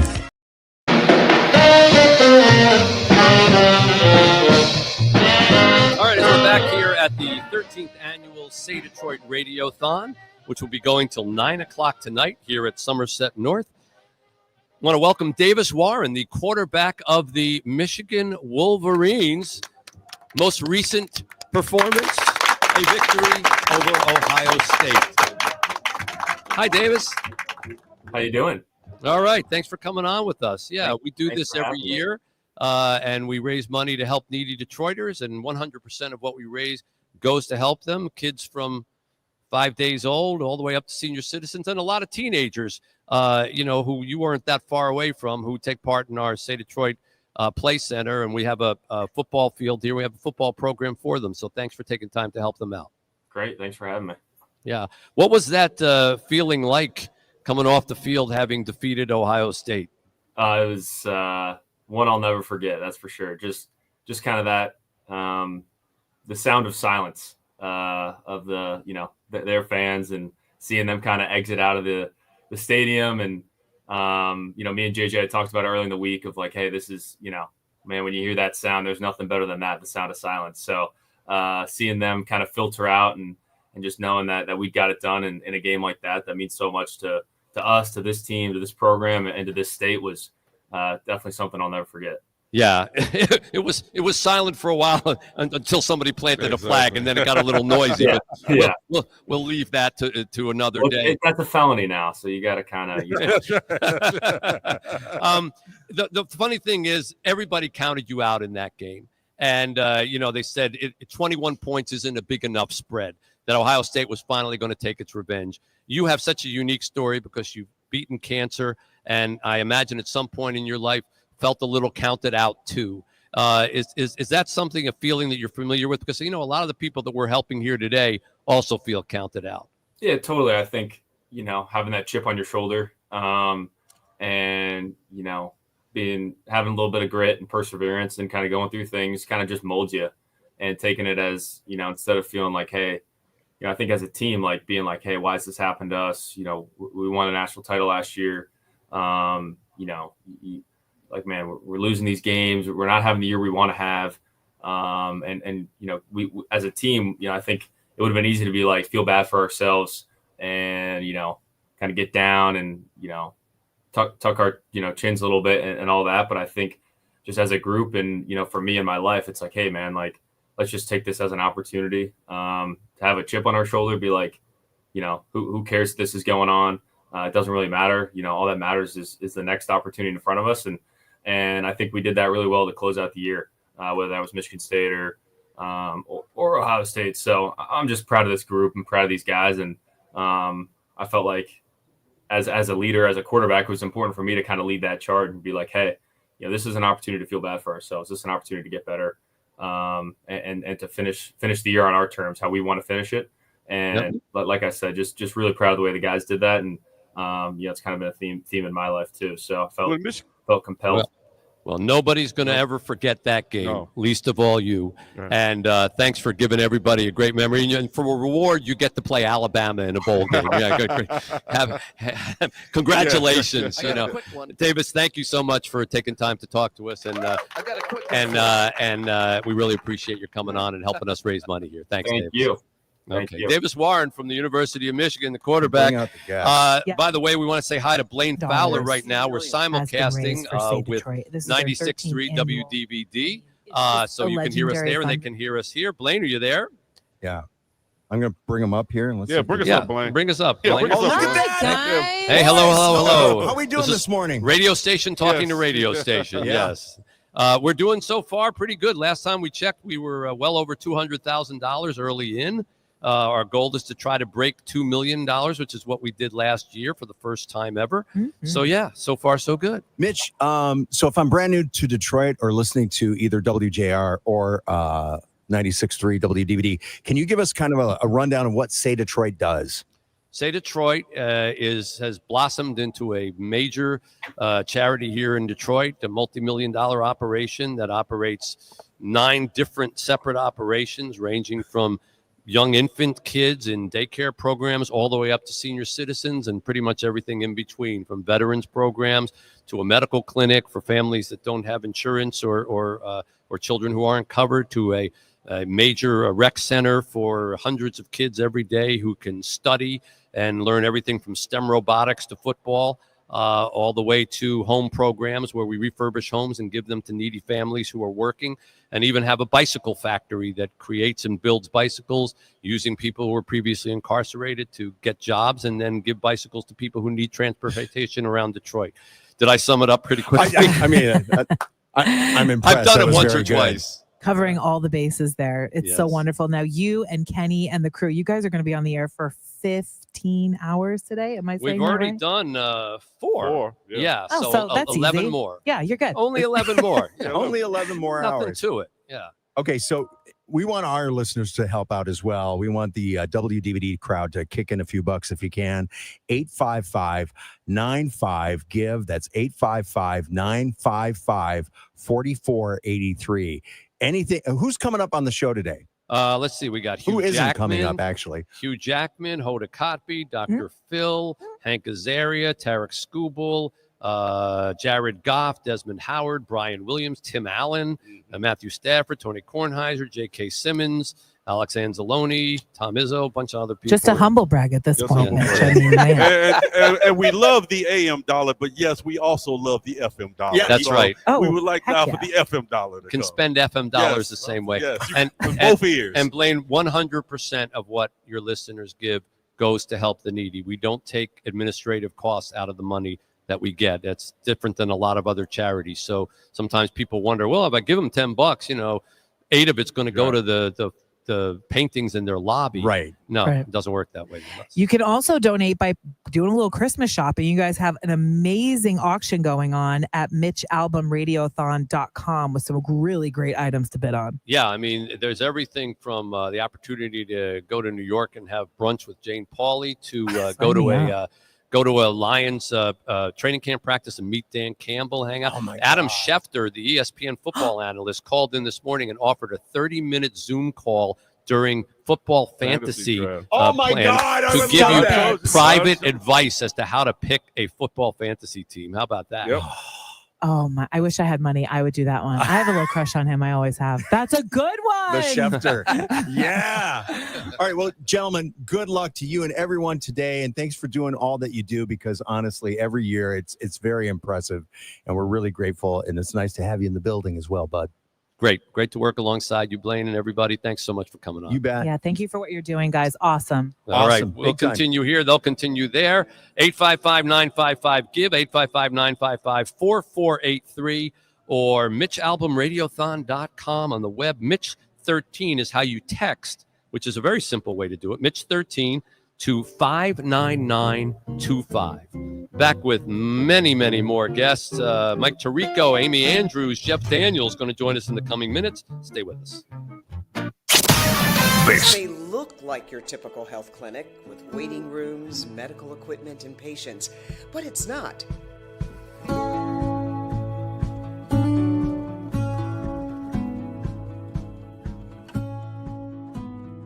When the Say Detroit Family Health Clinic opened in 2008, it made history.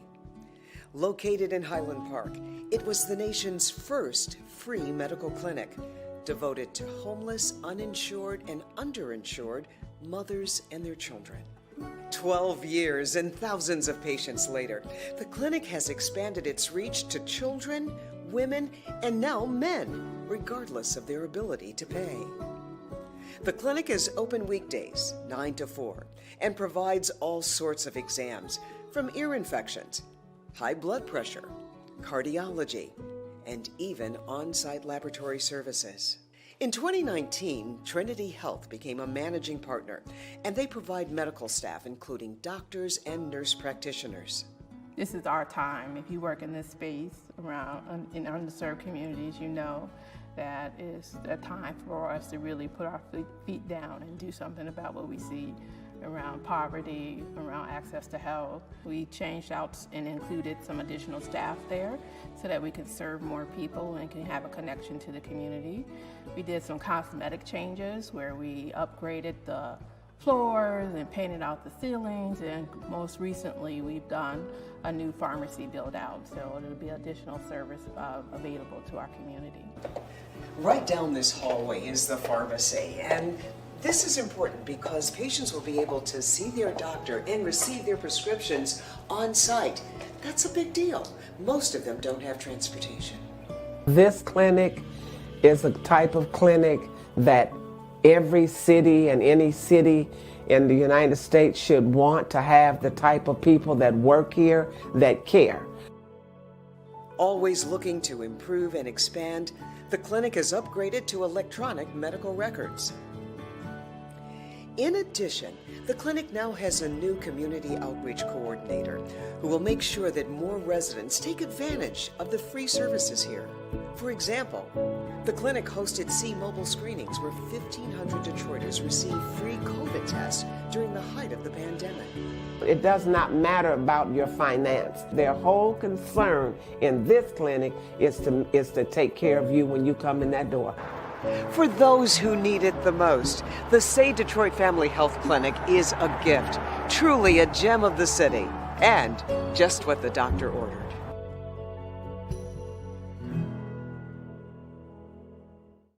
Sponsored by Guernsey Farms Dairy. Guernsey Farms Dairy has been serving Michigan for over 80 years and wants to wish you a happy holidays. Enjoy the Guernsey Farms Dairy special holiday eggnog this season at your upcoming event. Experience the Guernsey difference. Visit your local grocer or visit GuernseyFarmsDairy.com. Partly cloudy, cold, blustery today, a high of 22. Right now it's 14. Wind chill making it feel like 2 degrees. Partly cloudy, very cold tonight with a low of 12. Sunshine tomorrow, high of 26. I'm Renee Vitale, WJR Traffic and Weather First. Do you have a leaking roof? How about a wet basement? Do you need new windows? Does your home need a facelift? If you need any of these things, the Inside Outside Guys have contractors for you at the InsideOutsideGuys.com. From designing and building a new home to a simple kitchen remodel, whatever you need for your home, go to the InsideOutsideGuys.com for housing information you can trust. Sponsored by Rove Pest Control. Road Pest Control, how can I help you? A mouse just ran across my foot in my kitchen. Uh-oh, what color was he? Probably gray. Look, do I need to strap traps to my kids' feet or what? Don't worry, we'll take over from here. Well, what about its mouse friends and mouse family and, stuff? We'll take care of them too. Call Rove Pest Control. That's Rove with a V, and get 50% off your initial visit. 248-988-9094 or visit rovepestcontrol.com. That's ROVE pestcontrol.com. The holidays are such a busy time for everyone. And with all the stress and pressure we put on ourselves to get it all done, the task can seem even more unbearable if you or someone you love is in pain. I know that I've been telling you about pain-free life centers for a little bit now, but listen up here. Imagine your holiday traditions and time with family and friends completely pain-free. This can happen for you, and there's no better time than right now. I recently met with some pain-free life center patients, and their stories were incredible. Some had, knee pain, joint pain. Others had MS. Pain-Free Life Centers is so confident in their ability to help people that your consultation and first treatment are completely free. The exclusive and state-of-the-art therapy program is totally non-invasive and has been cleared by the FDA. No drugs, no injections, no surgery, no side effects, no more excuses. You have nothing to lose but your pain. Call Pain-Free Life Centers today at 248-879-1100 and truly enjoy this blessed holiday season. That's 248-879-1100. Learn more at painfreelifecenters.com. I'm Ann Thomas. Congratulations to the 2024 Women Who Lead class. Christina Millman Rinaldi, Executive Director of Detroit Dog Rescue, says dogs saved her life. And wherever I went, there was always just a dog that you connected with. I have been that person who has lived out of her car. Yes, of course, I love dogs. I just think they're really special animals. Special thanks to the University of Michigan Health Von Voigtlander Women's Hospital for supporting Women Who Lead. Michigan Slip and Fall Lawyers protects people hurt in slip and fall accidents. That's all we do. We've recovered millions in compensation for our injured clients. Go to falllaw.com now for your free consultation. That's falllaw.com.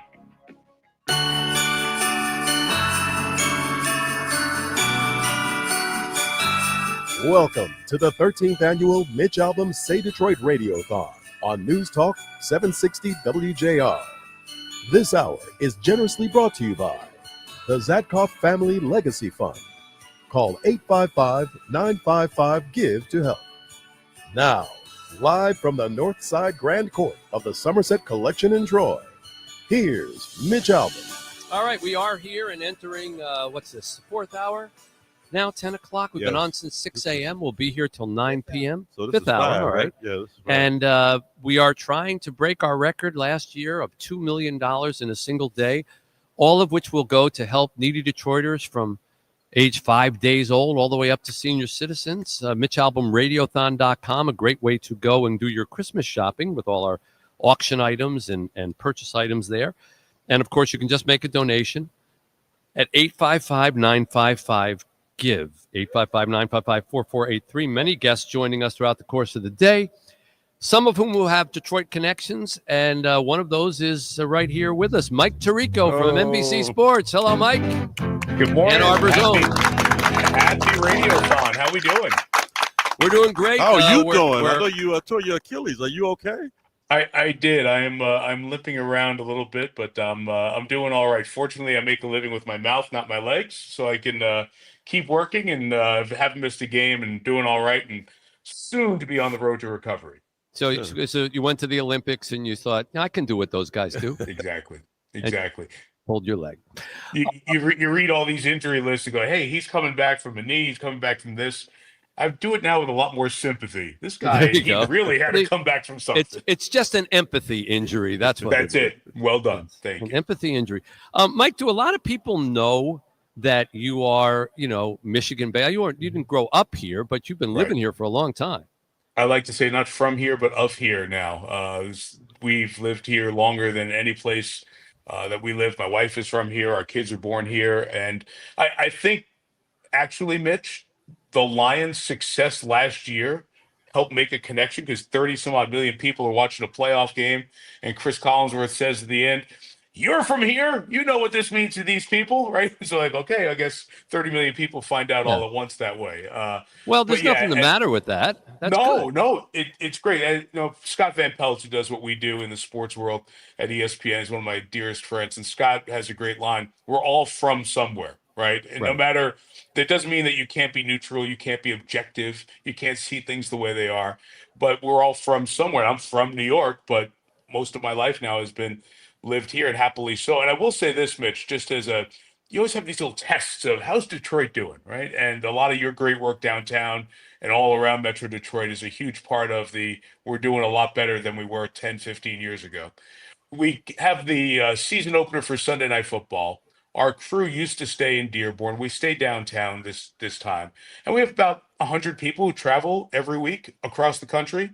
And they're walking around the streets of Detroit and having dinner. And they loved being here. They can't wait to come back. These are people who didn't know the city, who haven't spent time in the city. And it just tells you with 100 folks of evidence how this turnaround is not just something we talk about. It's real and people notice. That's a great little litmus test. The fact that you said we used to stay in Dearborn, or people used to stay in Birmingham when they had a concert to do in Detroit, and now they stay right across the street from the stadium or whatever because it's safe and it's nice and everybody wants to be in downtown Detroit. Yeah.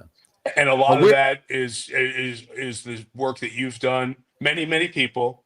But, at times here today, we have to give you and your group your flowers as well for believing in, putting in the hours and the caring, and using this pulpit as word to get out to everyone. It's not perfect just yet, and we still have folks who need a hand up. And you've done that in spades, so congratulations. That's what we try to do with this Radiothon, a hand up, not a handout. Everybody, as you know, Mike, you've known our charity for a long time. Everybody that we help, we're trying to help improve their life. We're not just saying, here's a check. We hope that you do something good with it.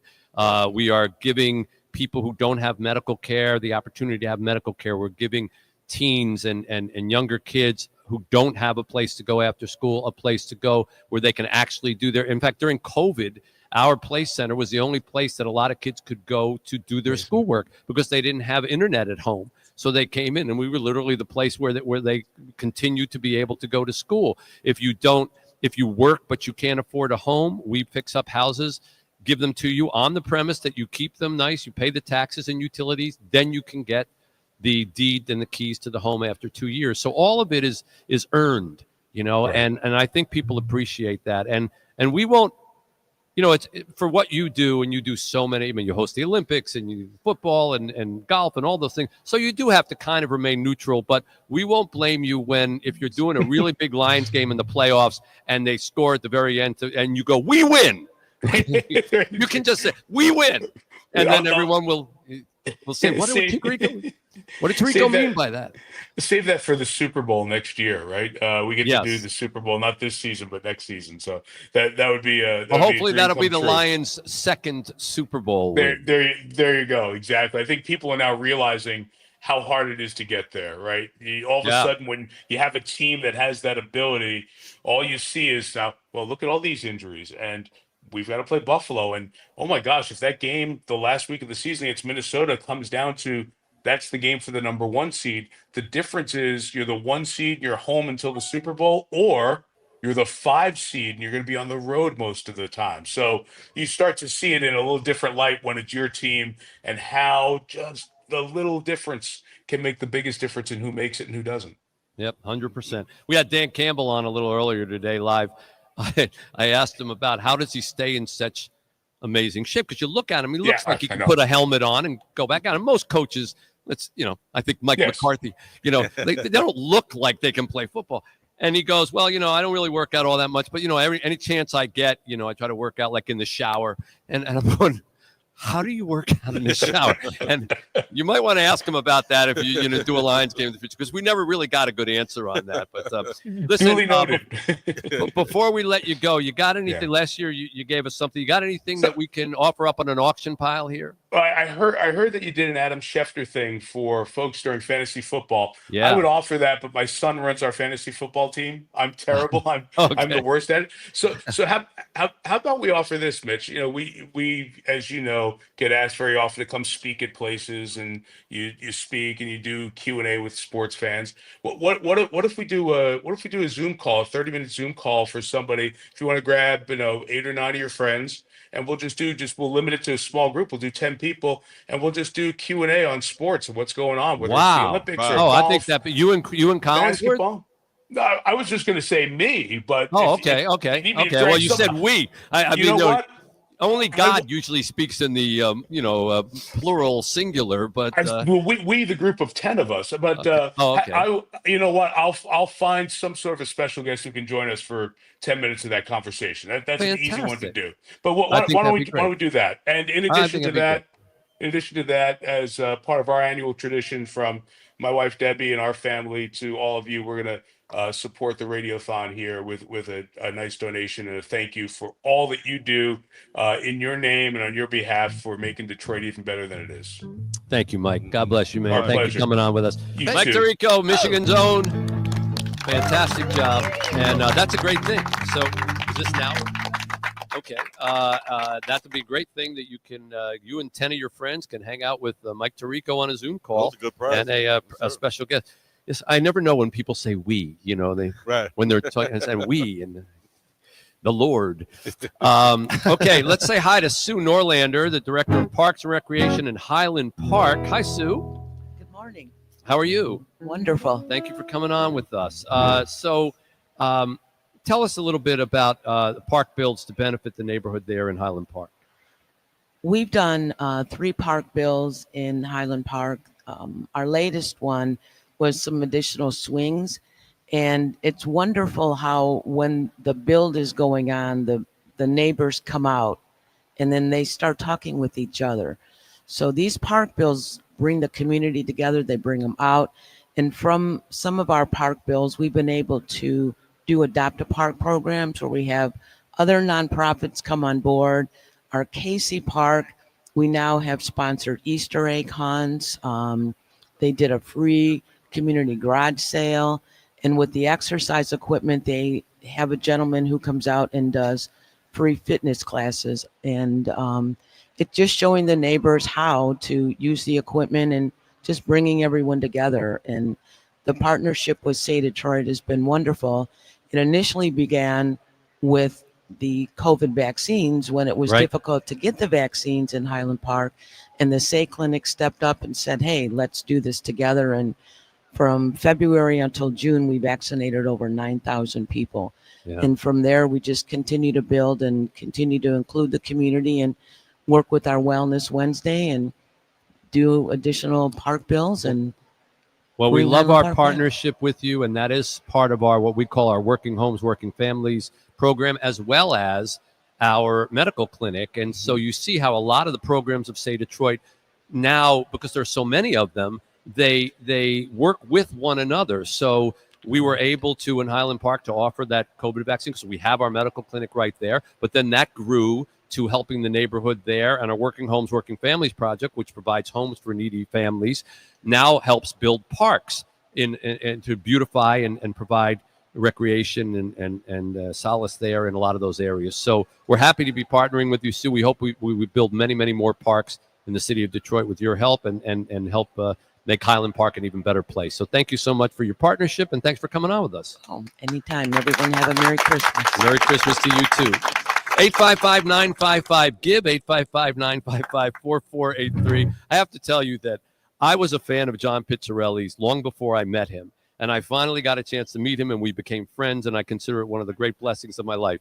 And to be sitting here and doing a Radiothon and having an artist of John's, he is internationally superstar, and he's playing the dun-dun-dun-dun-dun-dun at the end of the thing for our Radiothon. it's crazy. It's a little bit like, having Mick Jagger sing you out or something. But I want to appreciate that, John. Thank you. I'm here for you. I'll do whatever you need. Okay. Amy Andrews is here for us as well. Let's say hi to Amy Andrews from.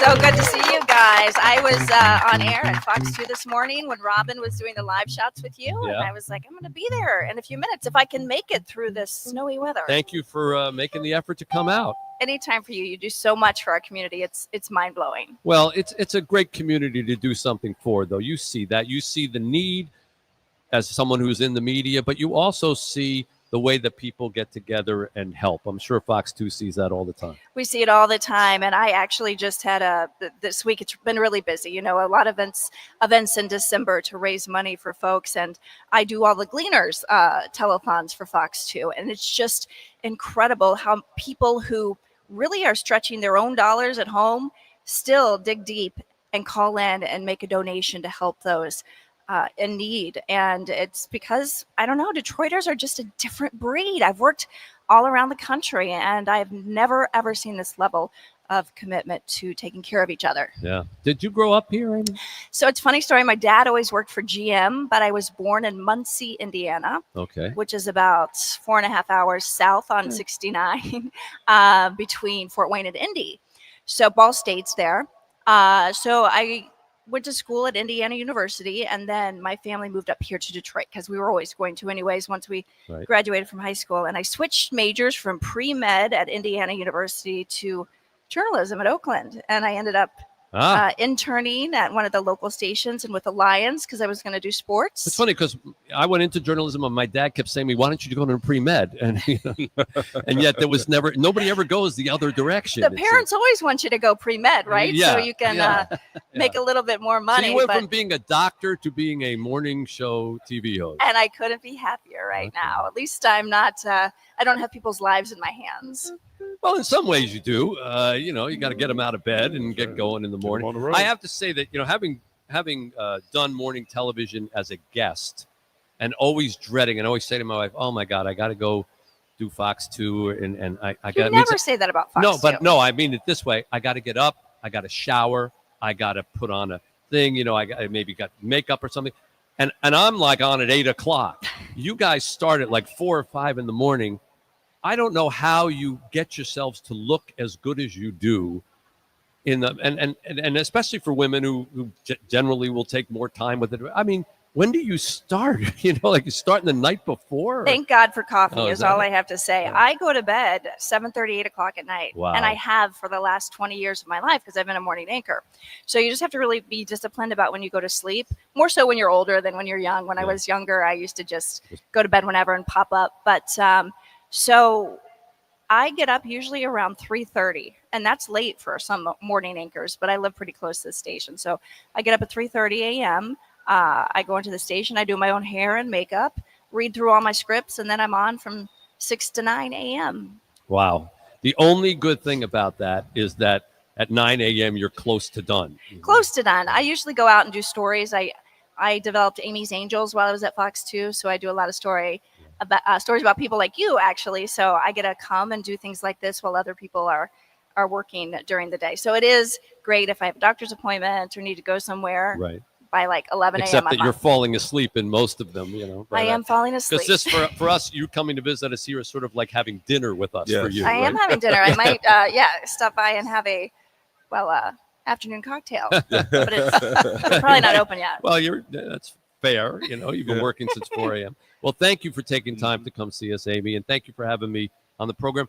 Would it be possible, I don't mean to put you guys in the spot, would it be possible to auction off the opportunity for someone to come and watch the morning program with you guys, you think? Absolutely. We'd love to have someone come in. Yeah, so maybe bring for a couple of people? Absolutely. Because people don't want to come by themselves. So we have a couple people to come watch the Fox 2 morning program one morning and get a chance to meet you guys. And get Jay an autograph. Towers will show them the studios, and maybe when I'm off, we can watch the 9 a little bit later so they don't have to get up early. Okay, and then have the cocktail. Yeah. I'm just kidding. I don't even drink, but. All right. Will we put that on there, Vince? Okay. That's a good price. All right, good. That's a great price. Mitch, thank you. Thank you for coming in. Amy Andrews from Fox 2. That's great. Thank you so much. Okay, 855-955-GIVE, 855-955-4483, MitchAlbomRadiothon.com. And that's not only can you make a donation there, but you can also see all the great auction items and incentive items that you can buy as your Christmas presents. You can always text a donation, just texting the word Mitch13, the number 13, to 59925. We want to say hi to Ashley Plamp. It's hard to put into words the impact that our next guest, Ashley, has had on our organization. Ashley is a nonprofit sponsor for the Zatkoff Family Legacy Fund, which has been one of Say Detroit's major funders since 2020, which happened to be right before COVID hit. And although the Zatkoff Family Legacy Fund has supported each of our major programs over the years, advocating for under-resourced families, particularly those for young children, is near and dear to Ashley's heart. In fact, honoring mothers who are part of our Say Clinic's first year project with an annual baby shower was actually Ashley's idea. And Ashley's joining us remotely. She's taking care of a sick child. I know what that's like. My sick child gave me this cold. Nice to see you, Ashley. How are you? Hi, Mitch. So good to be with you. How's everything going? Everything's going great here so far. And that was a great idea that you had for the first year project. Tell our audience quickly what that was about. Yeah, so the first year project is near to my heart. I have 3 kids under the age of 5. And, I wanted the chance to give these moms who go through this incredible program through Say Detroit at the health clinic to have a chance to celebrate, right? And through my community here where I live and throughout Southeast Michigan, we had other moms who wanted to step up to the plate and get these moms the resources they needed, the pack and plays, the play mats, all of the gear that babies tend to need as they come out. And so we've been able to kind of link up 2 groups who are really willing to donate these items and put on a beautiful event, which is what all these mothers really deserve. Right. And these are a lot of moms who, quite frankly, were never going to have a baby shower. No, and this is kind of the baby shower and first year, gifts all rolled into one. Right. It's everything they need. And that's what makes me so passionate. A quick story. I had my 3rd baby this past January, and they brought me back into the hospital, and they ask you questions when you go back there. So there was a woman on my left and my right with the little shower curtain dividing us. And they asked these moms, have in the past 9 months, have you had any food insecurity? And have you had any housing insecurity? And both women answered yes to both of those questions. And that's just something that on top of being pregnant, these moms don't need to be dealing with. And that's where the first year program is really incredible, giving them the resources and the knowledge of where they can get things that they need, helping them get out of domestic violence situations. It's just an incredible program, and it's helping the littlest members of our community that's only enhancing our community as a whole. Fantastic work. Thank you for your ideas. Thank you for your Zatkoff family's contributions. Thank you for your partnership and for your spirit. You are exactly what we are looking for in our partners here in Say Detroit, and we so appreciate having you. Thank you, Mitch. We're so proud to partner with you, and everyone give. It's such a great organization. How about it? Ashley Plamp, everybody. The Zatkoff family fund. Jeff Daniels will be coming up and joining us in just a second here. Stay with us, 855-955-GIVE, MitchAlbomRadiothon.com on the web, or text Mitch13 to 59925. If you've been thinking about making a charitable donation in the holiday season, today's your lucky day. Stay with us. What we're going to be doing in this cohort is to create and design a t-shirt for the Pistons. I want you to be as creative as you can. Create something crazy no other team has done before. That whole part of coming up with an idea, designing it, producing it, and then marketing it, that's exactly what you guys are going to do. Let's go ahead and grab our workbooks. If we wanted to include most of these, then we could do what you said. We could do it in black and white and then include the tattoo gun by that and make it look like it was tattooed in black and white. Through this project, what we were looking for you all to do is start taking some agency and having a voice. One thing that makes us unique is the support behind our organization. For instance, Tom Gores with the project from this past 2 years. Just building on the idea of last year with the kids having a voice and understanding the process. And I want them to be able to build a business product. and a little entrepreneur program. What they did over the last 6 weeks really speaks on entrepreneurship because it's all about self-motivation. To be able to do that in such a small time frame was incredible. I definitely have grown as a person. I've learned to collaborate with others a lot more. The whole process of like making the shirt and coming up with the ideas was just a really fun experience. The thought of like a team member wearing something that I helped make. I'm just saying. This is dope right here. I like the paint splatter. Got some roses, kind of like, the roses growing through concrete because the pistons are tough. I need one for sure. For both. Y'all got some XLs or something? Yeah. I'm not playing. These are hard.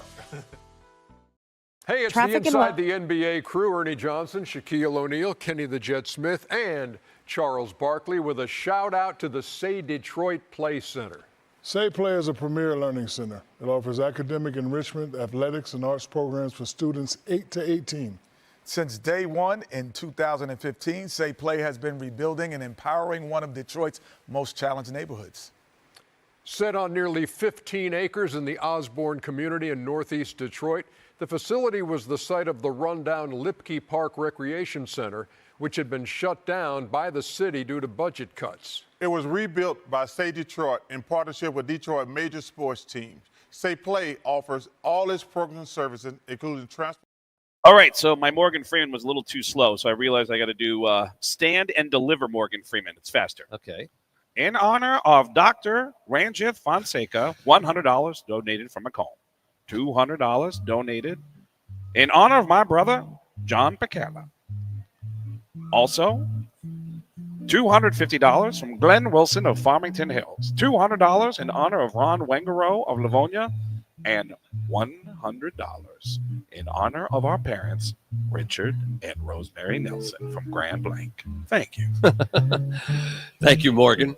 All right, Jeff Daniels is going to come up and join us here. Many, many more guests to come, including Jane Pauley and Jared Goff and Tim Allen, Hoda Kotb, Matthew Stafford, Dr. Phil, Hugh Jackman, Anderson Cooper, and many, many more. But the point isn't the celebrities. The point are the people that we are here to help. And you can do that at 855-955-GIVE, 855-955-4483, or MitchAlbomRadiothon.com on the web.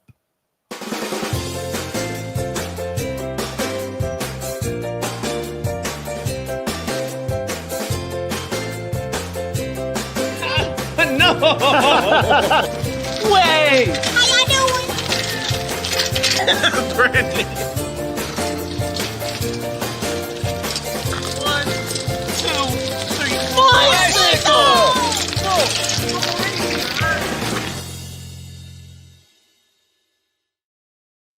More for prescriptions. Stop overpaying and start saving with SingleCare.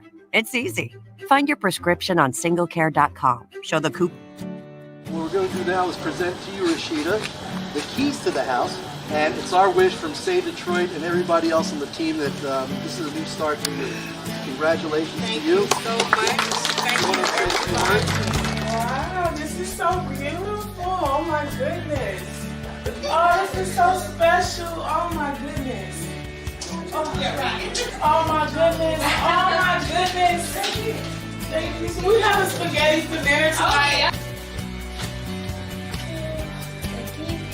Oh, radio. This is nice.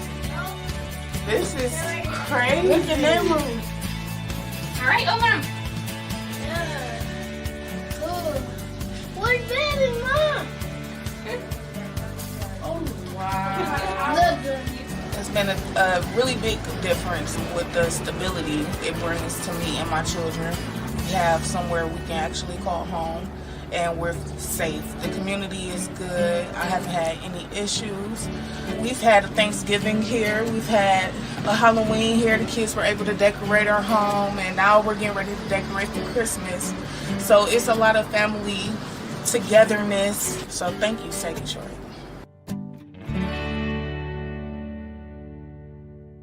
I'm very happy. I don't know what to say. I can't stop smiling. Nice couch. My table is, my house is nice. $25 a month on America's most dependable 5G network. Switch today. Just dial #250 and say keyword switch now to save 50% off your first month with Pure Talk. The commute has been a challenging one all morning long. Westbound 96, the off-ramp to Beck Road is closed due to an accident. Northbound 75 before 11 Mile, crash off to the right shoulder. 2 right lanes are blocked on the Lodge northbound at Telegraph due to an accident. Eastbound 94 at North River Road, emergency vehicles taking up 2 right lanes. Traffic backed up to Metro Parkway. Eastbound 94 at Moross, accident in the right lane. You're seeing backups to Whittier.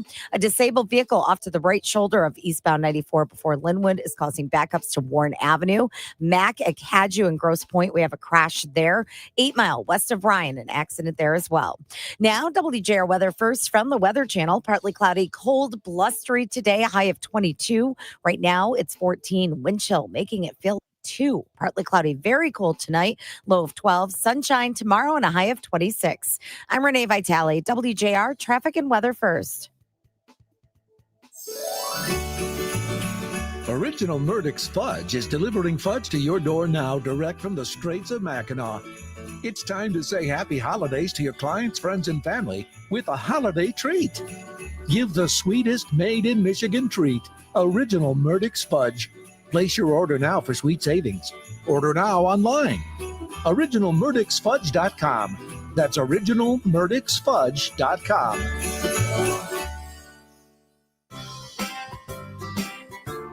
Do you have a leaking roof? How about a wet basement? Do you need new windows? Does your home need a facelift? If you need any of these things, the Inside Outside Guys have contractors for you at the InsideOutsideGuys.com. From designing and building a new home to a simple kitchen remodel, whatever you need for your home, go to the InsideOutsideGuys.com for housing information you can trust. Sponsored by Shelby Mechanical. Hi, it's Jamie Edmonds. Winter weather can bring so many plumbing issues like frozen pipes and leaky faucets. Well, Shelby Mechanical wants to give you ways to save. Get $150 off sewer repair. That includes inside and outside. Or get $50 off snake and camera service. And the one that I have used is $25 off any faucet install. Schedule today at shelbymechanical.net. That's shelbymechanical.net. For projects big and small, you know who to call. Shelby Mechanical for all your plumbing needs. The snow will fly soon, but no need to worry. I'm Dave Lorenz, and I'll tell you how you can have fun in Michigan any time of the year. On the Michigan Travel Show, Sundays at 4 on 760 WJR. This hour of the 13th annual Mitch Albom Say Detroit Radiothon is generously brought to you by the Zatkoff Family Legacy Fund. Call 855-955-GIVE to help. We are back here at Somerset North. By the way, come on out and see us. It's a great show. Thanks to screens and Zoom technology and everything, we're able to be joined by people all over the country, and you can come out and kind of watch the whole thing. It's like, sort of like a movie, and a lot of people, of course, are going to be here in person. Yeah. A lot of times, Hugh Jackman is going to join us, and Hank Azaria and Anderson Cooper and many other people around the country. But sometimes we're able to get an international film star who happens to live down the road. And Jeff Daniels has done many, many great things in his life and many, many great works of art. But for Kenny and me, the best thing that he did was break the Lions curse with Peyton Manning. And here's the cut of when he did that. Why the is there a bathtub in the end zone of Ford Field? Am I on drugs?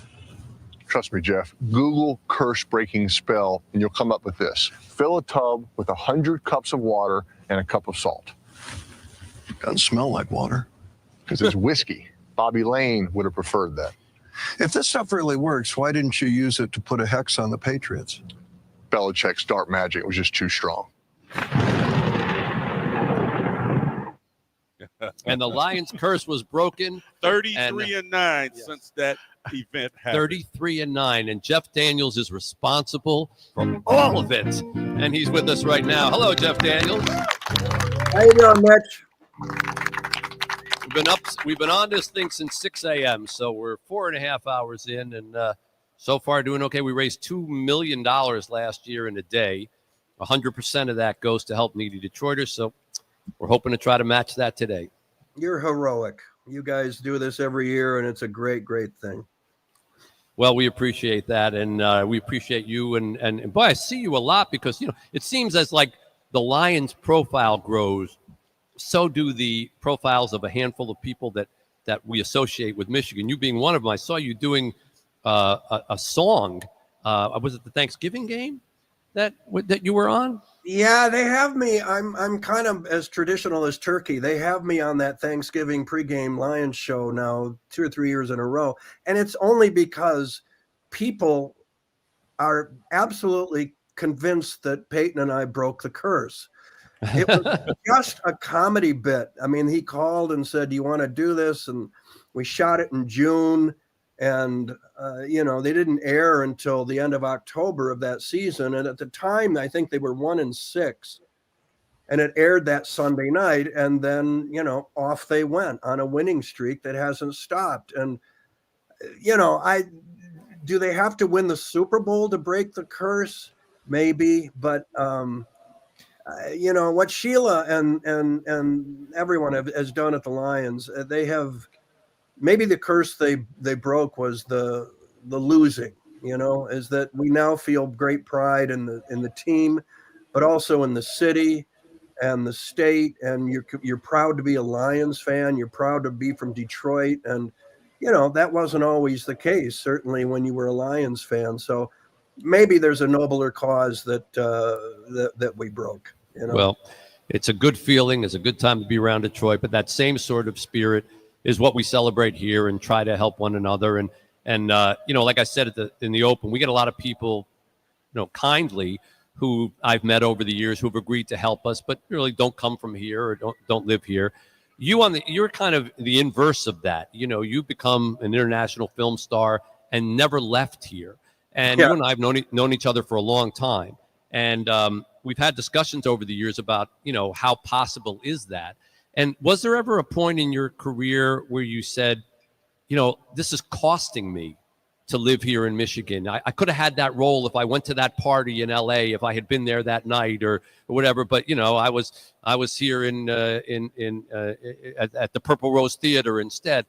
Was there ever a moment where you said, I need to move out of Michigan in order to make it in my career? No. Well, initially when I moved here back home in 1986, I'd been in New York City for 10 years. I had maybe 3 or 4 movies, and the career was going up. And I knew that I would take a step or two back because I wouldn't be attending other people's premieres. I wouldn't be going to other parties where you have to network and all that. I just checked out of all that. I just wanted to be an actor. I didn't want to be a star. And so I was hell-bent on making that happen. And it did. I mean, there were a lot of years where it was, it slowed down. And, Dumb and Dumber was one of those where I took it as a risk. For me, it was a joy to do with Jim, but it was a risk. There are a lot of actors that had turned it down and didn't want anything to do with it. And I jumped in because I wanted to change things up. And that bought me 10 years. But then there was another period where I got to be 50 and suddenly I was no longer of interest. And then some time went by and then I got Newsroom and that bought me another 10 years. So it's just what happens with a long career, whether you're in LA and New York or whether you're in Michigan.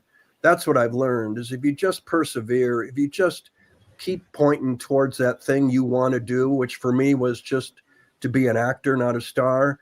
If you're lucky with a couple of breaks, you might actually see it through. And in my case, it turned out to work out just fine, especially with streaming, because that's where all the actors and that's where all the writers have gone is to streaming. Yeah.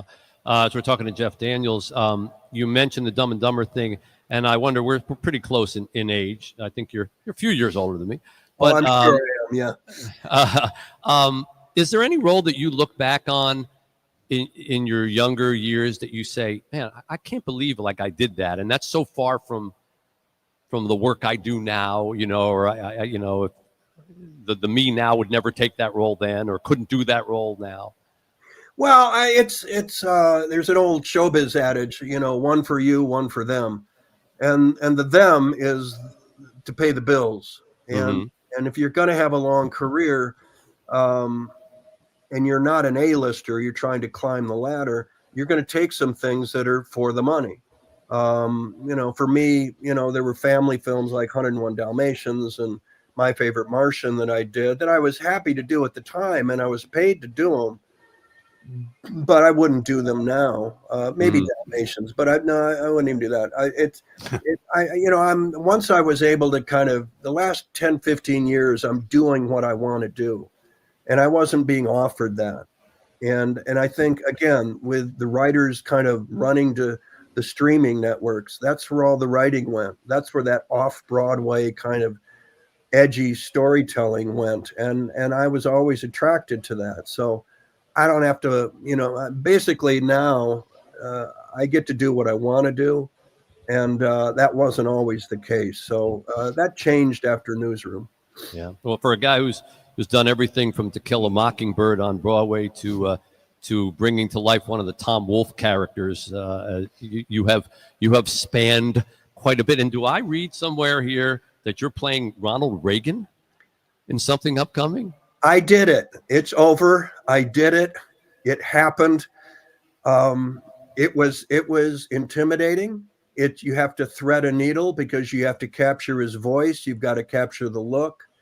There was a meeting in 1986 in Reykjavik, Iceland, between Reagan and Gorbachev, and they discussed lowering nuclear weapons. It was a very tense time in the Cold War, a famous meeting. And we went to Reykjavik in October, and we shot it.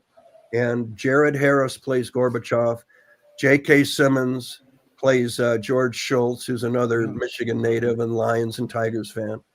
And it was basically the three of us. And we shot in the house where they met, in the same room where they met, in the same chairs where they sat. Wow. And it was Pete Souza came. He was the White House photographer, not only for Obama, but all the way back to Reagan. And we invited him and he came. And when I walked on the set as Reagan with the hair and the suit and the mannerisms, and I started talking, well, not only Pete, but the crew just went silent. Can I hear some of your Reagan? Well, I've only got one word. I'll give you one word. And it was the key word. I use it a lot because the voice is elusive. Well. There's kind of no other word needed for Reagan. You don't need to say much else, Mitch. Get in there. If you just get in there. What's interesting, Mitch, is Timothy Chalamet is going to do Dylan here in a couple weeks, the big movie. And Ed Norton plays Seeger, Pete Seeger. And it's a thing of suggesting the voice versus, as Timothy says, doing an impression Olympics. Right. And if you can suggest the voice enough, you still see it's me, but with his hair. Right. And if you can suggest it, maybe the audience gets pulled into you that Reagan's kind of in me versus going at the camera. That's what we did. And it was great. I'll tell you, we had a great time doing it. Sounds great. Jeff, can I share a great Jeff Daniels memory? A very quick one. Very quick. Several years ago, we met, Jeff, and I told you, I said one of my favorite movies of all time, The Purple Rose of Cairo. You shook my hand and said, "God bless you for not saying it was Dumb and Dumber." So both great movies, but Purple Rose of Cairo is one of the absolute best. God bless you. Well, thank you very much. Thank you. Justin, I know that you're a massive music fan and a great musician and singer in your own right. John Pizzarelli, who's been a longtime friend of mine, and of course you know him as a great international jazz player and singer. And he's the real deal, yeah. He's the real deal, and he's here over to my right and has composed a little thank you ditty for you for joining us on the program. So here's John Pizzarelli. We got Jeff Daniels here, lots of movies he's been in. The Purple Rose of Cairo, God of Carnage, Blackbird, Terms of Endearment, The Swid, and The Ink. He's been nominated for 5 Golden Globes, 3 Tony noms. He's won 2 Primetime Emmys, and he's on the Michigan Walk of Fame. He's Detroit's own Jeffrey Daniels. Wow. Yeah. Oh, nice. Thank you, Jeff. As always, appreciate your support here. Anything you want to throw on? We auction a lot of stuff up here. Could someone, I don't know, maybe do a Zoom call with you, or meet you somewhere, or shake your hand, or get a movie collection, or I something? don't know. I've got from Mockingbird. They gave us these picture books, limited edition, and it's basically a collection of all the reviews and pictures from the Broadway production. I can sign that and send it to you. You can sell that. Sounds good. All right, we'll throw it on the pile. That'll bring in a few extra bucks. Appreciate it, Jeff. Appreciate you. Thank you for taking time today to talk to us and helping everybody in Detroit. Jeff Daniels. Fantastic. Okay, so put that in there, Vince. All right, we've got a To Kill a Mockingbird special edition picture book there that will be signed by Jeff Daniels. Make a great Christmas present for somebody. 855-955-GIVE, 855-955-4483, MitchAlbomRadiothon.com. That's how you make your donations or find all the great gifts that we have. And you can always text a donation. Mitch13, the number, Mitch13, to 59925.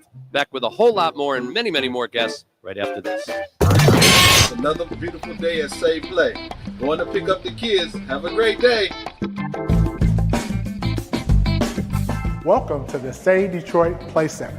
My name is Eric Reed, and I have the pleasure of serving as the executive director. And let's meet our students who are about to come in off of our buses. What's up? How y'all doing today? Everybody good? Yes. How's school today? Good. All right, good. Good to see y'all. How was school? Good. Huh? Good.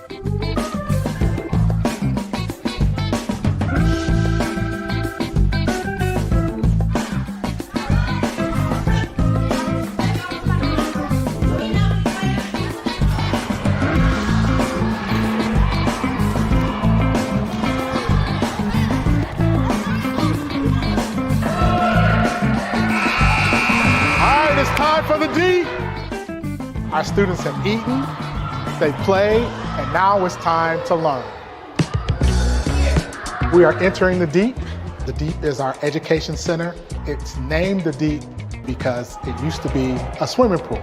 The Deep is where our young people come mandatory Monday through Thursday to spend at least an hour and 15 minutes on a variety of academic enrichment activities.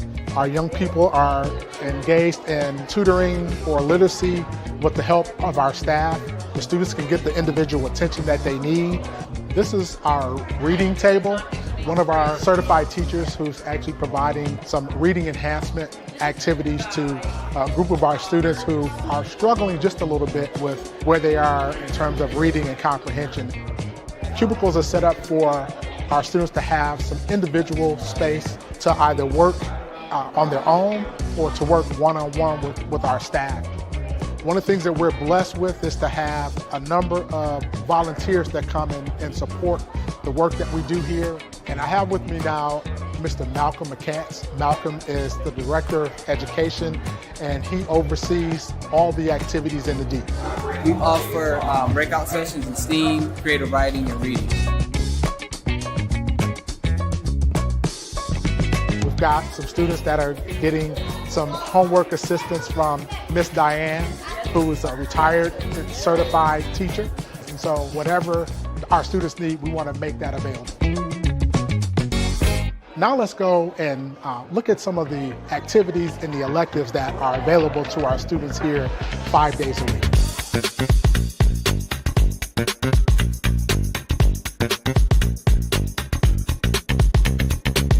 Notes for Notes is a national organization that provides music studios across the country. Our wonderful art teacher, Ms. Kai Pearson, can you talk a little bit about just kind of the value of having this kind of space for young people? Especially in Detroit, this kind of space for young people to express themselves, to learn who they are as like humans and artists, to hone those skills with people from the community like us. I think it's a one-of-a-kind space and it's needed like throughout this city.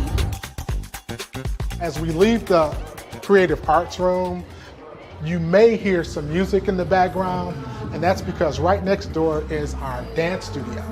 And we have a variety of different dance genres, hip hop dance, tap dance, modern dance, and then we also have an African dance and drum program. And so today, our students on Mondays are engaged in their hip hop dance activities. We're now in our gym area. We are extremely committed to making sure that our students increase their health. And so we exercise, calisthenics, running, agility, and then we also get into organized sports, including basketball, volleyball. But we also like to get our students outside, where we have a terrific AstroTurf football field, we have a baseball diamond, and we have a grass football field. We try to utilize our outside facilities as much as possible, both for recreational opportunities as well as for competitive sports. So that about wraps it up for our tour of the Say Detroit Play Center. You have nothing to lose but your... What's this gonna do for you and your family? What it's gonna do? Yes. Oh my God, y'all just saved our life. Yes. Man, I just can't tell y'all how happy I am.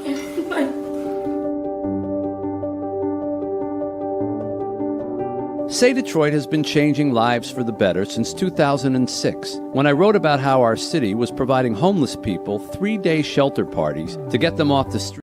Radiothon here on 760 WJR, 855-955-GIVE, 855-955-4483, Mitch Albom, Radiothon.com. We will read out your donations over the air if you like, and we'll get to them. We can't always do it right after you make them, but if you stick around and listen, we'll try to make it entertaining for you, and eventually we will read out all your donations. And, of course, you can go to that website, MitchAlbomRadiothon.com, to do your Christmas shopping with all of our great auction items and incentive items.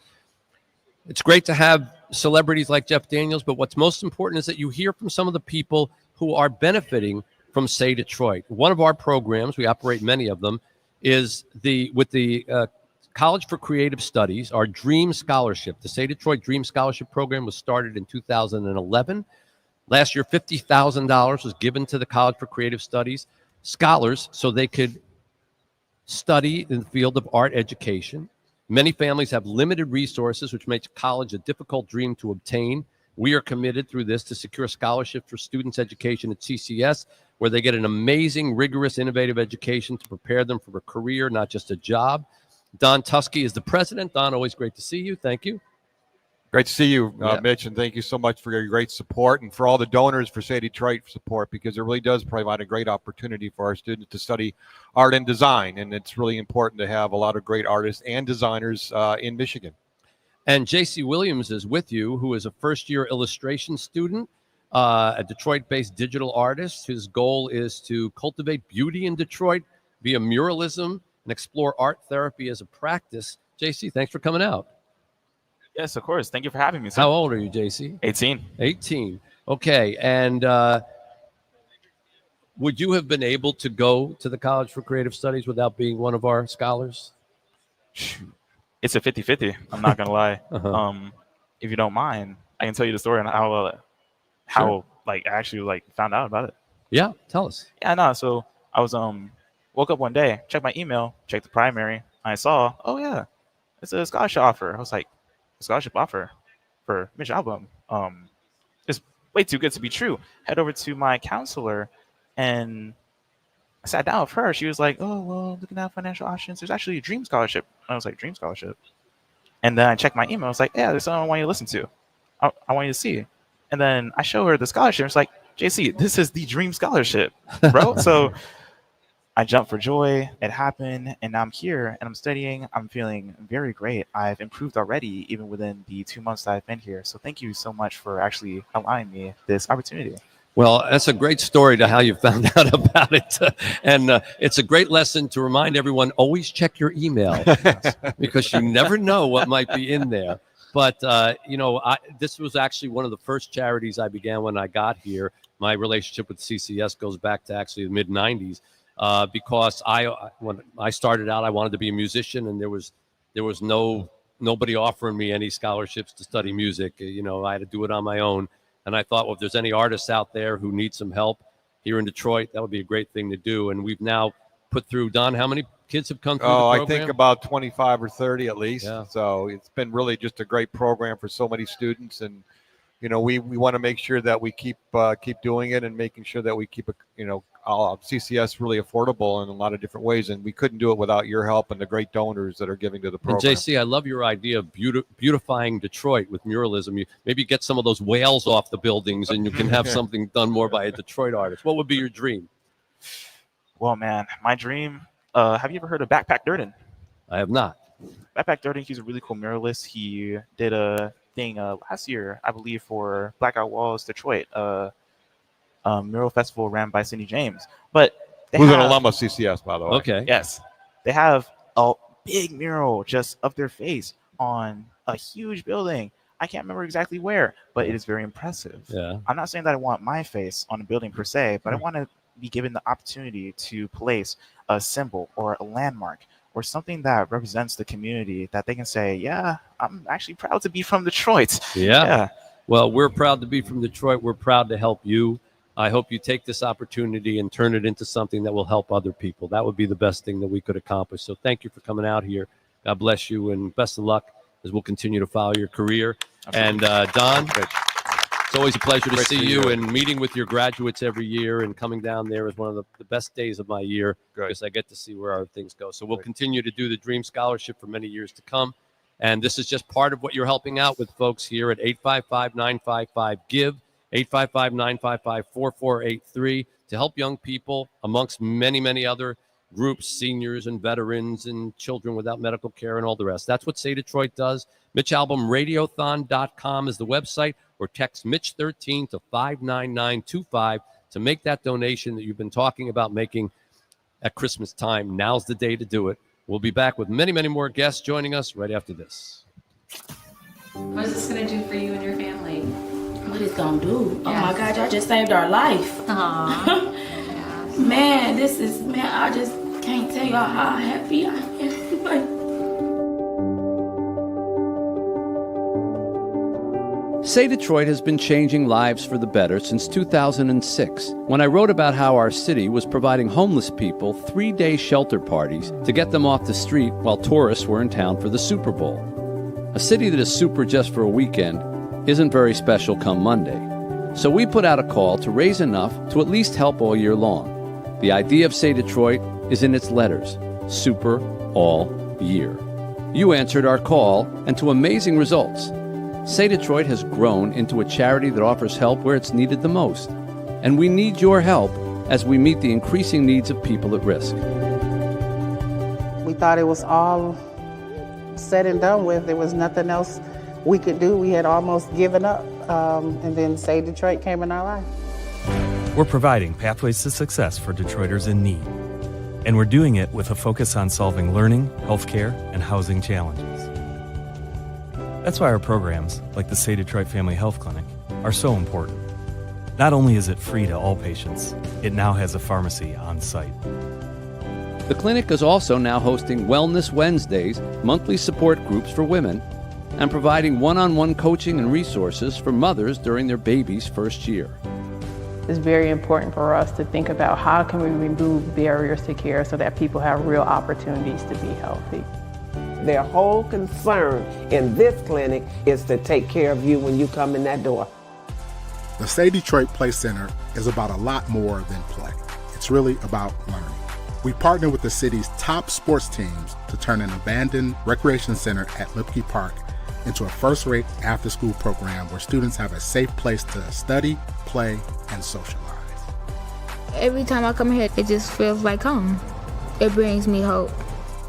The pandemic created a learning loss for many of our young people. We've helped them catch up, and we're partnering with local schools to keep kids in school. They work together to make kids learn here, so that's why I like coming here. I grew. It means a lot to me because if I didn't have it, I wouldn't be able to do half the stuff that I'm doing now. And we'll be offering more to neighbors on the east side of Detroit with a new annex. The Kelly and Matthew Stafford and Friends Education Center will provide job training and opportunities for young people and adults. A diverse community thrives when its members learn to respect each other. That's why our Better Together program launched in 2020. human beings connecting with other human beings. We bring law enforcement officials in plain clothes together with the community, gang members, high school students, people with substance use disorders, and they would grill meals together, sit down and break bread without any labels. Once you connect with each other as human beings, you can begin to identify that we're struggling with some of the same issues. We're struggling with some of the same trauma. We desire to be successful. We all desire to raise a family and have a good family life. A good family life requires clean, affordable housing and safe neighborhoods. Our Working Homes, Working Families program puts families without a decent place to live into refurbished homes that are previously donated or abandoned. After getting our home, their grades went up. The behavior became better. It adds a sense of security for them, not just me. I would say my home is home now. This is just some of the work that Say Detroit does to improve the learning, healthcare, and housing challenges of our city's neediest people. Please help the efforts of Say Detroit by donating or volunteering. Follow along as we share the experiences of your neighbors on their journeys to success all year long. Our story and theirs is only just beginning. Say something positive. Say something inspiring. Say Detroit. And say something amazing. And prep for college and career. That's my Easter Seals. Make it yours. Join us at easterseals.com. Are you the parent of a 2 to 7-year-old? Listen closely for an exciting free radio offer. By now, you've probably heard of ABC Mouse, the Parents' Choice Award-winning online learning program that's actually changing the lives of early learners everywhere. ABC Mouse is like a little one-on-one teacher. It has helped her so much. Right now, we're offering a special radio promo The to new try... event is offering up a fun way to taste some of Detroit's newest restaurants while helping out a great cause. Mitch Albom is here to talk about Eat Detroit.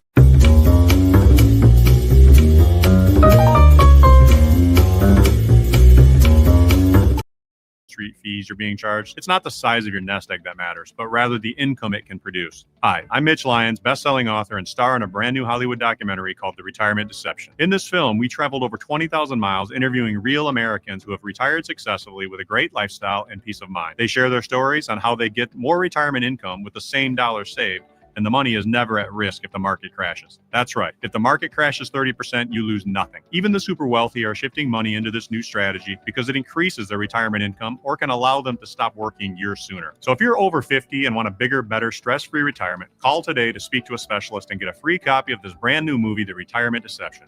Call 888-926-9443. This is a $30 value, but when you call today, you get it completely free, so don't delay. Call right now, 888-926-9443. That's 888-926-9443.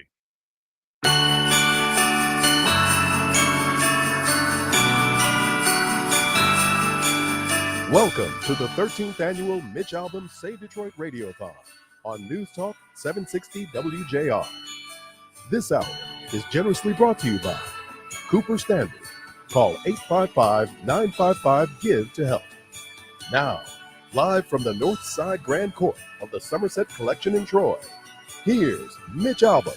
All right, we are in hour number 5, 6, and we've been here since 6 a.m. We'll be here till 9 p.m. Last year, we were able to raise over $2 million in a single day to help needy Detroiters. And what's most important to remember, 100% of what you donate to Say Detroit goes to help the needy children and veterans and homeless and many others who we help with our organization. There are no administrative fees. I take care of all that, so none of your money goes into that. It goes to help other people, and that's what's so great about it. And we have some amazing people who have helped us out here. And I have to say that I have been blessed to have been in my career on many TV shows as a guest, but my favorite one to do is the Today Show, when I get to see Hoda Kotb, because not only do I consider her a friend, but inevitably before the 5 minutes are over, she starts crying and tells me that whatever I wrote made her cry. And I started to cry when I heard that she wasn't going to be on after next year, that she decided to take some time for family and other things, but she's kind enough to join us here. Hoda, welcome to our 13th annual telethon. So great to see you. Hi, Mitch. How are you? So great to see you. Thank you for taking time to do this with us. Oh, it's my pleasure. Every year I look forward to this, Mitch. When you said 13th, I was like, wow. And this is about you. One quick thing about you, Mitch, before we get into it all, is that when you love something, you love hard. And you've always been that way, whether it's a cause, a topic you're writing about, Haiti, the orphans. You love hard and you don't let go. So if anyone's lucky enough to be in your orbit, they have a friend, a protector, a mentor, a parent for life. So lucky us. Well, that's kind of you to say, but right now we're very grateful to have you with us here and taking time. And I have to ask you, so I haven't had the chance to, because I know everybody's been inundating you with it, but it's a very brave decision when your career is on television to say, okay, you know what, I've done what I want to do, and there are other things I want to do with my life. And when I saw that you decided to do that and leave the Today Show, I think early next year, I was so happy for you and proud for you, because there are people who just want to die on the vine. They just want they want their last moment on earth to be on television. Yeah. You've never been that way. You've always you're very dedicated to your family. Mm-hmm. Tell us why you made this decision now. Well, I've been there for a long, long time, 25 plus years. And something funny happened on my 60th birthday. We did a big party on the plaza. And I remember it so clearly. It was like I was looking out at the plaza, and it was this beautiful sea of people and friends of mine that I've had for a lifetime. And in that moment, as I was looking out, I started crying, because I knew it was the top of the wave. Like, I knew this was the spot. Like, this is as good as it gets. And I felt it. And I also felt a sense of calm. So in that moment, I thought to myself, I love the word repotting. It just felt right. It's like you pull yourself up by the roots and you feel scared because you're dangling in midair and you don't have any water or any soil or any sunlight. And then all of a sudden you place your roots down firmly somewhere else. And so it was sort of all kind of clear to me. I knew it was both heartbreaking and exciting. It was both killing me and giving me life. It was all the things at the same time. And when I made the choice, when I said it, I think I'd said it quietly to myself, but I spoke it out loud after that day. And I thought to myself, I think I'm ready for the next great adventure. And my job's always ridden sidecar for me for many, many, many years. And I thought that's a real coveted seat to ride sidecar with someone. So who gets that? And it reminded me that my kids get that. So yeah, I'm off and running. Well, you are truly dedicated to your family. I've seen it personally. And I can only imagine the reactions of some of the people when you, like, what did Jenna say when you told her for the first time? I think Jenna said, no way. This before I even said the word, she goes, no. Her words were, no. That's what she kept saying.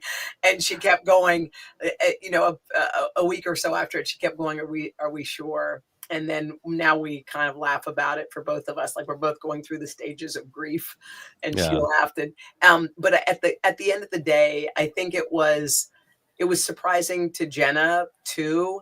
And I being kind of surprised myself, but I think I also realized that when you know, you know.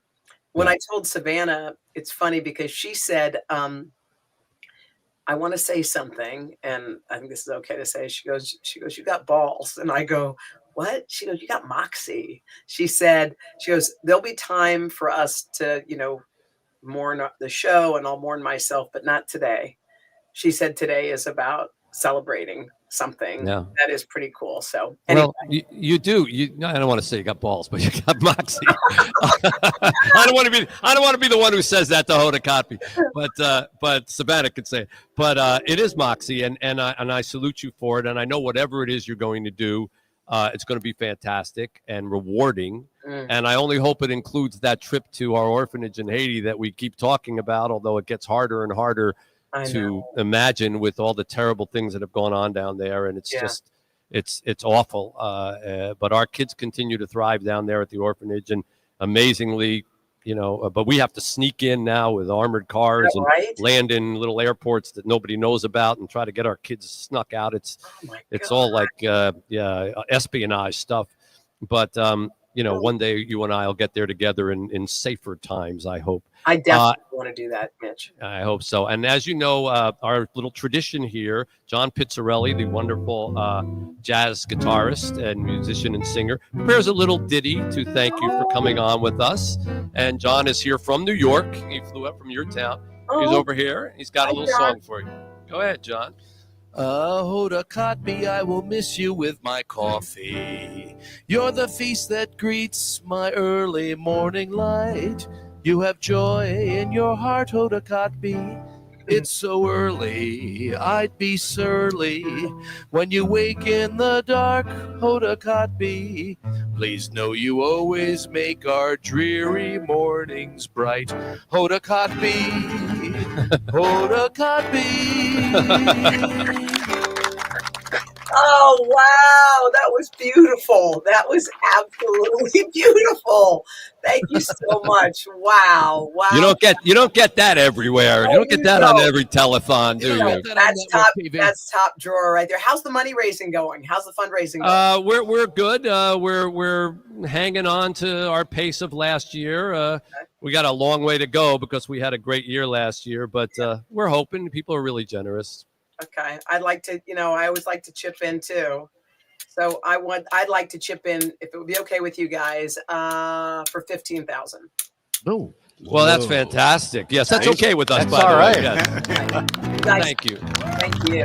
That's very, very kind of you. Thank you so much. We really appreciate it, Hoda. I look for personally. Send me your new number, okay? Because whatever I've been sending to has not been getting through. Okay. You got it. I'll all send right. you my new one. But it's great to see you again. God bless you. Love you too. too. Hoda Bye, Kotb, guys. everybody. Thank you. Joining us from New York City in today's show.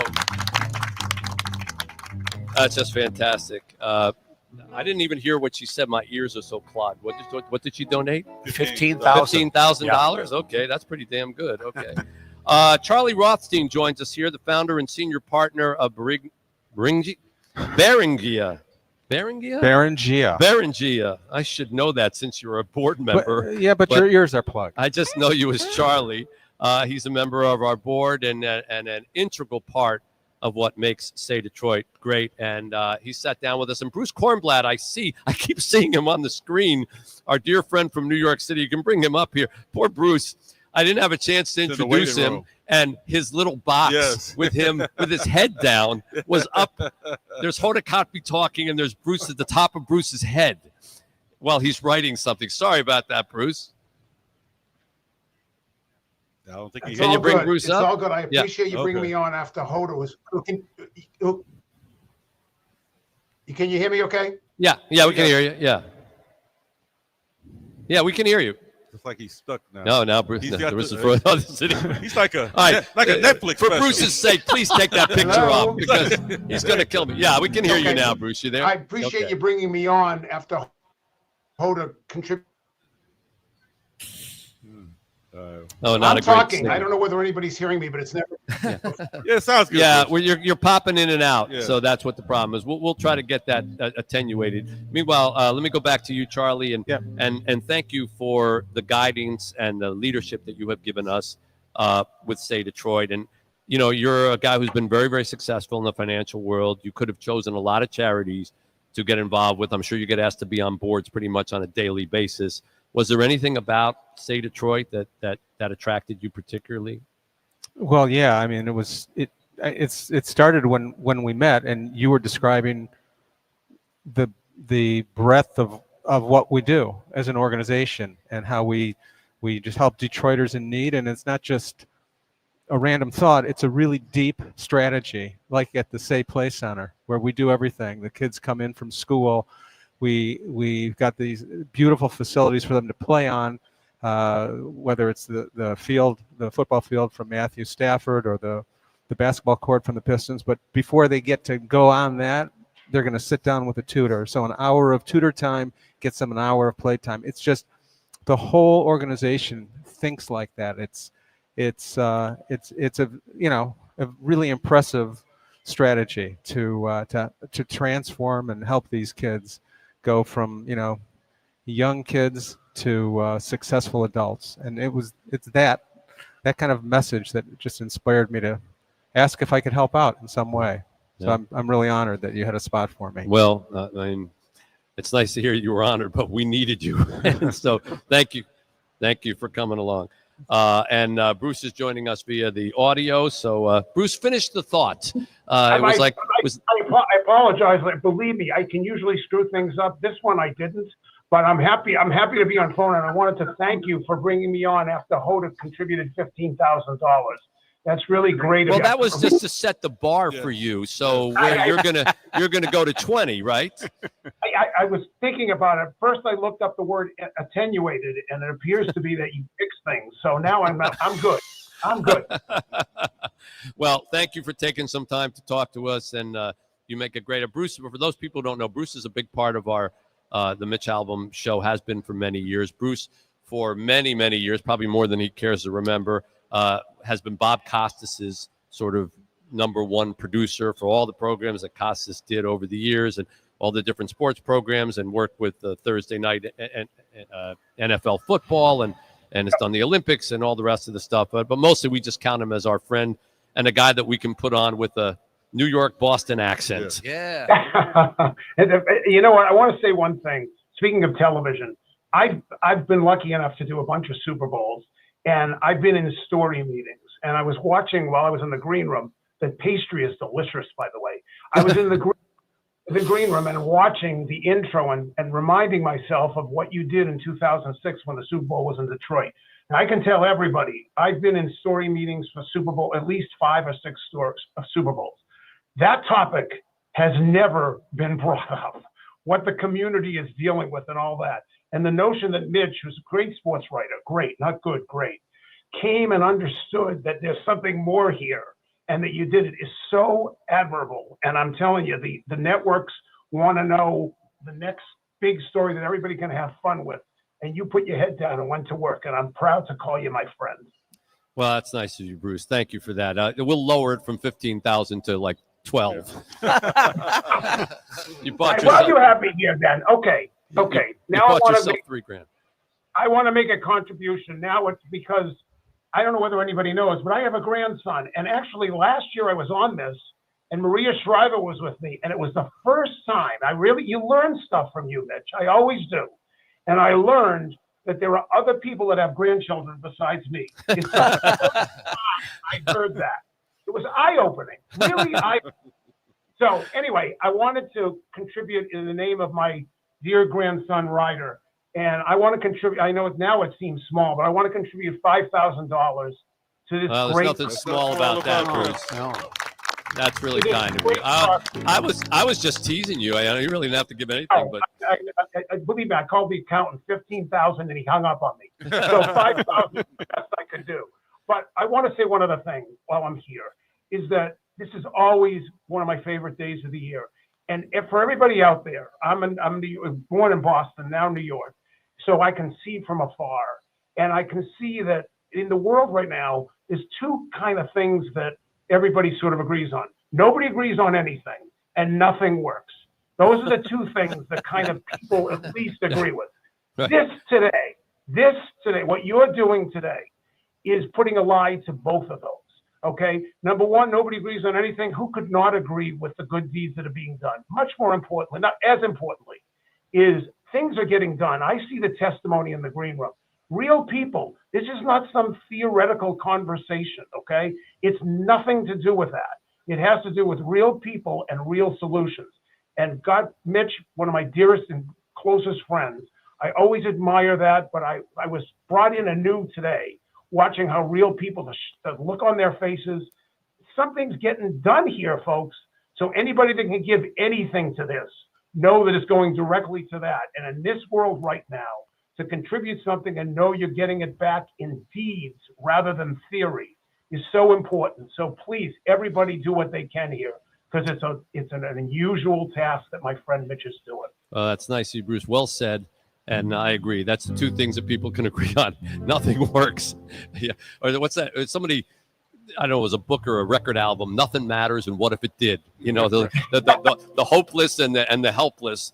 But that's not our attitude here. We do believe in getting things done. Hang the line if you can with us here. I think we're going to just take a break and then come back with Tarek Skubal. Can I go ahead, Charlie? Yeah. Can I give 5,000 too? You can do whatever you like, Charlie. Yeah. Wow. Yeah. That's amazing. Yeah. For 10,000, you can move into Kenny's chair. I'll be outside in about 10 hours. All right, Jeff, should we take a break, or is Tarek with us? Oh, okay. Right now. Okay. All right. This is, we have to play it by ear, but joining us now, I think from New York City, is a guy who I always tease about getting. That's not Hank Azaria. That's not. That's Tarek. That's Tarek Skubal. Okay. It's a good thing I didn't say what I was about to say. The star pitcher Cy Young Award winner for the Detroit Tigers is Tarek Skubal, and he is with us right now, I think. Can you hear us, Tarek? Yeah, I got you. Thanks for having me.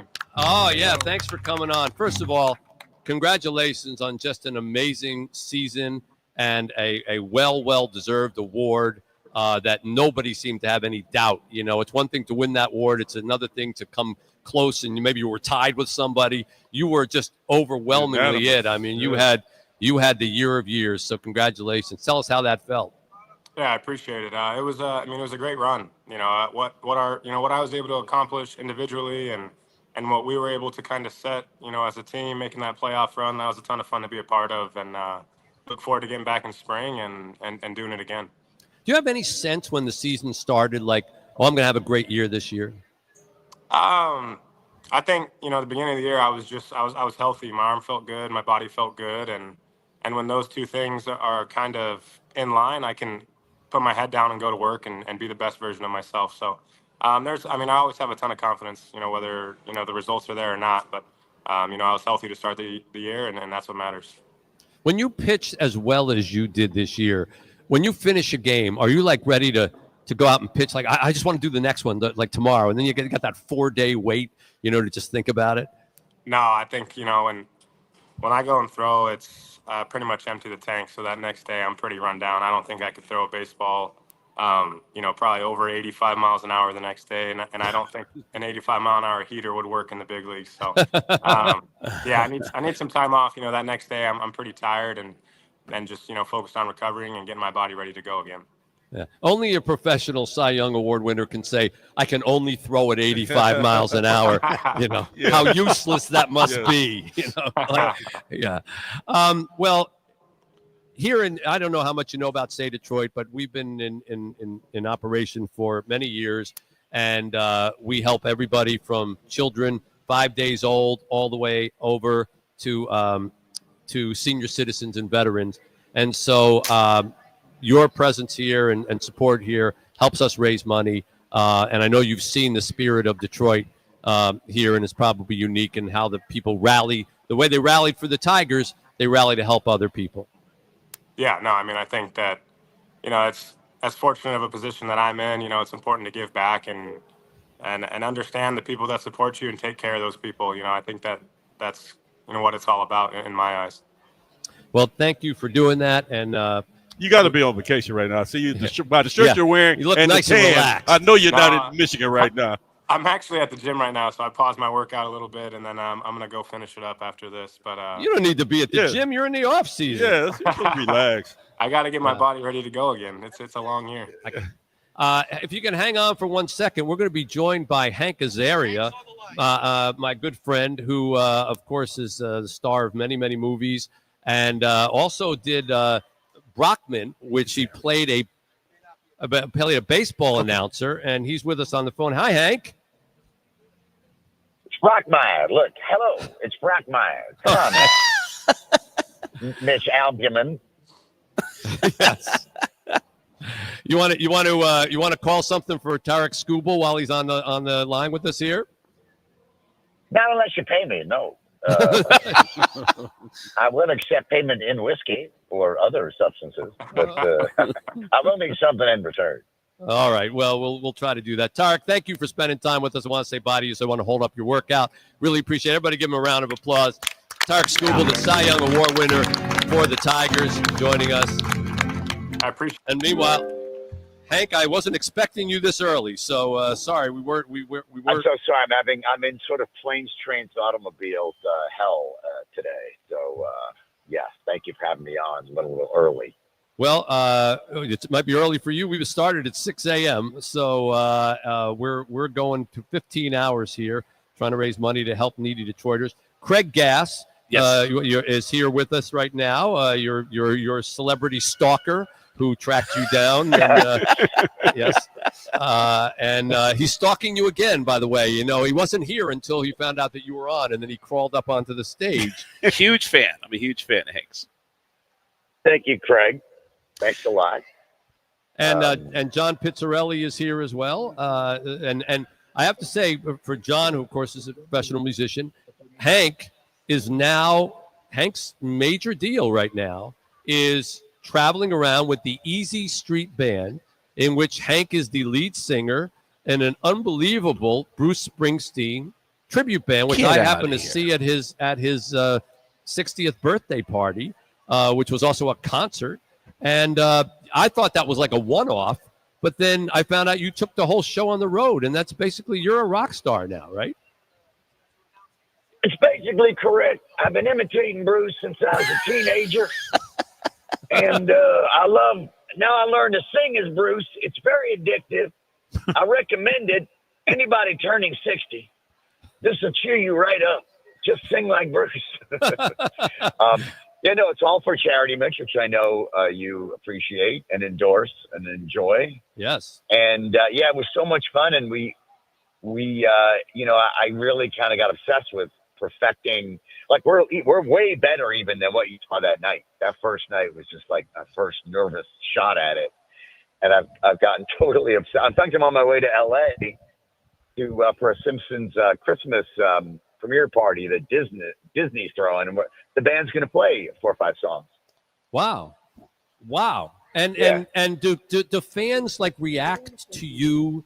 Because I actually played with Bruce Springsteen. I don't know if you know this or not, but we have this with Matt Groening and them, right? Yeah, Matt Groening. We have a band of writers called the Rock Bottom Remainers, Stephen King and Dave Barry, Amy Tan, a bunch of other people, and we were playing in LA one year, and he came out and to see us. And then he ran on stage with us afterwards. I didn't even know who he was. I thought he was the janitor because he dressed like the janitor. And I said, and he grabbed the guitar when we ran out for an encore, which we never get asked to do. And he was wearing a guitar. And I said to Dave Barry, the janitor, that guy just grabbed the guitar. And he goes, that's Bruce Springsteen. I said, wow. Oh, well, I guess he can have it. Wow. And we played with him. And I can tell you the audience reaction to us versus the moment when Stephen King said, oh, by the way, here's Bruce Springsteen. He didn't even get the Steen out. And the crowd of like 800 went to 80,000. And they just could not scream louder or whatever. Do you get that kind of reaction playing Bruce Springsteen? Well, no, not like Bruce gets. But we've been selling out. And part of the fun of the show is I do monologues. I really do. I kind of stay in character as Bruce. And I tell stories, what songs mean to me, kind of stories behind the songs, how Bruce wrote them, what he was going through, my connection to him. I tell, the night that I met my wife leads into the song, She's the One. And, so I kind of become this like almost shaman of like, I'm the kind of the ultimate Bruce fan. And it kind of creates this like fan experience, like imitating them. And it's really fun. We played the Stone Pony a couple weeks ago. Oh my gosh. Which is Bruce's birthplace, as you know. In Asbury and Park. that was really bananas. And I should actually, send you a link to our Thunder Road video. And I got to say, we do a pretty good job of sounding like Bruce in the E Street Band. Well, you got a lot of moxie to go to the Stone Pony as Bruce Springsteen and play. So you got to be pretty good. Speaking of music, John Pizzarelli is here with us, and he has prepared a little musical thank you for joining us here. As he always does. As he does. So perhaps you want to do it for him? I got it. All right. Hank Azaria, oh Hank Azaria, does every voice ya, Motu Brockmeyer ya, even Anastasia, Hank Azaria rolls along. Lots of voice and greatest stuff, mad about you and even Huff, Gross Point Blank and Cradle Will Rock. The Birdcage made us laugh around the clock. Was in Godzilla. Along came Polly, the Simpson movie, and oh by golly, well, Hank Azaria just keeps rolling along. Have a good day. That was really good. You left out Bruce Springsteen, but you got everything else, so that's all right. I'd only known. I want to ask a question about when you give those. Just one thing about that, Mitch. Like, not too many songs are inspired by somebody's IMDb page. So Hey, a question. When you do that tribute and you do the stage raps in between the songs as Springsteen, do you keep it true to the authentic Bruce, or do you do like a bastardized version like Will Ferrell does with Neil Diamond? Says, this next song was about a hitchhiker that I murdered a couple weeks ago. No. It's a good question. It's not parody. It is a true tribute. I love I'm that. Trying to sound as much like Bruce. It's kind of weird. It's obvious I'm not Bruce. I'm not out there as a Bruce impersonator. Mm-hmm. I sort of, I'll tell you the way I set it up. It's like, I'm talking as Bruce in the imitation. I'm saying I based a lot of my vocal impressions growing up on hero worship. Guys I idolized, I wanted to sound like them. I found that I could, so I did. Now, Bruce was the top of that list, but there were others. For example,